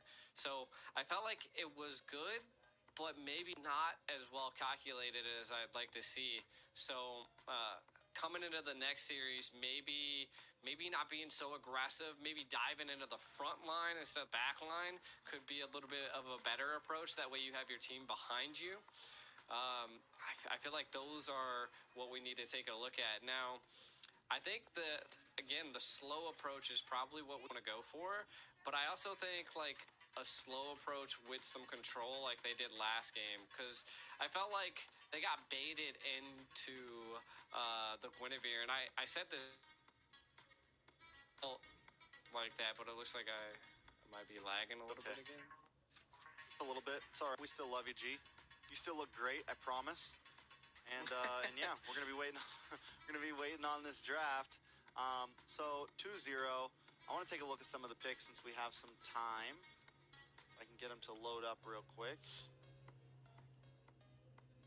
With the way things have gone, we've seen the Nolan get let up. My guess is most likely AP Bren will be on blue side this time. Maybe I'm wrong. If it was decided that the loser get to pick their side, then maybe Onyx will take blue side again. There's a pick that's really been throwing me for a loop, and it's that Vexana pick. I think it's been one of the major things causing Onyx issues, man. Honestly, every time they try to come in, they're able to stop the engage with the CC. They get terrified, they get knocked up, whatever it is. Either way, it always ends up kind of being a problem. And I'm wondering, like, is there a possible thought of throwing that off? Because Fuse just playing it so well, from the zoning capabilities of it in the laning phase, able to make sure that Keyboy is not able to get too aggressive, not able to move too much in. Is that something that maybe Onyx want to throw in their bands? Maybe just do a bit more targeting in Game 3 and leave some more things open. Because at this point, it's like we know, all right, it doesn't matter whether they have Nolan or they don't have Nolan. It doesn't matter whether you have Gwen or you don't have Guinevere. You haven't been able to win. And it's kind of sad that it's just a best of 5 and we're already at match point, because you don't have, if it was a best of 7, you could maybe risk one more game, right? And then try to pull something off. But you're kind of on the line here. So that's been a pick that's really been kind of standing out to me. AP Bren has been focusing that Vexana pick for a while now from throughout this bracket, and I think AP Bren believes it's really strong, or else they wouldn't pick it every single time. So I think we're at a point where maybe Onyx wants to look at that. It's the only pick that's been completely consistent. Yeah, I mean, I feel like Vexana is definitely one of those mage, like she has Terrifies, she has CCs, the Undead Knight that she drops is just, it's like adding an additional person on the playing field. So I do think that it would probably be a good option to definitely throw it in the ban phase. But again, I think it just comes down to what you were stating earlier, is that the overall, just the hero pool of AP Bren is just hard to match. Like, even if you're gonna ban the Vexana, they're just gonna pick something else out, right? I mean, you'll have the Lilia, you'll have the Nana, there's just so many good mages. Fairmiss, I mean, I think we've seen Fairmiss banned almost every time, if I'm not mistaken. So again, so I think it's just more that it's really hard to ban out a team like AP Bren. So I think if you're not coming with a plan to immediately toss and throw AP Bren around, like you're just ultimately going to have a hard time, from what I'm seeing at least, right? And again, I think it just comes down to that you just have to just be better. You have to control the lanes. Get good, kids. That's what I'm saying, right? And sometimes it could just come down to maybe coming together. Stop focusing on the turtles, right? Like, give the turtles to AP Bren. Focus on taking towers, because in every game we've seen, Onyx had like maybe one tower. In the last game, I don't think Onyx had any towers taken down. So it just goes to show that you've got to focus on maybe like trade things. You know, I feel like that's the biggest thing that you have to look at here. And I mean, do you agree? definitely agree. I mean, I think there's a lot of variables, and in the end, yeah, I mean, in the end, Onic, because that's what AP Bren is doing. Like, they're not too, like, yes, they're drafting wonderfully, but they're definitely also just kind of getting the outplays. Even when they're behind, they're winning out on fights and stuff. So Onic's got to find an answer to it. A lot of eyes really on this game right now.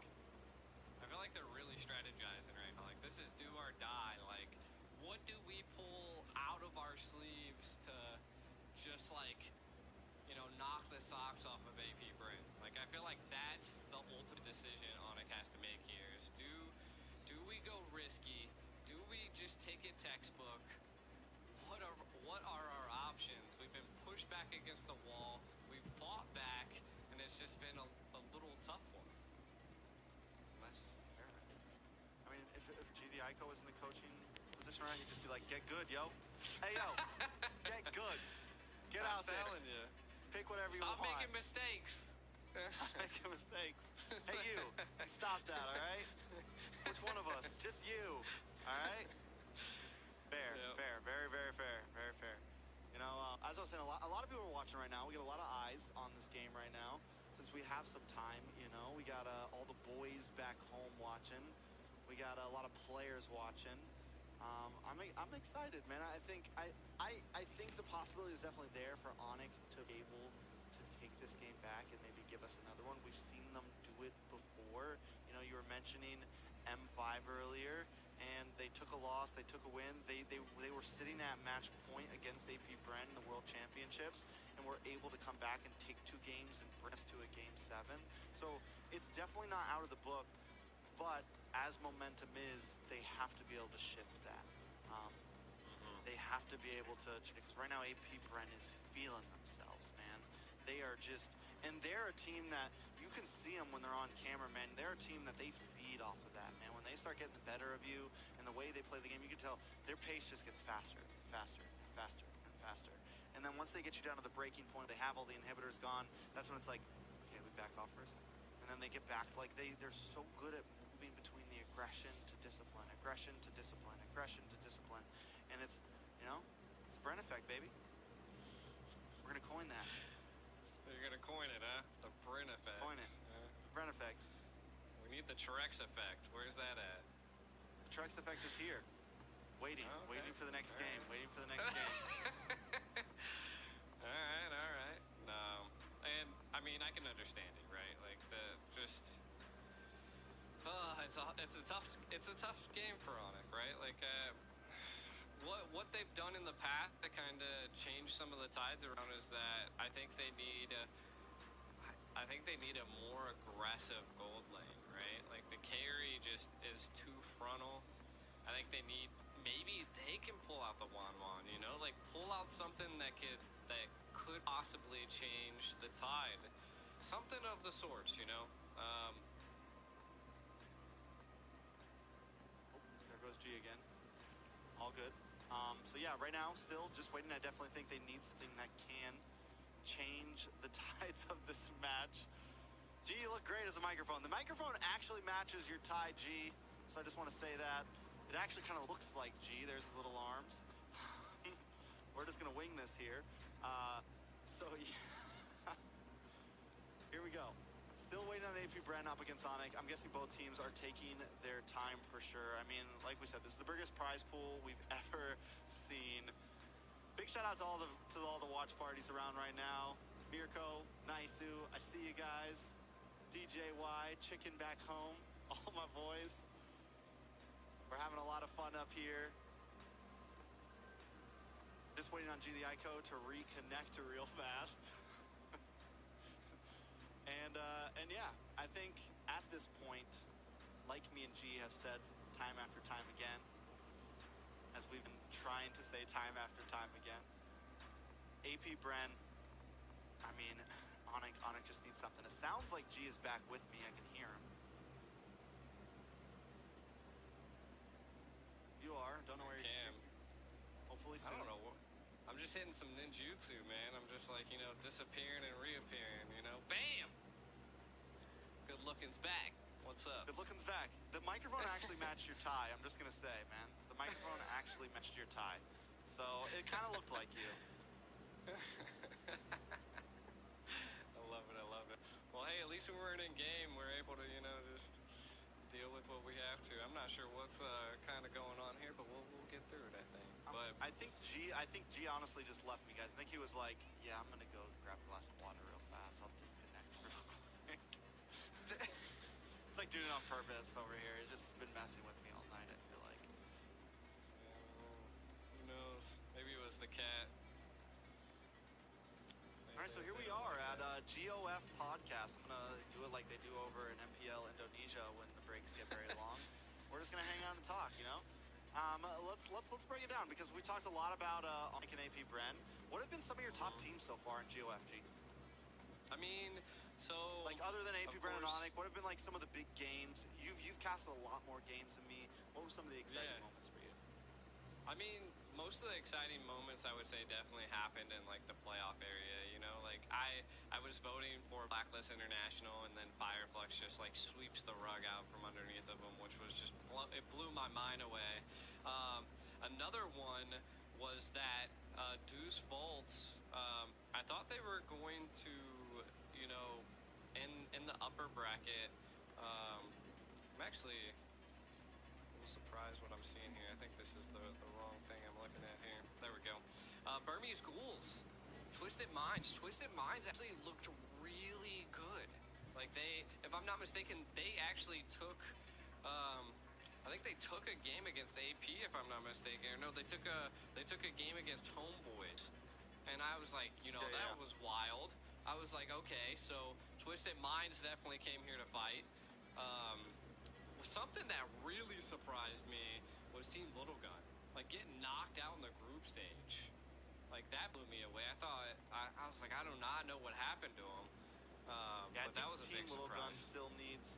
I think it's almost kind of sad because there was like so much hype around Team Little Gun before M5 and before the wild card, and because they got a really good. I forget what team they went up against, but they got a really big win, and it was either ESL or some qualifiers.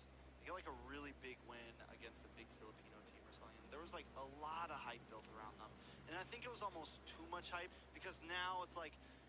I think a lot of people feel like there's this big disappointment in them when really it's like they're still a decent team. They've still done well, but maybe it was just a little over. People were kind of overdoing it around Team Logan. I think they still need some time, maybe a roster change or two.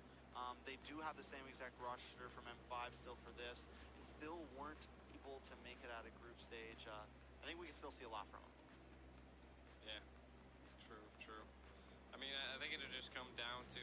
I think the biggest surprise I had for this tournament was just not even the overall teams, but the overall like choice of the meta, how like diverse everything's been. It's not been so one-sided that we've always seen, like, you know, like we're seeing here. Normally teams are not able to fight back after a certain point, but you can definitely tell that teams have the grit, they have the knowledge to be able to just fight back from what we've been seeing. And I like that even if a team's behind 10,000 gold, like it could just, you know, flip, and they just have the overall strategic qualities to be able to flip the game like that. And I feel like that's the biggest thing that I've seen from a lot of the matches in this tournament, is that the teams are just, they're learning, and you can tell which ones learn on the fly. I like it. I think a lot of teams have done that. I think with the amount of events that have been going on, even from last year where MSC started to include multiple regions, now we have this with multiple regions.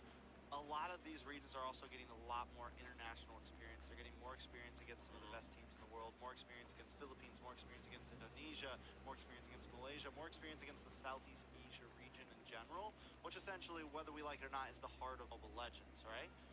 Right. So teams like Fireflux are now getting a chance to shine. Teams like RCC are starting to get a chance to shine. We're going to be taking a quick break for a second, if I heard correctly. We'll be tuning in very soon to get back to this game. Thank you guys for watching. Take a second to get yourself ready.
once again, G doing a little dance, doing a little jig.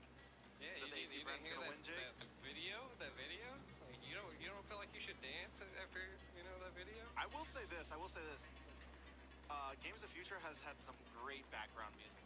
I will say that. They've had some like deep trance music. We were watching and we were all like, everybody put your hands. Yeah, you get it. It was definitely a vibe. It was definitely a vibe.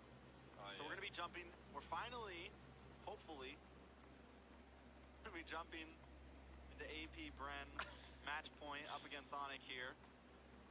A lot of people are waiting. We got the Philippines up at like 1 a.m. right now. I mean, personally, us here in NA, we stay up till about 5 a.m. to watch our games, but it's so I don't want to hear those complaints. I checked in with some of the boys. They're all waiting as well. Everyone's happy. We got a lot of half asleep streams going on. A lot of people waiting for this game. A lot of anticipation. Can AP Bren close this out and let us all go to bed early? And I think I won. I mean, that approach, okay. I'm not going to bed, but I'd like Onic to actually come back. I'd like to see them. I don't know, like do something that just, again, is out of pocket. Just something that just blows like everybody's mind. Something of the sort. Get crazy at this point, right? Like, what do you have to lose? Just go for it. That's what I'm saying. I mean, and I feel the same way. I think the moment that Onic turns us around is the moment all of us reinvest, right? Like nobody wants to see a 3-0 sweep, but once it gets to that point, we're at like game 3 and like AP Bren has. I mean, the reality is AP Bren has been kind of dominating these past 2 games. They've been dominating just like they've dominated the teams that have fallen before them in the bracket. So Onic, to kind of re-spark the fire of all of us, has to do something big here, has to turn this around. And the moment they do, that's when all eyes are open again. All of us are happy, ready to go, surprised, and wanting this to happen, G.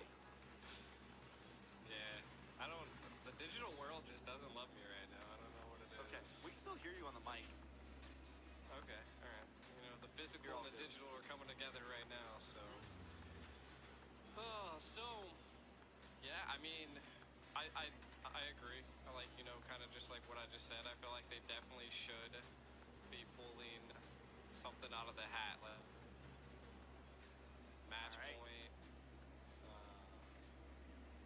vice versa. We'll see. Hopefully we'll get into the games here soon.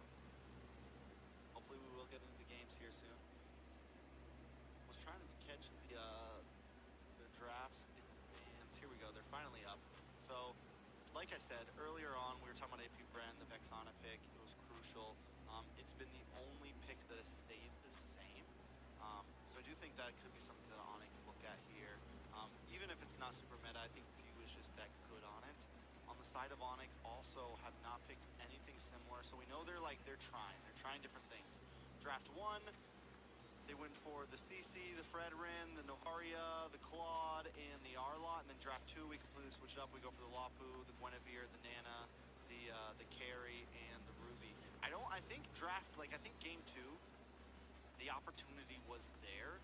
They just kind of missed in the execution. They kind of fell apart after the laning phase. Once AP Bren flipped the switch, it was on them. So I think they could honestly do something similar to draft number 2. They just have to execute it a little bit better. Yeah, and I kind of want to know, like, your opinion on it. That Onic keeps being in the export, and we're seeing every other EXP lane come out. I mean, we've seen the R-Lot, we've seen the Clue. At this point, is the export a viable ban? Like, are they that scared of it that, like, they should maybe pan out the Vexana instead, or something like that, kind of just building off of your band? I mean, the export ban normally is in the second phase. So, I mean, it's not like they're, like, prioing it.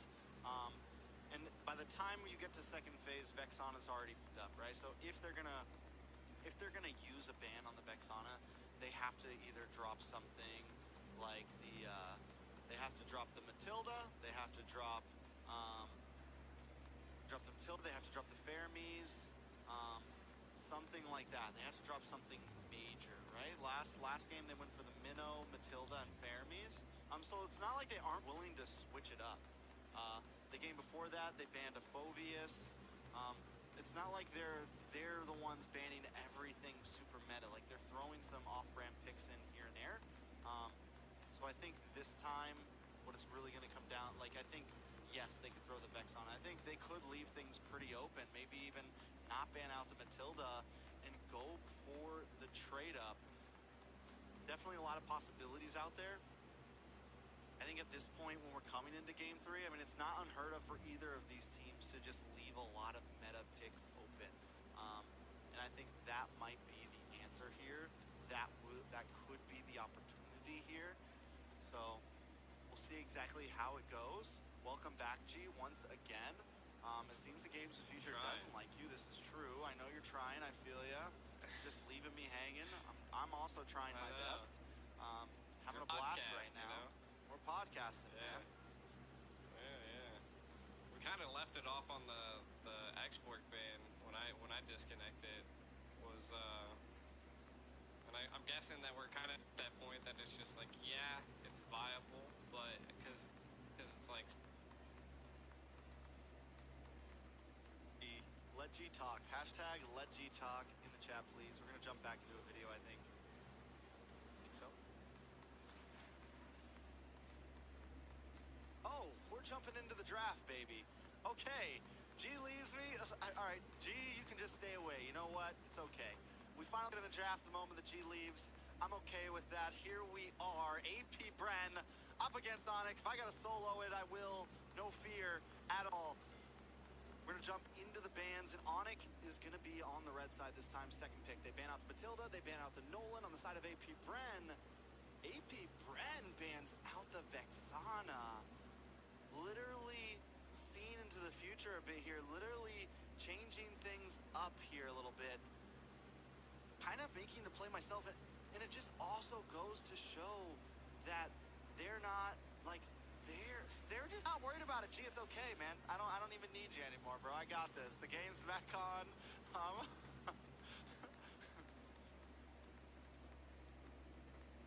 That's all you ever were. That's all you ever were, G. You were just a blue mic all along. So now, Onyx on the third ban here. Still need to figure something out. Novaria gonna get picked up. Gonna get banned out from AP Bren. Onyx at the point. Now the things have changed up. The Gwynny's still open. I think with Onyx, they're gonna ban out the Gwynny. I think that's a safe pick. They gotta still play it safe. They decided not to leave a lot open because they went for the Matilda and the Nolan band. So at this point, you kind of have to ban. You have to commit to fully just meta bans. AP Bren up front. The Arlott could be a possibility here. The Nana could be a possibility here as well. AP Bren has really been focusing on the Arlott. I think it's something they find very viable in the current meta. So I think it could definitely be a solid up front ban for them. But no, the Fermis has finally been left open for Onyx, and now we're seeing why. AP Bren sees this as viable. I feel like Onyx has to respond with the Claude here, hopefully, to kind of counter the Fermis. Also, you take it away from Super Marco. We saw how well Super Marco did on it before. They go for the Minotaur. Also viable. I think at this point, Bren maybe picked up the Claude for themselves so that Onyx can't respond with it. The Minotaur also works against Fermis, right? Because we get a lot of, we get the big Minoan's Fury when they are grouped up. Not to mention, they get the taunt from the Fredrin. So Onyx, having a front line now, just kind of need to build out the rest. AP Bren still has a lot of options on their plate if they want to go for it. Still has a lot of things that they can do. Excited to see what they pick. And AP Bren, it's so hard to guess. They go for the CC and they go for the Basha. So we've got some heavy mobility. They also have kind of formed their front line, but theirs has a little bit more damage so far. They have the CC. Flapteezy has just been a monster on this. It's like Flapteezy, no matter what you put him on, whether you want him on a heavy dive, heavy CC composition, you could put him on a glue, whatever, it all seems to work out, or something like the CC that can just zone and harass and cause damage to something like the Fredrin, something like the Minotaur, it is definitely a great answer here. Onyx, on the other hand, decides to pick up the Lilia. Another decent counter to the Fermis, dropping the Gloom, getting AoE damage to multiple members. Also, a nice defense against big pushes. If AP Bren's able to get some of those first lords, you can set up all of those glues to kind of help clear the ways when they're coming at you. Second phase of bans is coming in. Onyx gonna ban out the Rock here, and also gonna ban out the X-Borg. Still waiting on another ban from the side of Onyx. Do they continue to go into the roam? Aiko, I know you're just getting back. Feel free to get a grip on everything. AP Bren has picked up the CC, the Basha, and the Fermis. Onyx, on the other hand, has picked up the Fredrin, the Minotaur, and the Lily. Wow. All right. AP Bren picked up the Fermis this time around. Yeah. Huh? Yeah, everything was... So Onyx decided to go for a full meta ban with the Matilda, the Noland, and the Guinevere, and I completely forgot that the Fermis has been banned every time, and it was literally first picked by AP Bren. So Onyx obviously knows something not everyone else do. This is something that AP Bren is heavily focused on. This is what I suspected, like, if they were going to ban out the Vexana. Like, and the crazy part is AP Bren banned out the Vexana, right? So, like, it's a little It's almost wild like AP that Bren they went that knew, route. man. It's almost like Yeah. everyone's like, listen, we're going to ban the Vex this time because they're going to give us the Fermis. Yeah. It's like, it's disgusting. Honestly, it's so disgusting. And they're going for, like, a pretty sustainable build. I mean, we still have... The Claude is still open.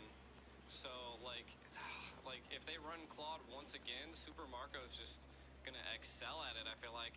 No, this is a respect in, right? Like, Boots Lapu was probably the most annoying part to Onyx last match. Boots Lapu was definitely important for Onyx. They banned it out. Still, I mean, he could go for, if he still wants something divey, he could go for something like Terizla. He could pick up the glue here. That's what AP Bren did against the CC. I don't know if Boots is going to be able to run it or not, but he could get a little crazy, pick up something like that. Definitely still several possibilities for him.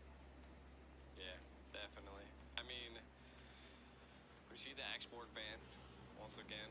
I feel like Onyx did that last time, not AP Bren. So, I mean, still a good go. Well, and the X-Borg would have been a decent answer to the Fermis as well. Onyx has already picked up a few with the Minotaur and the Lilia. They opt to go for the Brody here instead of the Claude. Which, okay, I mean, the Brody does pack a punch. Yeah, definitely a little interesting. I mean, it's not a horrible pick. Definitely needs some scale. I mean, it definitely needs, like, Brody has kind of the snowball effect. I think if Brody dies, if Brody gets picked off in early game, it can be a very rough game for Brody. If Brody picks up a kill or two in the early game, he can be very deadly. I could see it. I feel like what is AP Bren's response, right? Like, I mean, to be honest, whatever they want. Yeah. Whatever they want, God. man. Whatever they want. This third game. No, I mean the Claude, the Carrion, and the Angela. Oh man, they're getting spicy. Support Angela, mid Fermis, or support Fermis, mid Angela. Putting a lot on the line. I mean, my guess is it's going to end up being a mid Fermis, because eventually Fermis damage does get pretty crazy. Well, the sustainability on this team right now, and just the combinations of the Angela Basha, Angela CC, Angela Carry, all of it looks good right now. Onyx picks up another big AoE hero, trying to counteract everything that AP Bren is going to bring. Yeah, I think they're really focusing on, like, the speed aspect, especially with the Angela and the Bashia. I mean, you can already see a lot of Onyx, like, team comp relies on, like, hitting your target, right? And I guess if target's not there to hit, like, it's going to be a little bit harder to go about. And I feel like that's what the Lilia is going to have a hard time on. But, again, I mean, it's a Fermis. You got an Angela. Like, you're going to... I feel like if I was Onyx, like, I need to start baiting out utilities left and right when I can. Most definitely. And now, with it, the wait is finally over.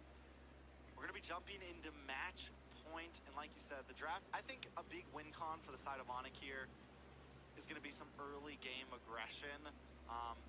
You got a pretty squishy mid side on the side of AP Bren, right? You don't have a big heavy roam. You've got a Fermis and an Angela. On the other hand, look at Onyx, and they've got the Minotaur and the Lilia. We know how deadly this combination can be. We saw it from Fireflux before. It's one of the ways that they won their games. It is definitely something that you can get into the face of your enemies, and Onyx needs to make sure that just because they took some harsh losses, they got taken advantage of in game 1 and 2, they need to not be scared to get aggressive, because I think that could be huge for them here, trying to immediately shut down the pace of AP Bren. True. And, I mean, it is what it is, and we will find out as I think we're going to be diving into the Land of Dawn after we look at the crowd for one final last time, possibly. Whoa. Yeah, possibly, good save. Possibly. Possibly. Look at is the crowd like mixtures of happy Shout out to and Musa sad? Mafia. Yeah. I'm pretty sure those are chat people's names, like people's names above the robots. That is Games of pretty Future cool. is calling you all bots right now. That guy is cheesing. He's feeling good. He's ready for the game. I'm ready for the game. Hopefully we didn't jump right into a pause. We'll see. Possibly. Taking our time. This arena is massive. This arena is pretty massive. We need some more seats full though, man. Where's all the ball? We got Reza, Fariz. Look at that guy. I love how these guys take each other out at the same exact time. We're back. Oh. Back on screen, baby. We're the arena. What's up, guys? Wanna go, bro? Side yard? I mean, we would be battling on the mid there. Apparently, the arena is mid lane only. Mid lane, everybody goes mid. Everybody goes mid. It's like a brawl. It's a brawl. Yeah. Big brawl It's gonna battle. be more of like a ranked brawl, but yeah. Ranked brawl. Yeah, ranked brawl. But what? You thought we were about to jump into the Land of Dawn? Nope. We saw the portal. You thought we were going? You thought we were going, huh? Not today. We don't even get an Got him. arena now. You guys want to trick it? You guys want to...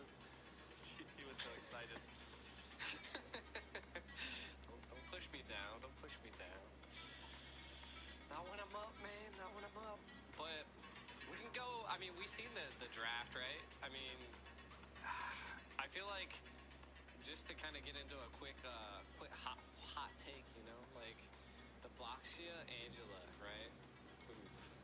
Right? That's gonna be a little bit harder. Basha Angela. It's going to be a little bit harder to deal with when you're a Fred. I feel like essentially that's why AP Bren ended up going that route, was just to farm the jungle a little bit faster and just go ham. Yeah, I mean, there's a lot of options. I really think Onyx, the major wing, like I said, the major wing con is they need to get aggressive. They're not going to be able to really pick on Basha per se, but I think if in the first like level 2, level 3, level 4. Maybe even, maybe before level 4, before the Angela or the Fermi spike, they can try to make a play in the mid, have the opportunity to do that. They definitely have a lot of aggression on their side. They have a lot of damage, a lot of level 1, level 2, level 3 damage. Yeah, true. I think that's where the Lilia scales as well, right? Just early, mid poke. But to be honest, like, where's their burst at? Like, I mean, the Brody is about the only burst paired with the Lilia. I feel like they're going to be Lilia. lacking a little bit of damage. You know, like it's very precise, I would say. I think they have damage for sure. You think so? Yeah, I mean, unless Brody completely falls off, but even Lilia can carry, man. Lilia's a monster. She's a monstrous little girl there. And then you have the AoE damage, you have the answer to the Fermi. So the possibilities are there. It's just, can they execute it right? And we know how AP Bren, so far we've seen, even when Onyx seems to maybe have the advantage, the Bren effect happens and they are down. But in the draft, I do think that they probably could have picked something different than the Brody maybe, but it's still viable. Yeah, I mean, the Brody's really good at stopping enemies from escaping with the torn apart memories. So maybe that's an attempt to, you know, put a little bit of pressure onto the gold lane, apply something, and we'll definitely have to see. I wonder what's kind of going on with the two teams. Like it's the last match and some technical issues. I mean, it seems like they jumped into it, so my guess is we went right to a pause. Some sort of ping issues, something like that, you know. So yeah, we'll just wait it out. We got to make sure everybody plays fairly. Everybody has the same opportunity. It is match point. There's a lot of money on the line, so it makes sense. Repetition. We'll see. Play this. We will become pros at killing time by the end of this. Or is time killing us? A little bit of both. Time's always killing us, G. Hey, look, listen, yesterday I was Pastor G. Today I'm just truths. You still look like Pastor G, though. Do I? I don't know, dude. You do. You look good, man. You look good. Blue, you got the blue lights behind you. You got the baby blue tie on to match the suit. What are those patterns on your shirt, G? They're flowers. They're flowers. That's cool. That's cute. Yeah, I know. I have dinosaurs on my tie. My tie is pretty clean. This is what we're going to. At this point, you know. Hey. I mean, it's all coming down to, like, this is the last game, maybe. Who knows? But there's, like, the possibilities are just going to be coming down to how the players play in the game, you know? Like, use your strategic comp to your advantage, and we'll see. All I know is my Instagram's actually going absolute nuts right now. I don't know who posted it, but there's a lot of followers coming in. There are some technical problems on Arena right now. We're just waiting. That's pretty much the word right now. So yeah. I would love, you know. I mean, at this point, it's like, hey, has anyone heard about NACT? It's gonna be happening in like 2 weeks. Feel free to tune in, guys. What region are you most? Top 16 is tonight, friend. We're gonna. Anyways, what are you gonna be tuning into this year, G? Are you like, are you gonna be watching any MPLs? Are you gonna be like, what region are you most excited to watch? You know, I'm dude, you don't understand what my Instagram's doing right now. I'm like receiving tons of messages. It's crazy. I'm gonna have to like mute my computer or something. The notifications are going off the chart. Oh, first blood! First blood! We made it! Let's go, baby! Here we go! For the love of God, I'm about to toss my chair around. That's what I'm talking about, boys. Onyx also starting off aggressive. First blood onto Oakwin already. Let's get it. First blood onto Onyx. Who got it though? The Sun. Okay, the Lilia. Let's get it. Mid lane slaying. All right, I like it. We're about to get wild, ladies and gentlemen. I'm telling you, last day of the grand finals. Games of future, baby. Yeah. Let's see how it goes. We can see. Let's take a look at some of the win conditions here, right? So I think really what's coming down is that Oakwin ended up getting taken out, right? Early stage, that's a little rough for an Angelo, but not going to be the make it or break it for Team Comp. I mean, Kyle TC's level 3, while we're looking at Kyrie's level 4, so we're already seeing a little bit of a jungle difference for the side of Onyx, which is good, right? I mean, you got 14 seconds to the next turtle, but that's what you want to see into the early stage. And when you're dealing with a boss, that's just what you want to do. You want to out jungle him because he has a lot of pressure. Most definitely, but AP Bren not trying to let up. A little bit of death through. Boots able to get a bit of damage on a Flap Teasy there. Basan's also taking a face full of yo-yos. Back of the turtle, Kyle Teasy able to take it right out of Kyrie's hands. Well played from AP Brent, keeping himself in the game, and that's what they do. Even when they're behind, they make sure that they get the objective where they need it to make sure the goal doesn't get too far away. Yeah, and so what I'm really seeing right now is that everybody's roughly about even, right? I mean, first turtle, was that going over to the side of Onyx? First turtle, no, over the side of AP Brent. Over the side of AP Brent. Brent.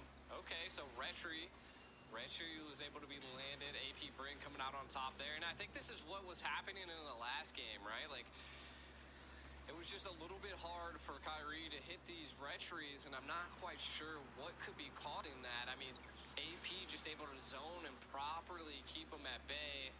And if they can keep that up, it's going to be a little bit of a trouble for Onyx. Now, Onyx side, right, they have the sustainability.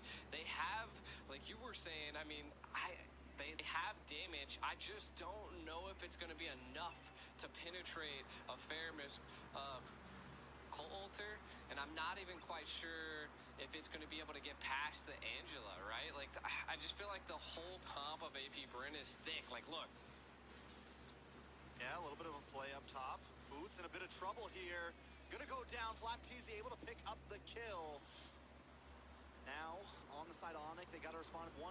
AP Brent have taken the gold lead. Is this the Brent effect? Is this the switch that flips?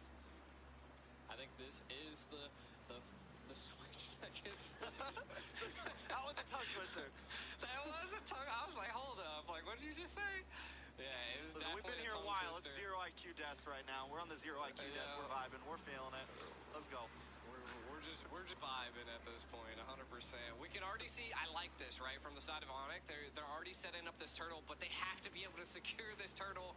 Let's see it, Kyrie. Kyrie get it. Trying to get the zone onto Flapteasy. Kyle Teasy, though, making his way around. Boots looking for an angle as well. Able to dash through. Kyle Teasy finally comes in, but no Fury connects in the flicker. Gets the knock-up. Keyboy able to pull another one, but the damage is shredding him down. Boots gonna be the next to fall. Super Marco picking up the kill. Kyrie able to take it, though. They're trying to fight back. Albert in the backside. Doesn't have the torn apart memories anymore. It's 2 for 1 right now. Onyx finds the turtle, but loses the extra member. I mean, not too bad. We can kind of look at what the engage entailed here. The Minerals Rage with a flicker definitely secured quite a bit of CC for the side of Onyx, but then the final slash connects. And then, of course, the torn apart memories just take down AP Brent little by little, and Albert was able to take out Calteezy. I feel like that was the grace that they can get. That's a little bit of the breathing room Onyx needed, and that just slows down the enemy jungle a little bit. And Bashia is able to just jungle crazy. We can kind of take a look at some of the items. Molten cores picked up by both jungles, which are clutch. And then you're also looking at Albert. Already has the Blade of Hep, which is just insane first proc damage. So again, Onyx could be doing a little bit of peel here. We can already see it's 2v2 in the gold lane. I think the Brody right now is definitely winning against the carry, but I think Super Marco is definitely going to be coming out on top when it comes into the mid to late game, but we'll see. I think it's going to come down to Keyboy just giving that pressure and helping his gold lane. All right, now both teams still making work. AP Brent has definitely bought some time. You mentioned that, and I think that's exactly what they needed. Super Marco getting plenty of time to scale. Flapteasy already having the War Axe in, not having to go super defensive in the beginning, kind of like what we saw for Boots previously when he had to pick up the Dread armor before he got the War Axe. This means that Flapteasy is going to be able to kind of play the front line, and when you have something like the Fermis paired up with you, that you can just hang out even longer and just continuously harass with that skill, it becomes a problem. But second turtle, now or third turtle now in. We're 6 minutes in. Gold still at an immediate tie. They're looking for Flapteasy here. Albert able to get a couple of free shots here. Keyboy with the Minoan's Fury once again gets knocked up with the Netherrealm. Connects Kyrie, able to take the turtle. Heartguard does lock on to Flapteasy. He's going to be able to unload. A little bit of damage. The torn apart memories comes off, but still no kills for the side of Onyx. AP Brent able to disengage well. Neither team losing a member. They're definitely holding on very well, though. You can already see, I love the read by Super Marco. That must have just been Flapteasy that was able to give that call out, but it is, again, going to give up the turret here. From the side of Onyx, they need to keep this pressure going. Like, they're able to secure neutral objectives. They've taken a tower already, which I think they just need to continue that focus. And if they can continue that, then AP Bren will be kind of pushed back against the wall. Now, what I think's really coming in on AP Bren's side is that they are kind of lacking a little bit of damage. It could be that we see the Faramis going with a Quantum Charge, which is a little interesting for a mid lane, I would say. Just looking to be engaging and being in the battle. So I think they're really relying on Super Marco, which, again, I mean, he's 1-0 and 1. He could still get there, but I think it's going to come into the mid to late game. I mean, if AP Bren gets the time, they will definitely become a problem. A little bit of damage on Flapteasy. A nice knock up, but the Heartguard comes in the nick of time, but Albert gives him a face full of torn apart memories. Onyx finally starting to have the advantage in a map, but they still have to be careful. As we always say, AP Bren could make the strike at any moment. Yeah, but I love that they're going back to the fundamentals, right? Like, they're just securing neutral objectives, taking towers, because I felt like maybe they listened to us. Like, they just weren't securing towers in the first and second game, and we're seeing that time around. Towers don't always mean wins, but it also allows you to punish a team when they overextend during Lord fights and, you know, other things like this. But this is where AP Bren normally flicks the switch, so this is where we're going to have to watch out. First Lord is here. Can AP Bren flick the switch, Trex?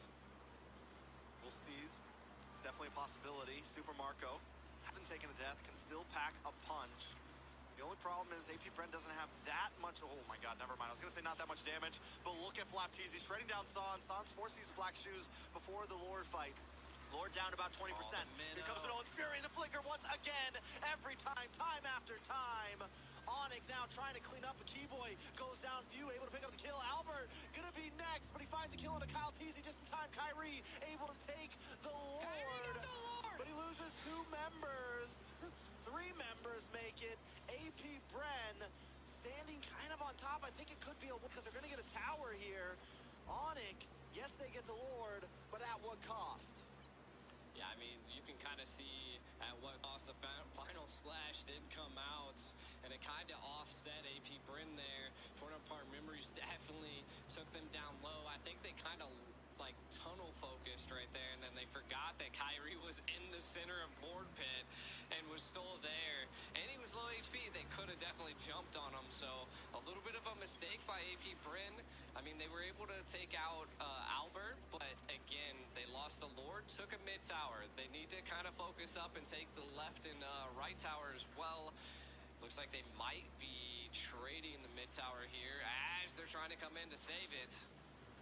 Now Onyx wants to go for it. They've lost their whole mid, so their side is honestly a bit more open in a sense. They need to try to crack this tier 3. It's going to be huge for them. Since they've taken so much on the sides, it's going to be, if they can crack that tier 3, it definitely opens things up, because right now they're still stuck in the bottleneck of rotating around the map. The moment they get that, it gives them a lot more freedom to be the aggressive team that they want to be. I feel like what's causing a real problem for AP Bren at this point is that Lilia's Ice Queen won. Like, it's just slowing down the team to a crawl, and it's allowing Albert to scale. Now, he did take a death there, and you can kind of see I like this. They're focusing now on the turrets. I mean, there's not much else on the map to kind of focus on, kind of put a little bit of pressure, but you got to remember that you're missing towers as well, so overextending could be a little bit of a problem, and something that Onyx can capitalize on. We'll see 65 seconds to the next Lord. It's wild. I mean, at this point, Onyx has to be careful still. Flapteasy is becoming a menace. We saw the damage that Flapteasy did, able to get the kill on Albert earlier, able to keep Sans away. Positioning is going to be key, and they gotta catch Flapteasy, because he's the big damage dealer right now. And I think what they're doing is they're using that Minoan's Fury to make sure that Kyrie secures the Lord, which is important, it is huge. But if they continue to not catch some of the damage dealers of AP Bren, they're gonna continue to get shredded. Look at that. CC should not be allowed in this game. She's a monster right now. Once she gets Warax in, it's just ridiculous. Yeah, I don't know. I've never been beat up by a yo-yo, but I can only imagine it would be a little rough. But yeah, I mean, kind of looking at AP Bren, they're taking it slow this time around. Again, trying to be calculated. The next Lord is up. This one, if I'm not mistaken, should be a little enhanced. So this is something that AP Bren's going to want to get, and Onyx is definitely going to get. So we got to watch out for Keyboy. His positioning in that Middle's Rage has been the key factor for Onyx plays right here, but if they're able to whittle him down and maybe make a different play, we could see something big here. Yeah, Keyboy is kind of switching it up a little bit, trying to give Sans a little bit of space. He's going to get pulled back in. Kyrie and Kyle Teasy, foes of their time, facing off on this Lord again. Ogwin. See, here's the great thing about the Angela, right? Yeah, because she can hard guard at any moment and be in the fight, and that's one of the tough things about going against an Angela is you constantly have to worry about that because Angela doesn't really have to be in the 5v5 until she pops the hard guard. Onyx gonna reset the Lord. Kyle Teasy making an engage. Kyrie able to get the taunt. Out comes the Nether Realm. That could be huge. Black Shoes for Sans. A little more damage. Oh, there's the flicker. Can they catch one? Not yet. Flapteezy does get the hard guard. They're looking for a little bit more damage. Onyx still taking this slow, but minions are on their inhibitor in the bot lane. Someone's got to go back, and they choose to make it Sans. Kyrie going to try to make his way in. Kyle Teasy there as well. Hard guard going to be gone. No Nether Realm for the side of AP Bren either. Still several ults for the side of Onyx. I think they need to maybe try to force this now before the clock start ticking and the cooldowns are up. But Onyx doesn't want to rush this. They don't want to force it. Yeah, what it seems like is that they're buying time at this point just to be able to push towers in against Onyx. And Onyx, I mean, they are, you know, pushing the lanes in as well. Left lane's kind of pushed pretty far for them, but I feel like their control, AP Bren's controlling the lanes a little bit better. Lord kind of low. Are they going to be able to opt to reset it or not? Oh, the Kyle Teasy takes this Lord. I'm gonna lose my freaking mind. He gets stunned. A final slash pushes him to the side. Can they do it? Keyboy actually able to take it with no one's fury. But AP Bren not quite done yet. Still unloading. Finally, Flapteezy goes down. He's been a nuisance to the team for a while. But now Keyboy goes 1 for 1. Onyx finally coming out on top in a Lord fight. I mean, right now we're definitely seeing. I can't believe Keyboy ended up getting that Lord. Both retries weren't available. But hey, I mean, that's a win for the side of Onyx, right? They're able to utilize an enhanced Lord, keep them at bay. Kind of taking a look at some of the items we do see. Super Marco missing one so far, so not too bad. Brody as well. So both marksmen's about to be online. Onyx trying not to go home empty-handed. Definitely not. They want to take us the long haul. They want to keep everybody up late tonight, and I'm okay with it now because Onyx is up. And I didn't want to see a sweep. I was getting a little tired, but that's okay. But wait a second, in the top side, Albert taking a little bit too much damage. In trouble. Few gets the killing spree. Kyrie is the next. The Bren effect is online. The switch has been flipped.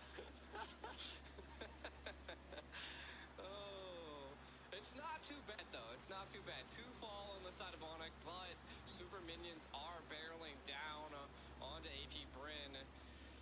I mean, it's a good game. It's a good game. Onyx clapping back, but AP Bren seems to be winning in the team fight area.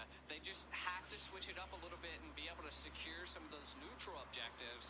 Now, if they can't do that, then Onyx is going to constantly keep being on top. Neither base are pierced yet, and I feel like that is going to be a big factor when one team's able to do that. We do see a little bit of a setup here. Maybe that could be the flick of the switch. You can already see that they are zoning lanes so well, Trex.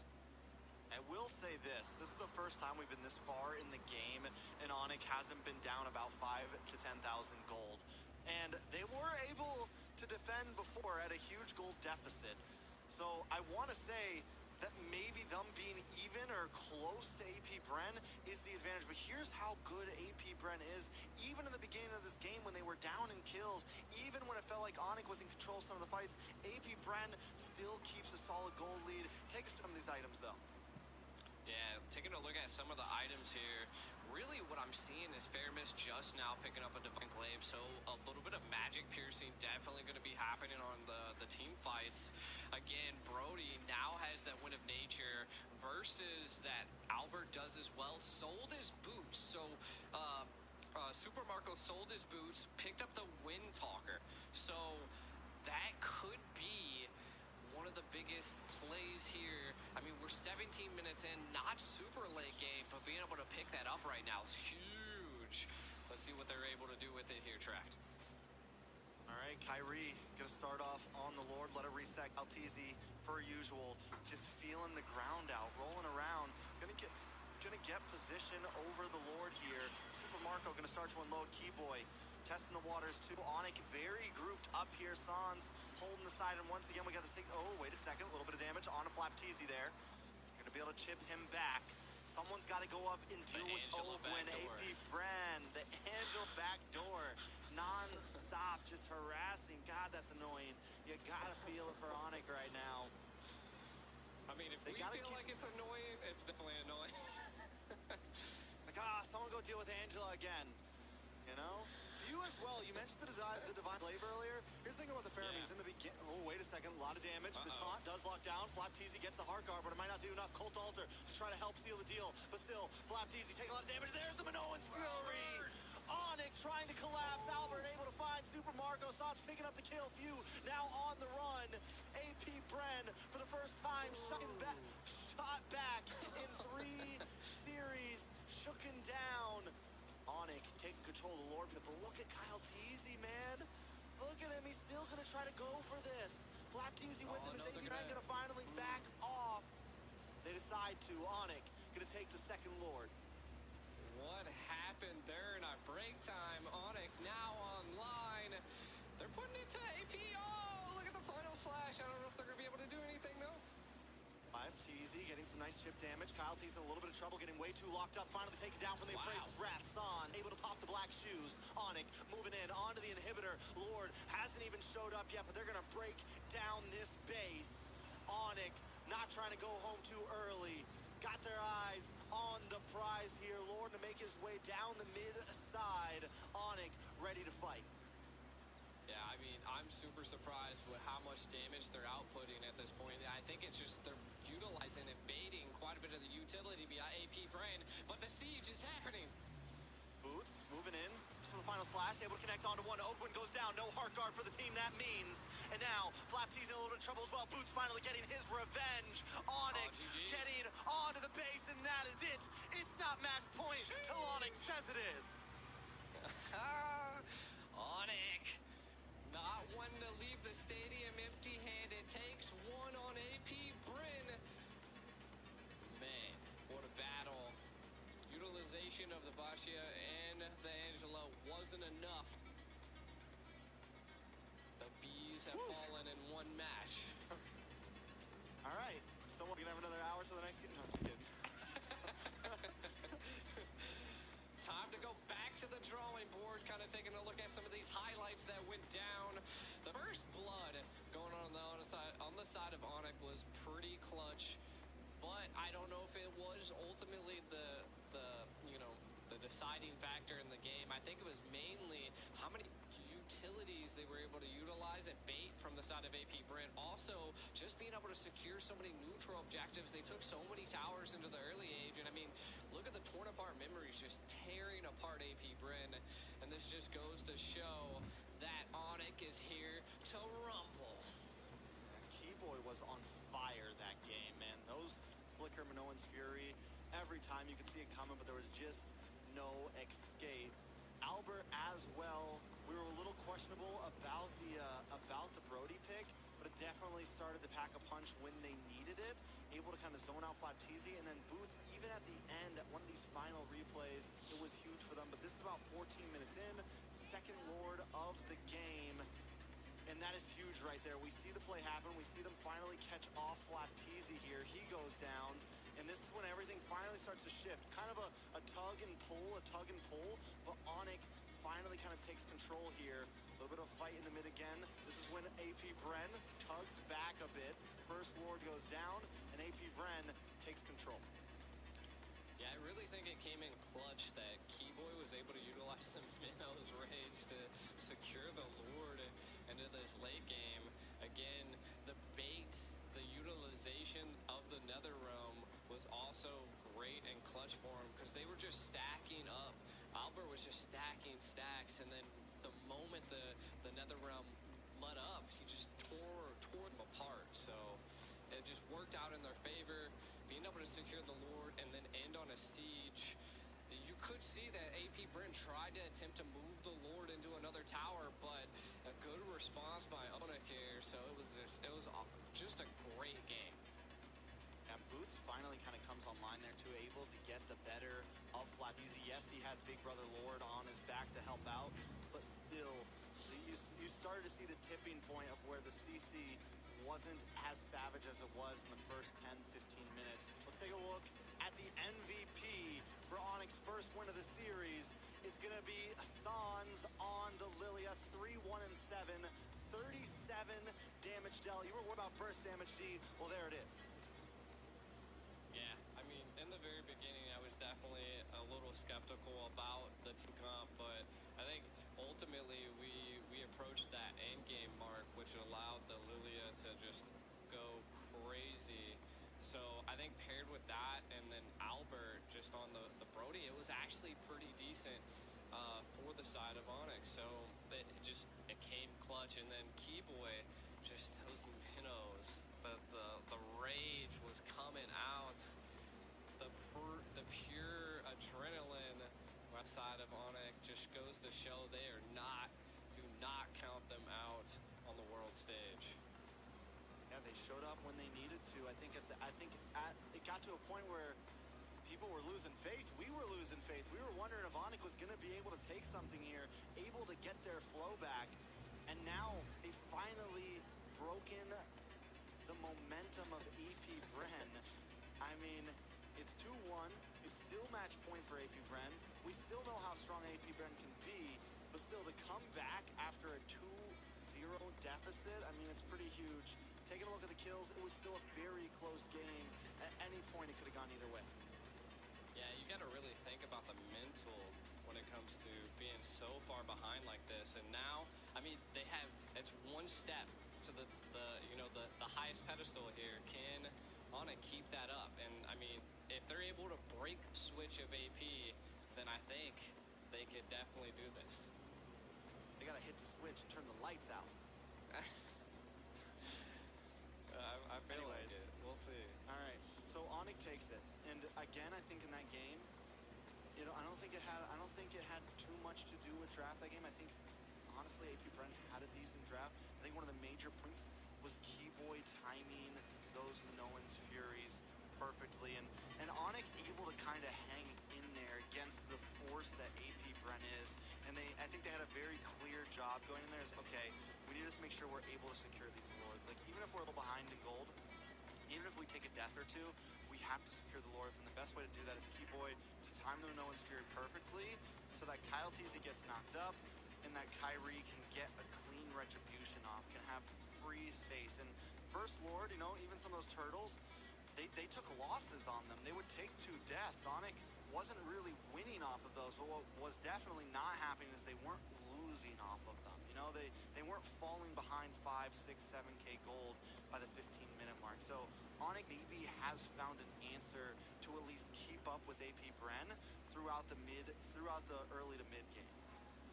Yeah, and I think it really comes down to just solid CC tanks, right? Like just having, I feel like, of course they had an Angela, right? So it was a little bit of a problem when it just came to that aspect. I thought it was going to be a little bit too much support paired with the Fairness. So again, it just came down to great timing, good control, and overall execution. So overall, Onyx did insanely well that game. I don't know if it was that little bit of a break that they just, you know, took a shot of energy, but whatever they just did, break again. They definitely needed something there, and they pulled it off. There's something else I want to point out here.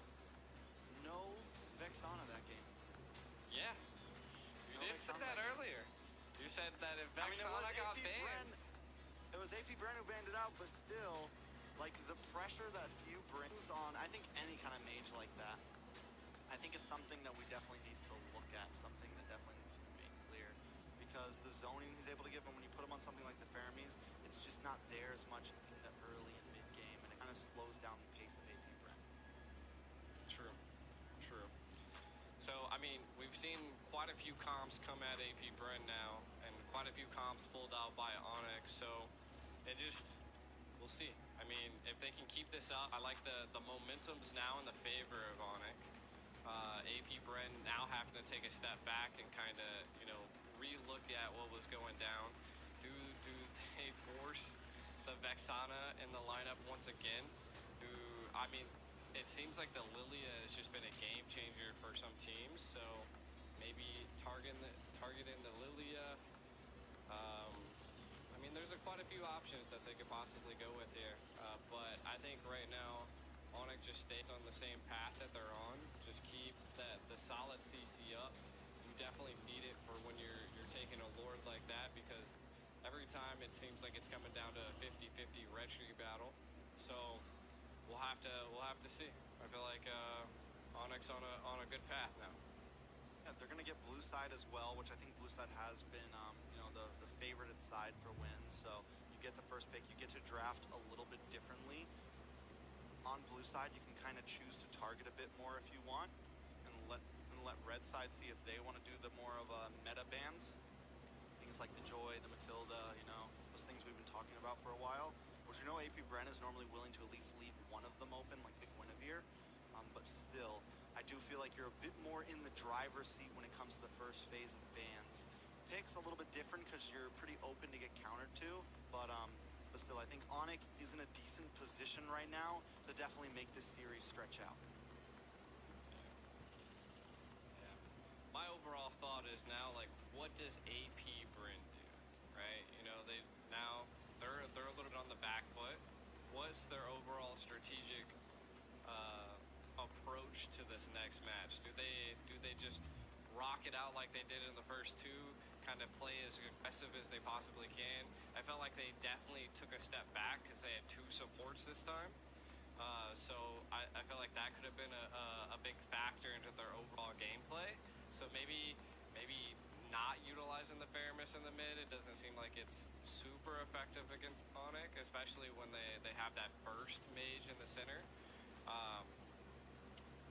Again, they picked up the carry, but we've seen the carry actually shine sometimes. I just don't think it made it too late into the game for it to really pick up. I mean, it definitely took some time, and it wasn't really able to get into the zone. And again, I think the Boy was a big answer to that. Boots was a big answer to that. Because if Super Marco wanted to get inside of that Netherrealm area, you're in constant danger, right? You're in constant danger from the Final Slash, you're in constant danger from the No One's Fury, from an Appraisal's Wrath. Just a lot of the AoE damage that was coming from the side of Onyx there kind of made Super Marco forced to stay back a little bit and not really able to scale. Also, something Onyx did great in that last series was, you noticed it, once they got a lead, they turned that lead, or once they got a kill, they would turn that kill into enemy objectives, right? Into taking those towers, into controlling macro, so that even though they were getting split pushed for a bit there by Ogwyn, it was still kind of evened up in a sense of towers.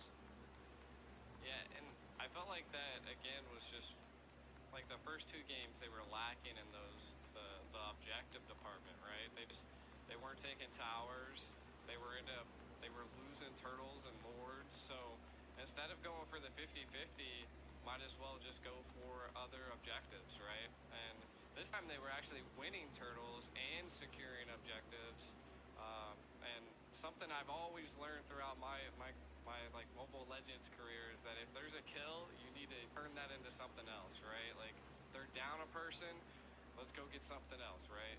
Secure the enemy jungle, secure a tower, secure something, you know, vision on the map. Like, always take something when you take something again, right? Yeah, most definitely.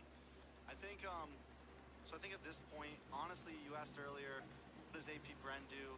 I don't think they really need to change too much.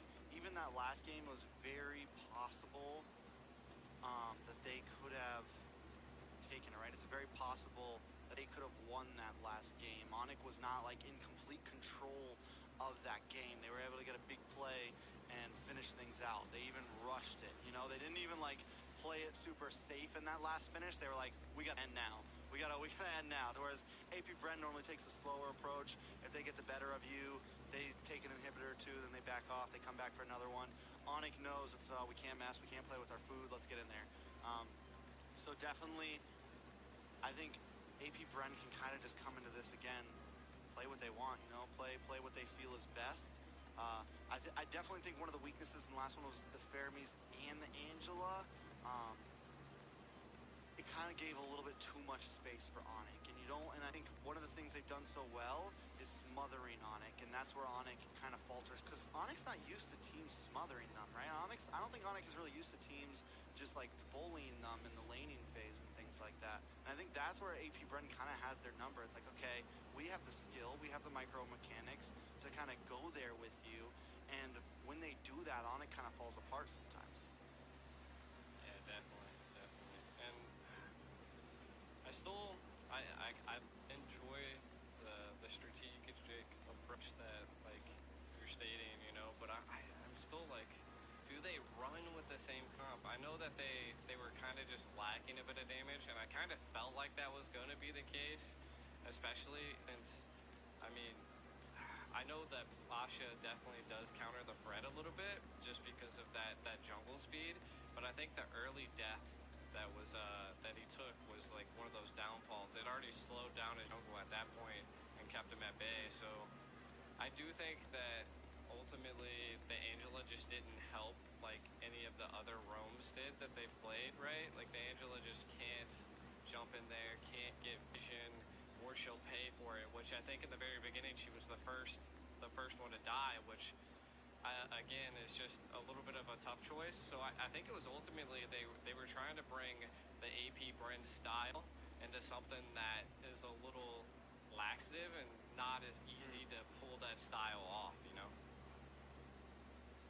I think it's definitely a fair statement overall. I want to take a look at, see if they're up just yet. at some of the last picks and bans real fast, since we have some time to kill, it seems. First bans for the side of AP Bren there. They banned out the Vex, they banned out the Joy, they banned out the Novaria. This time Onic is going to be blue side again. I still believe that Onic should maybe stick to what they did, ban out the Vexana.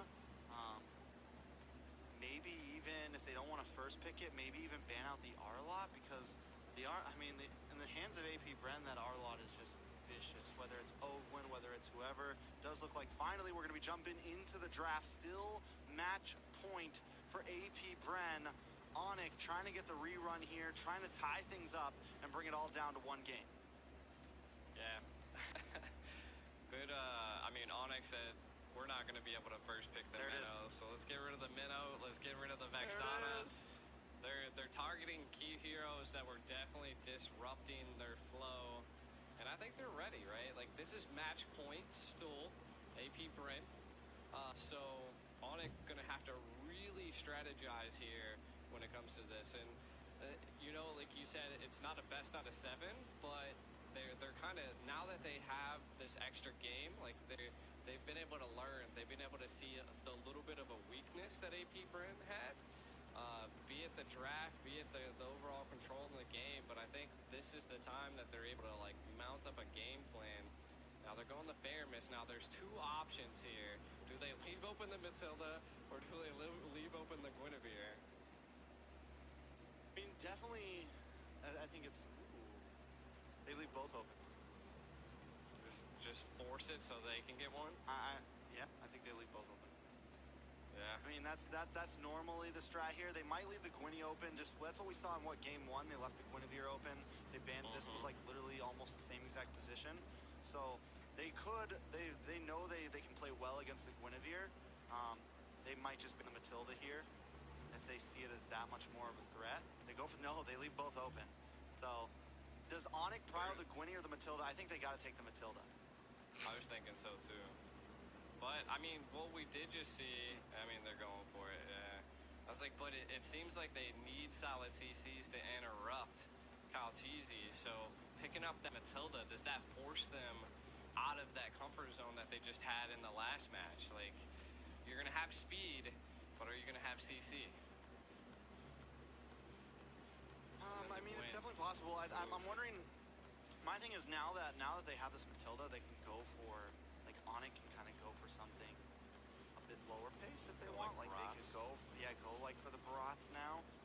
We didn't see them pick it before. We also haven't seen Kyrie in general play it a whole lot. Now with the Nana pick, they do need to think about a mid lane here. There's no Novaria, there's no Vexana. We need something here. They could go for the Lilia again, lock it in now. Could be solid. There, Barats Lilia. Woo. 3 for 3, baby. I mean, we're just good. Good. We've been here a little bit. Now for the side of AP, their final pick here, I mean, they could lock in the Arlot. I mean, that would be a good team control. I mean, the Minnow's already banned. I mean, they could go Tig as well. I think the Arlot's honestly really solid. Just, I mean, because it's flexible. We know that both Flap and Ogwyn can play it if they want to. It leaves them very open, and they both of them, Flap TZ and Ogwyn, both played amazingly. But they go for the CC. CC's a monster. I mean, CC's like a point away from just being on the ban board every single in the draft. Honestly. Yeah, but I feel like is she going to be able to keep up with the speed that the Matilda offers, right? Like, I feel like she has to have that presence to harass. And if the Matilda's there, I feel like that's where the conflict happens. And, I mean, Flap TZ definitely, I mean, we know who he is. So it just all depends on location and positioning of the team, I would say. So I still think the Arlot could come out. Maybe they're just waiting on it for a little bit to kind of see what the second ban phase leads into. You see the Claude. The Claude would have been a good go here.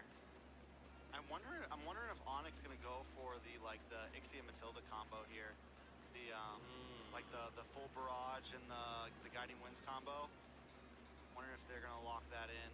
We haven't really seen Ixia a whole lot in Games of Future so far, but it is still a pretty viable pick. Trades pretty well, and with Claude gone, wondering exactly what they want to pick. Or do they go like full speed here? Maybe finally lock in the Wan. They could go for the Brody as well. I mean, pretty much anything fits with the Matilda. Now that you have that on the field, and you have your Barats holding on the front side, they have nice damage. Albert has a lot of leeway room here. Yeah. I mean, they need to find some type of way to deal with the Lilia. I feel like the Lilia was definitely a pain in the last game for AP. Onyx, though, banning out quite a few marksmans. I mean, Natan and Nathan's still on the board, so maybe AP's maybe thinking about picking that up, but Onyx could pick that up as well.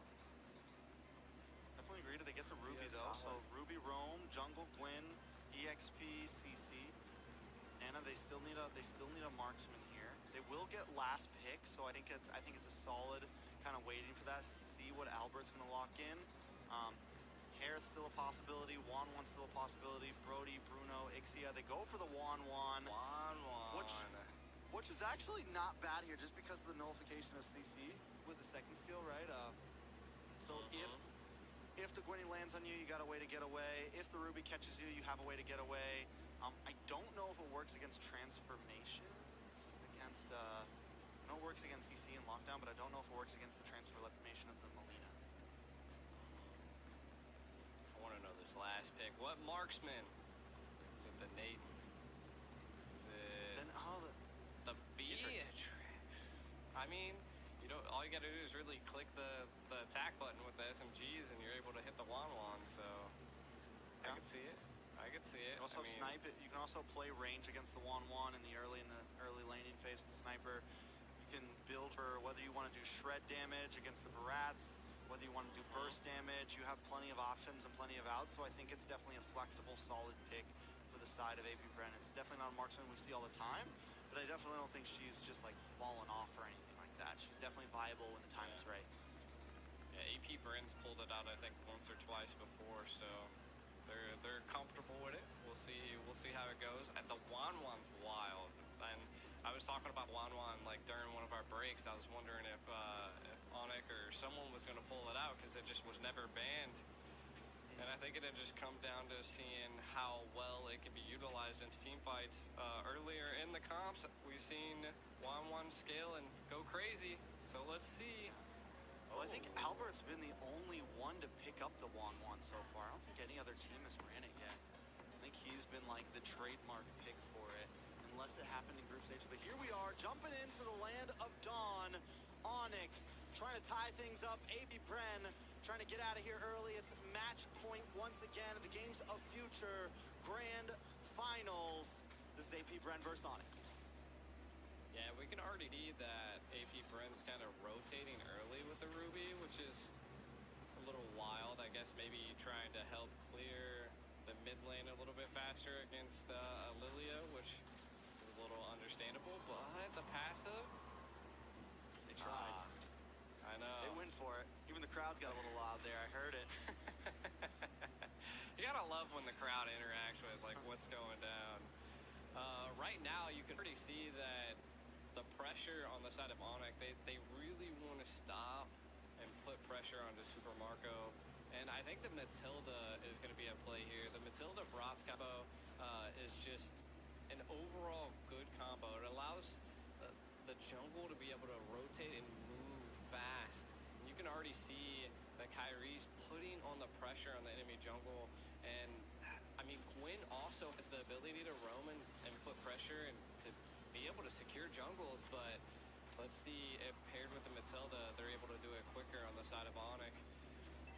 Win conditions, what do you think here, Trex? I mean, win conditions overall, I think both teams scale. Both teams have a pretty a decent late game. You have Albert on the Wanwan. I think something that is going to be crucial for the side of Onyx, making sure that Albert has decent space and a decent game. And with the Matilda and with the Barats, they should be able to create ample opportunity for Albert to get something off. I like it. Sans taking a little bit of damage here. Ogwyn and Few in the mid side. Major thing that everyone's gonna have to watch out for is Ogwyn with that I'm offended. This guy knows how to make a set when he needs to. He knows how to make a play when he needs to. Keyboy and Sans both locking in the Purify, so it's definitely a solid answer. Wanwan has the built-in Purify. So AP Bren, I think one of their win conditions is going to be kind of layering a lot of their attacks. Everyone not blowing their load at once, kind of taking their time with these team fights. Yeah. I feel like also Kyrie is going to have to manage those stacks really well, and if AP Bren disrupts that, it could be a little bit of a problem, but maybe a little bit of an engage. Keyboy able to get the knockup onto Ogwyn. Sans trying to get out, but not able to. Flapteasy getting the final hit. First blood for the side of AP Bren. Kyrie decides that's it. We're calling off. Back to your stations. Yeah, but Ogwyn doesn't want to let up. Flapteasy, they're all over him. Going to force him to use the retry here. It's going to be okay, but at least they force that out. AP Bren with that, and Kyle Teasy not using the retry. They're going to try to go for a purple buff steal here. I mean, they can, right? I mean, they have the retry. This would be clutch for them. Kyrie gets the Daytona's welcome, though. And the stun. Kyle Teasy takes a lot of damage. Able to get away. Grand Theft Purple. Ogwyn just dashing through. Kyrie gonna be okay, but still, that is huge. Yeah, he's walking up by himself. He's like, nah, forget this, man. You ain't gonna steal my whip. This ain't no Grand Theft Purple without any consequences. That's a good go by the side of AP. They keep up this pressure. I think just kind of reverting back to what they did in game 1 and 2. And they're just applying heavy pressure. Right now, we're not seeing too many rotations. I mean, it's 4 minutes in with only 1 kill. We can kind of take a look at some of the items. We see Corrosive Scythe being picked up by Albert, which is clutch. Right now, I think, Flap's easy. A little bit of damage on the Flap, but Flap still, I mean, that's just the CC right there, man. It's like, even when you think you got the better, out of nowhere, she's throwing more yo-yos in your face. I don't understand how you heal with a yo-yo, but it's there. Wanwan, though, struggling a little bit down here against Super Marco. Two major happening still. It's 1-0 gold at a small deficit for AP Bren, but this is definitely a good spot for them if Super Marco can keep dominating in this top lane, and Albert having to slow play this. Like I said, it's going to be a problem. They need Albert to scale. They need Albert to be able to get some free waves here and be able to get involved in these team fights soon. Oh, a lot of damage on the Keyboy, though. Keyboy might just be able to get away from this. Use the circling eagle, but no! Taken down, and a kill goes into the pocket of Super Marco. I wonder if Super Marco picked up the Blade of Despair, because he's doing a lot of damage at this point, right? And now the turtle is probably going to be uncontested because you can already see the side of the map. Bravest fighter on the flat, but I think it's going to be too much of a problem. Onyx, I like this. They're responding. They know they can't get the turtle, and this is what I was saying before. Can they take something here? Oh, AP Bren takes something themselves. Finds Sans. Sans 2 deaths now. Not at the place we want to see a Lilia. AP Bren feeling confident in themselves. The switch might have been fit here. I'm wondering how much more aggressive they're going to get. Yeah, I mean, you can already see they're going to, Wario this tower right here. Oh, no, they backed off. They seen the numbers difference was there. Again, I think the side of Onyx, they just got to keep this up. Like you were saying, Albert needs to kind of get fed, keep the gains coming. And Sans, I mean, going to have to stop dying here. They're definitely taking advantage of it. The Matilda not coming into too big of a play yet. Yeah, definitely beating monsters. Kyrie still trying to zone. He's kind of been on his lonesome lately, and that's because that's because Keyboy has been forced to kind of babysit other areas, move around the map, stay close to Albert. Luckily, Albert hasn't taken a death yet. That's very important. View, though, on this Nana is definitely going to end up being a problem as well. It's going to be hard for Kyrie. He's going to have to watch out for those Molinas, because that could be the game changer in a big retribution battle. True. And, I mean, just the pressure. This is, like, literally just reliving game one. Like, they are just applying so much pressure on Onyx, and they have to find some type of relief here. But again, I feel like at some point they're keeping they're keeping this left tower, which is it's good, right? Albert just has to get a key play on this Wanwan, and it can make differences. And they're just a little too late there. Yeah, Onyx looks for the play non-stop, but AP Bren is constantly answering Fester. They know them. They know when they're coming. They feel it out. And like you said, they're just eating up at Onyx right now. Kyrie unable to get his last orange buff. They're losing towers in the bot. Here comes another turtle, last turtle of the game. Keyboy gonna try to make the roundabout, not able to get a knock on to anybody. The bombs come down, and Kalti's able to take it. Kyrie taking huge damage, unable to even finish the Daytona's welcome. The rest of his team not there to help out. He went from a big dino to a tiny dino right there. It was big dino to a dead dino. Yeah, AP Bren just controlling the field, turned him into a fossil. Onyx gonna have to figure out a way to bite back. And I think, they're controlling it here. I just think at some point we need to see Albert into an engage, but they don't want to lose him. Oh, God. I thought he was going for the quick no-scope right there. Almost hit. Super Marco definitely becoming a threat. 2-0 and 1, the 360 no-scope. Trying to land down. Onyx American now Sniper Special. losing out on the mid side as well. AP Bren looking to close the distance here. Can they clear this wave? Ogwin, Poppyam offended, but a lot of damage. On to Few, forced back Sans, looking for the chase.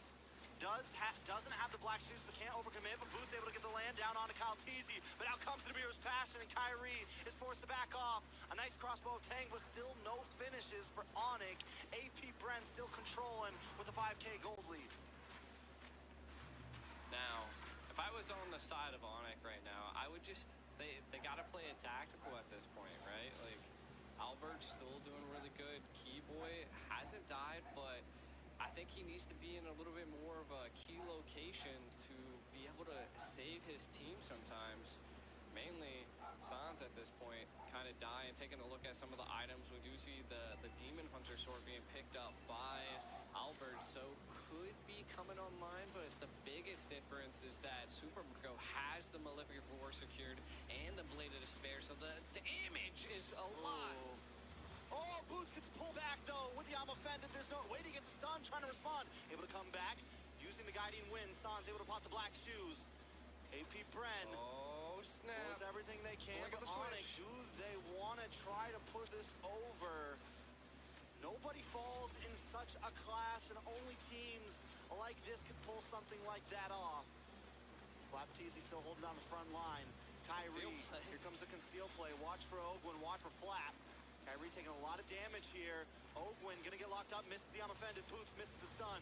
Super Marco looking for an angle. Kyrie able to take the first Lord of the game there. They lose Sans and Boots though. Very similar to last game. They're able to control the objective, but AP Bren may be able to crack through this tower. Yeah, I mean, this is good pressure by AP Bren, but Onyx able to secure it. I feel like it's good. Look at Albert, possibly going to be able to make a play, maybe on the Flap. Do they attempt it? They have Keyboy with them. No, they're just going to play a safe, back off. They got the Lord. They stall out a little bit more, but how long can they continue to play the stall game for? AP Bren with a dominating lead right now. Yeah, and we can already see Super Marco is just coming online. The damage is devastating. When the SMGs collide into any of the team fights, it's too much. Really, right now, if I'm on the side of Onyx, they're doing what I would do, right? Just keep Albert farming, keep him going. He's 1-0 and 0. Really haven't seen any crossbow tanks coming out just yet, but when they do, it's probably going to devastate AP Bren. So I feel like that's the biggest thing we have to watch out for. We don't see a Wind of Nature being picked up by Super Marco, but we do see by Albert. So again, this is what I was saying. This could be a turning grace. Field play from Ogwin, not able to find too much. Kyle Teasy dashes under the tower. Onyx still just trying to defend here. Albert playing the off lanes, doing it well, just farming up, still hasn't taken a death. So yes, you're right, that's huge. But AP Bren, man, this is exactly where they want to be. And at this point, they feel comfortable. They're just going to kind of freeze up the lanes a little bit, slow play things, hold their gold lead, and wait for Onyx to step out a little bit too much. Oh, he missed both shots.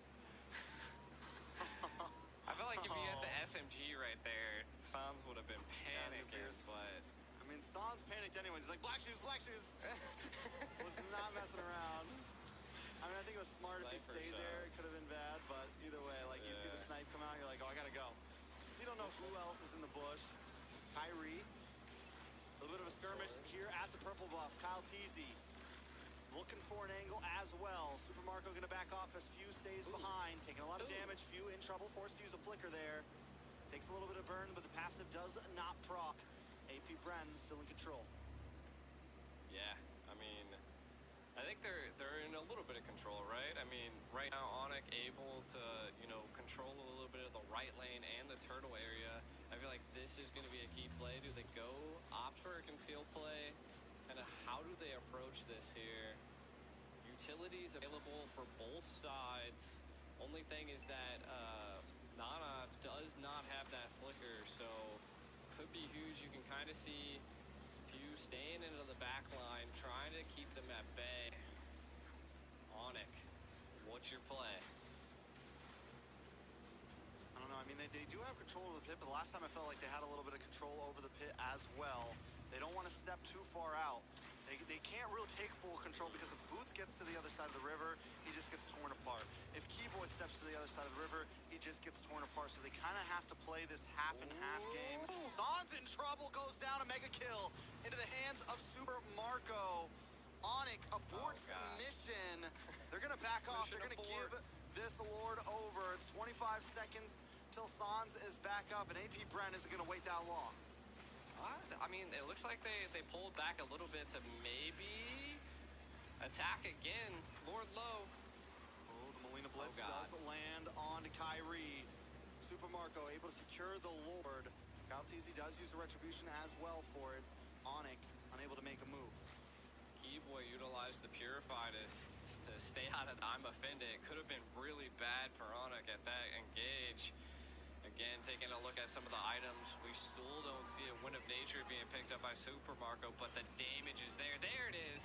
Wind of Nature secured. This could be a tough go here, as we have not seen Albert use one crossbow at Tang. He used one, but it didn't do anything. Did he? Oh, he God. used one, but it did not do anything. Oh, nice. I'm offended on to Kyrie's going to get knocked up by the Violent Requiem, and he's taken low. Kyrie's still on the map, though, able to just survive. No members from either team have dropped yet, but the inhibitor has fallen. Albert trying to get the swift plays, move around. Does get the crossbow Tang mark, but he's not able to do it. Forced to bounce back to the team. Kyrie going to get his Tonus welcome. Bash him against the wall. Flopteezy takes a little bit of damage, but the I'm offended locks onto Kyrie. Kyrie taking too much. Can he survive this? A little bit of play. Kyle Teasy dashes back onto the team. AP Bren got what they were looking for, but still nobody drops. And it's just insane to think about two teams like this can have a battle that long and nobody dies. That was crazy. Lords barreling down, sustainability from both teams, and that just goes to show like the micro play coming from both sides are just so good. And to be honest, I was suspecting Super Marco to actually be dealing some like critical damage, but Onyx just able to eat it. Gonna lose another purple. He sees no buffs this game. Kyle T is always there, the man of Kyrie's nightmares right now. Just retry after retry after retry. Kyrie even has to, he even tried using the retry, but he's still unable to get it. Kyle Teasy and the team showing pure dominance. Yeah, I mean, There right goes the now, stacks, AP too. Bren's. Yeah, this is what I was saying, right? Like in the early stage, if Kyrie's not able to keep up these stacks, it's gonna be a big problem. Oh no! Marco! Albert, why? Oh no! Marco's waiting for him at the shotgun loaded. Bow, bow, boom. Albert's gone, and now AP Bren smells the blood. Here comes the Bren effect. Flopteezy gonna flap on in. Ogwin looking for something as well. Kyrie just trying to defend with the rest of the team, but boom! Super Marco takes out another. The target is locked, and they're taken down. Sans and Albert are off the map. The two major damage dealers. Is AP Bren gonna try to finish this out here? One big mistake to finish things off. Kyrie taking way too much damage. Keyboy looking for the knockup. Boots into the backside with the bravest fighter. They're just trying to defend, but the minions keep on coming. Ladies and gentlemen, AP Bren, undefeated, undisputed, from world champions to the games of the future. They take it all. And now they're the Digital Games champion. And you can see how happy they are. They're standing on chairs. Look, I really wish I could hear the crowd. It's probably going wild at this point. Man. I love it. I love it. And one of the things I love most about seeing AP Bren is their reactions every single time. These guys are the best in the world right now. They're the best anywhere they go. Anything they touch, they are dominating in. We saw a full best of 7 last time, but this time in the rematch, AP Bren makes quick work of Onyx. I mean, very well done. Fans around the world, I'm sure it paid off if you've been watching. They did it. I mean, the fans are kind of looking quiet from our side, from what I've seen. But hey, looks like it was a good game. I love the sportsmanship right here, right? Like, look at this. Like, they're just that is like Flopteezy, man. happiness Flopteezy, on a he did whole it nother again, man. level. Happiness on a whole nother level. And it looks like we're gonna be. Are they gonna be raising the trophy? I think we're gonna have a trophy raise here. Both teams stepping up to the podium. I'm excited to see it. Yeah. I wonder who's gonna get to raise it. Are they all gonna do it at once? Let's see. I never really got a good look at the trophy, but I've seen it in like the videos. And they're not even worried about the trophy. Like the excitement on these guys are just overpowering all of their physical. They're just too happy. I understand. understand it though. And that's the thing, right? It's not just about the money. It's not just about the trophy. It's about the win. And right now, these guys are feeling themselves, man. It's two huge championships back to back. AP Bren has done it over and over again, and they feel great about it. Look at them. I mean, that's another notch in the belt there. Another huge win for AP Bren and for the Philippines themselves. These guys are the best in the world, and it's just undoubted. AP Bren able to set off the year of 2024 with a blast, taking one of the biggest international tournaments that we've seen by storm, and just, man, you could just, I'm like cheesing over here, just because, like, you could just see how excited they are, and it's lovely to see that a team that's worked so hard and has this type of dedication just goes crazy. Man. I'm wondering if there's going to be an interview. I'm wondering if we're going to get to hear anything from them. I would love to personally. It does look like it's going to be staged. I want to say that you can watch the actual interview. It's probably going to happen on the Russian channel, most likely. So if you guys want to catch that, feel free to jump on over. I think it's Games of Future official. I'm sure the full interview will be there. We're working on a clean feed right now, so we're kind of missing out on some of this.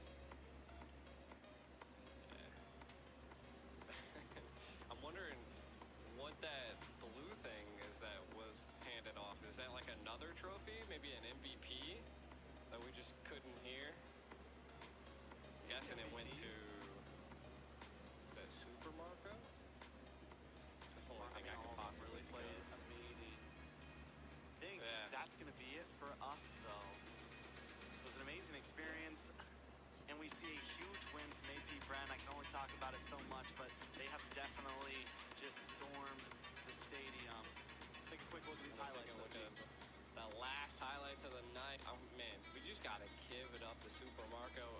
Overall, the whole team, like you said, Trex, like they just controlled it just like the very first and second game.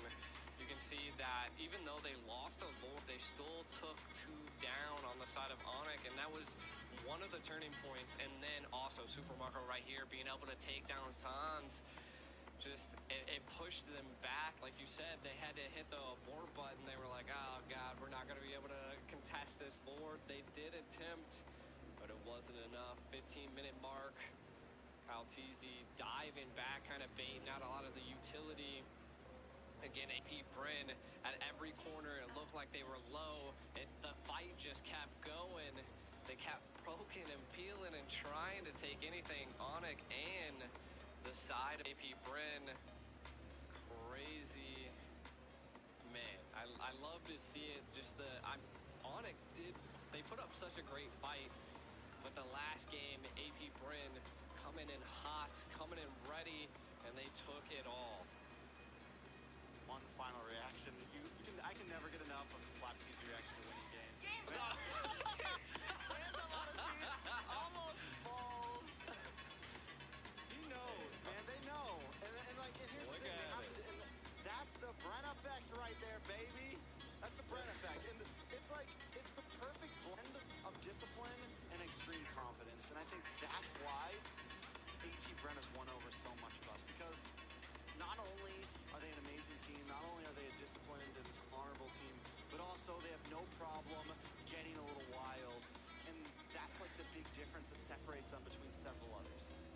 Yeah, I mean, I feel like at some point when you're this far in and you've had such a clean match, I feel like that's what you deserve. Like, you've put in all of this work, you put in all of this dedication, like, let it go. And that's what we can see from AP Bren. I think we might possibly look at it, Super Marco.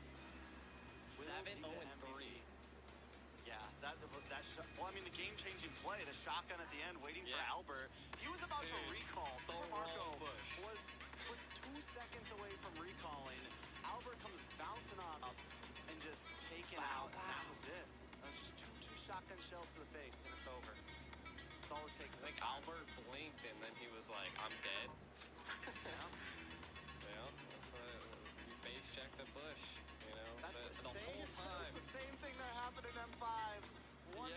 push check. One bad Yep. push check changes everything, man. Oh, that hurts. That's gotta hurt. Take a look at some of the stats. Few as well, 1-0 and 6. Super Marco 7-0 and 3. In the end, Onyx only got 1 kill that game. But AP Brent as well only got, what, 3 kills? Was 1-3 in it? No, Yeah, that's the score up top. That's the score at the top. It a was very still low pretty game. low. Yeah, it was still really low. But AP Bryn coming out on top, 3-1 in the grand finals of the Phygital Games of the Future. They just secured one of the biggest bags that they've had in a while. They secured a bag, all right. We're talking 350 grand to first place. Onyx will walk away with 160. Fireflux and RQ will also walk away with a decent prize pool. It's been a wonderful event overall. Take some last looks at, this time it's the exact opposite. Last time, Super Marco unable to get any kills and Sans was leading, but this time, Super Marco 7 kills, 0 death, and Sans unable to secure anything. It just goes to show how important these two players are to the team. But with that, I think we're all out of stats to talk about. We're all out of games to talk about. It's been an amazing week. We've seen some amazing games at Games of the Future. And it's a blessing to be a part of this. A huge grand finals to be able to cast for. It's been a blessing to be able to cast with UG. Shout out to all the fans around the world, from Philippines to America. It's definitely been amazing to be a part of this. Well, it was a good send-off, Trax, and I appreciate it. I love being a part of this, and a big shout-out to the Phygital Games and the Games of the Future. It was amazing to get to see so many teams go at it, and it was amazing, again, to cast with one of my favorite friends, Trax. So until then, we'll see you guys later. In a world that seeks a balance between metaverses and healthy lifestyle, video games and traditional sport, live shows and web entertainment, we found the only way to harmony. Introducing a new era in the realm of sports, Phygital, a revolutionary fusion of the physical and digital worlds. This is an unparalleled mix of the most exhilarating and dynamic youth sports disciplines, all integrated with popular video games and cutting-edge technological devices. This unique sports format is accessible to all. Anyone can participate in Phygital competitions. Any sport has the potential to evolve into a Phygital experience. Football, basketball, hockey, racing, martial arts, shooters, and many other sports have successfully adapted to the new reality. The 2024 Games of the Future is a global multi-sport event that represents the pinnacle of Phygital sports worldwide. The event is attended by best clubs and teams, bringing together 2,000 participants from over 100 countries. It marks the beginning of a series of top Phygital tournaments that will take place annually worldwide. The current official program of Games of the Future includes 21 innovative disciplines. They are classified into 5 groups, which we refer to as challenges: sports, technology, speed, tactics, and strategies, openness, show, fun, and healthy lifestyle. Coming our way is the exciting Phygital era, so stay tuned, join our global Phygital community, and come over to the upcoming Games of the Future. Emerge as winners and heroes of the new era. Games of the Future, made for young generations.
Anh dành có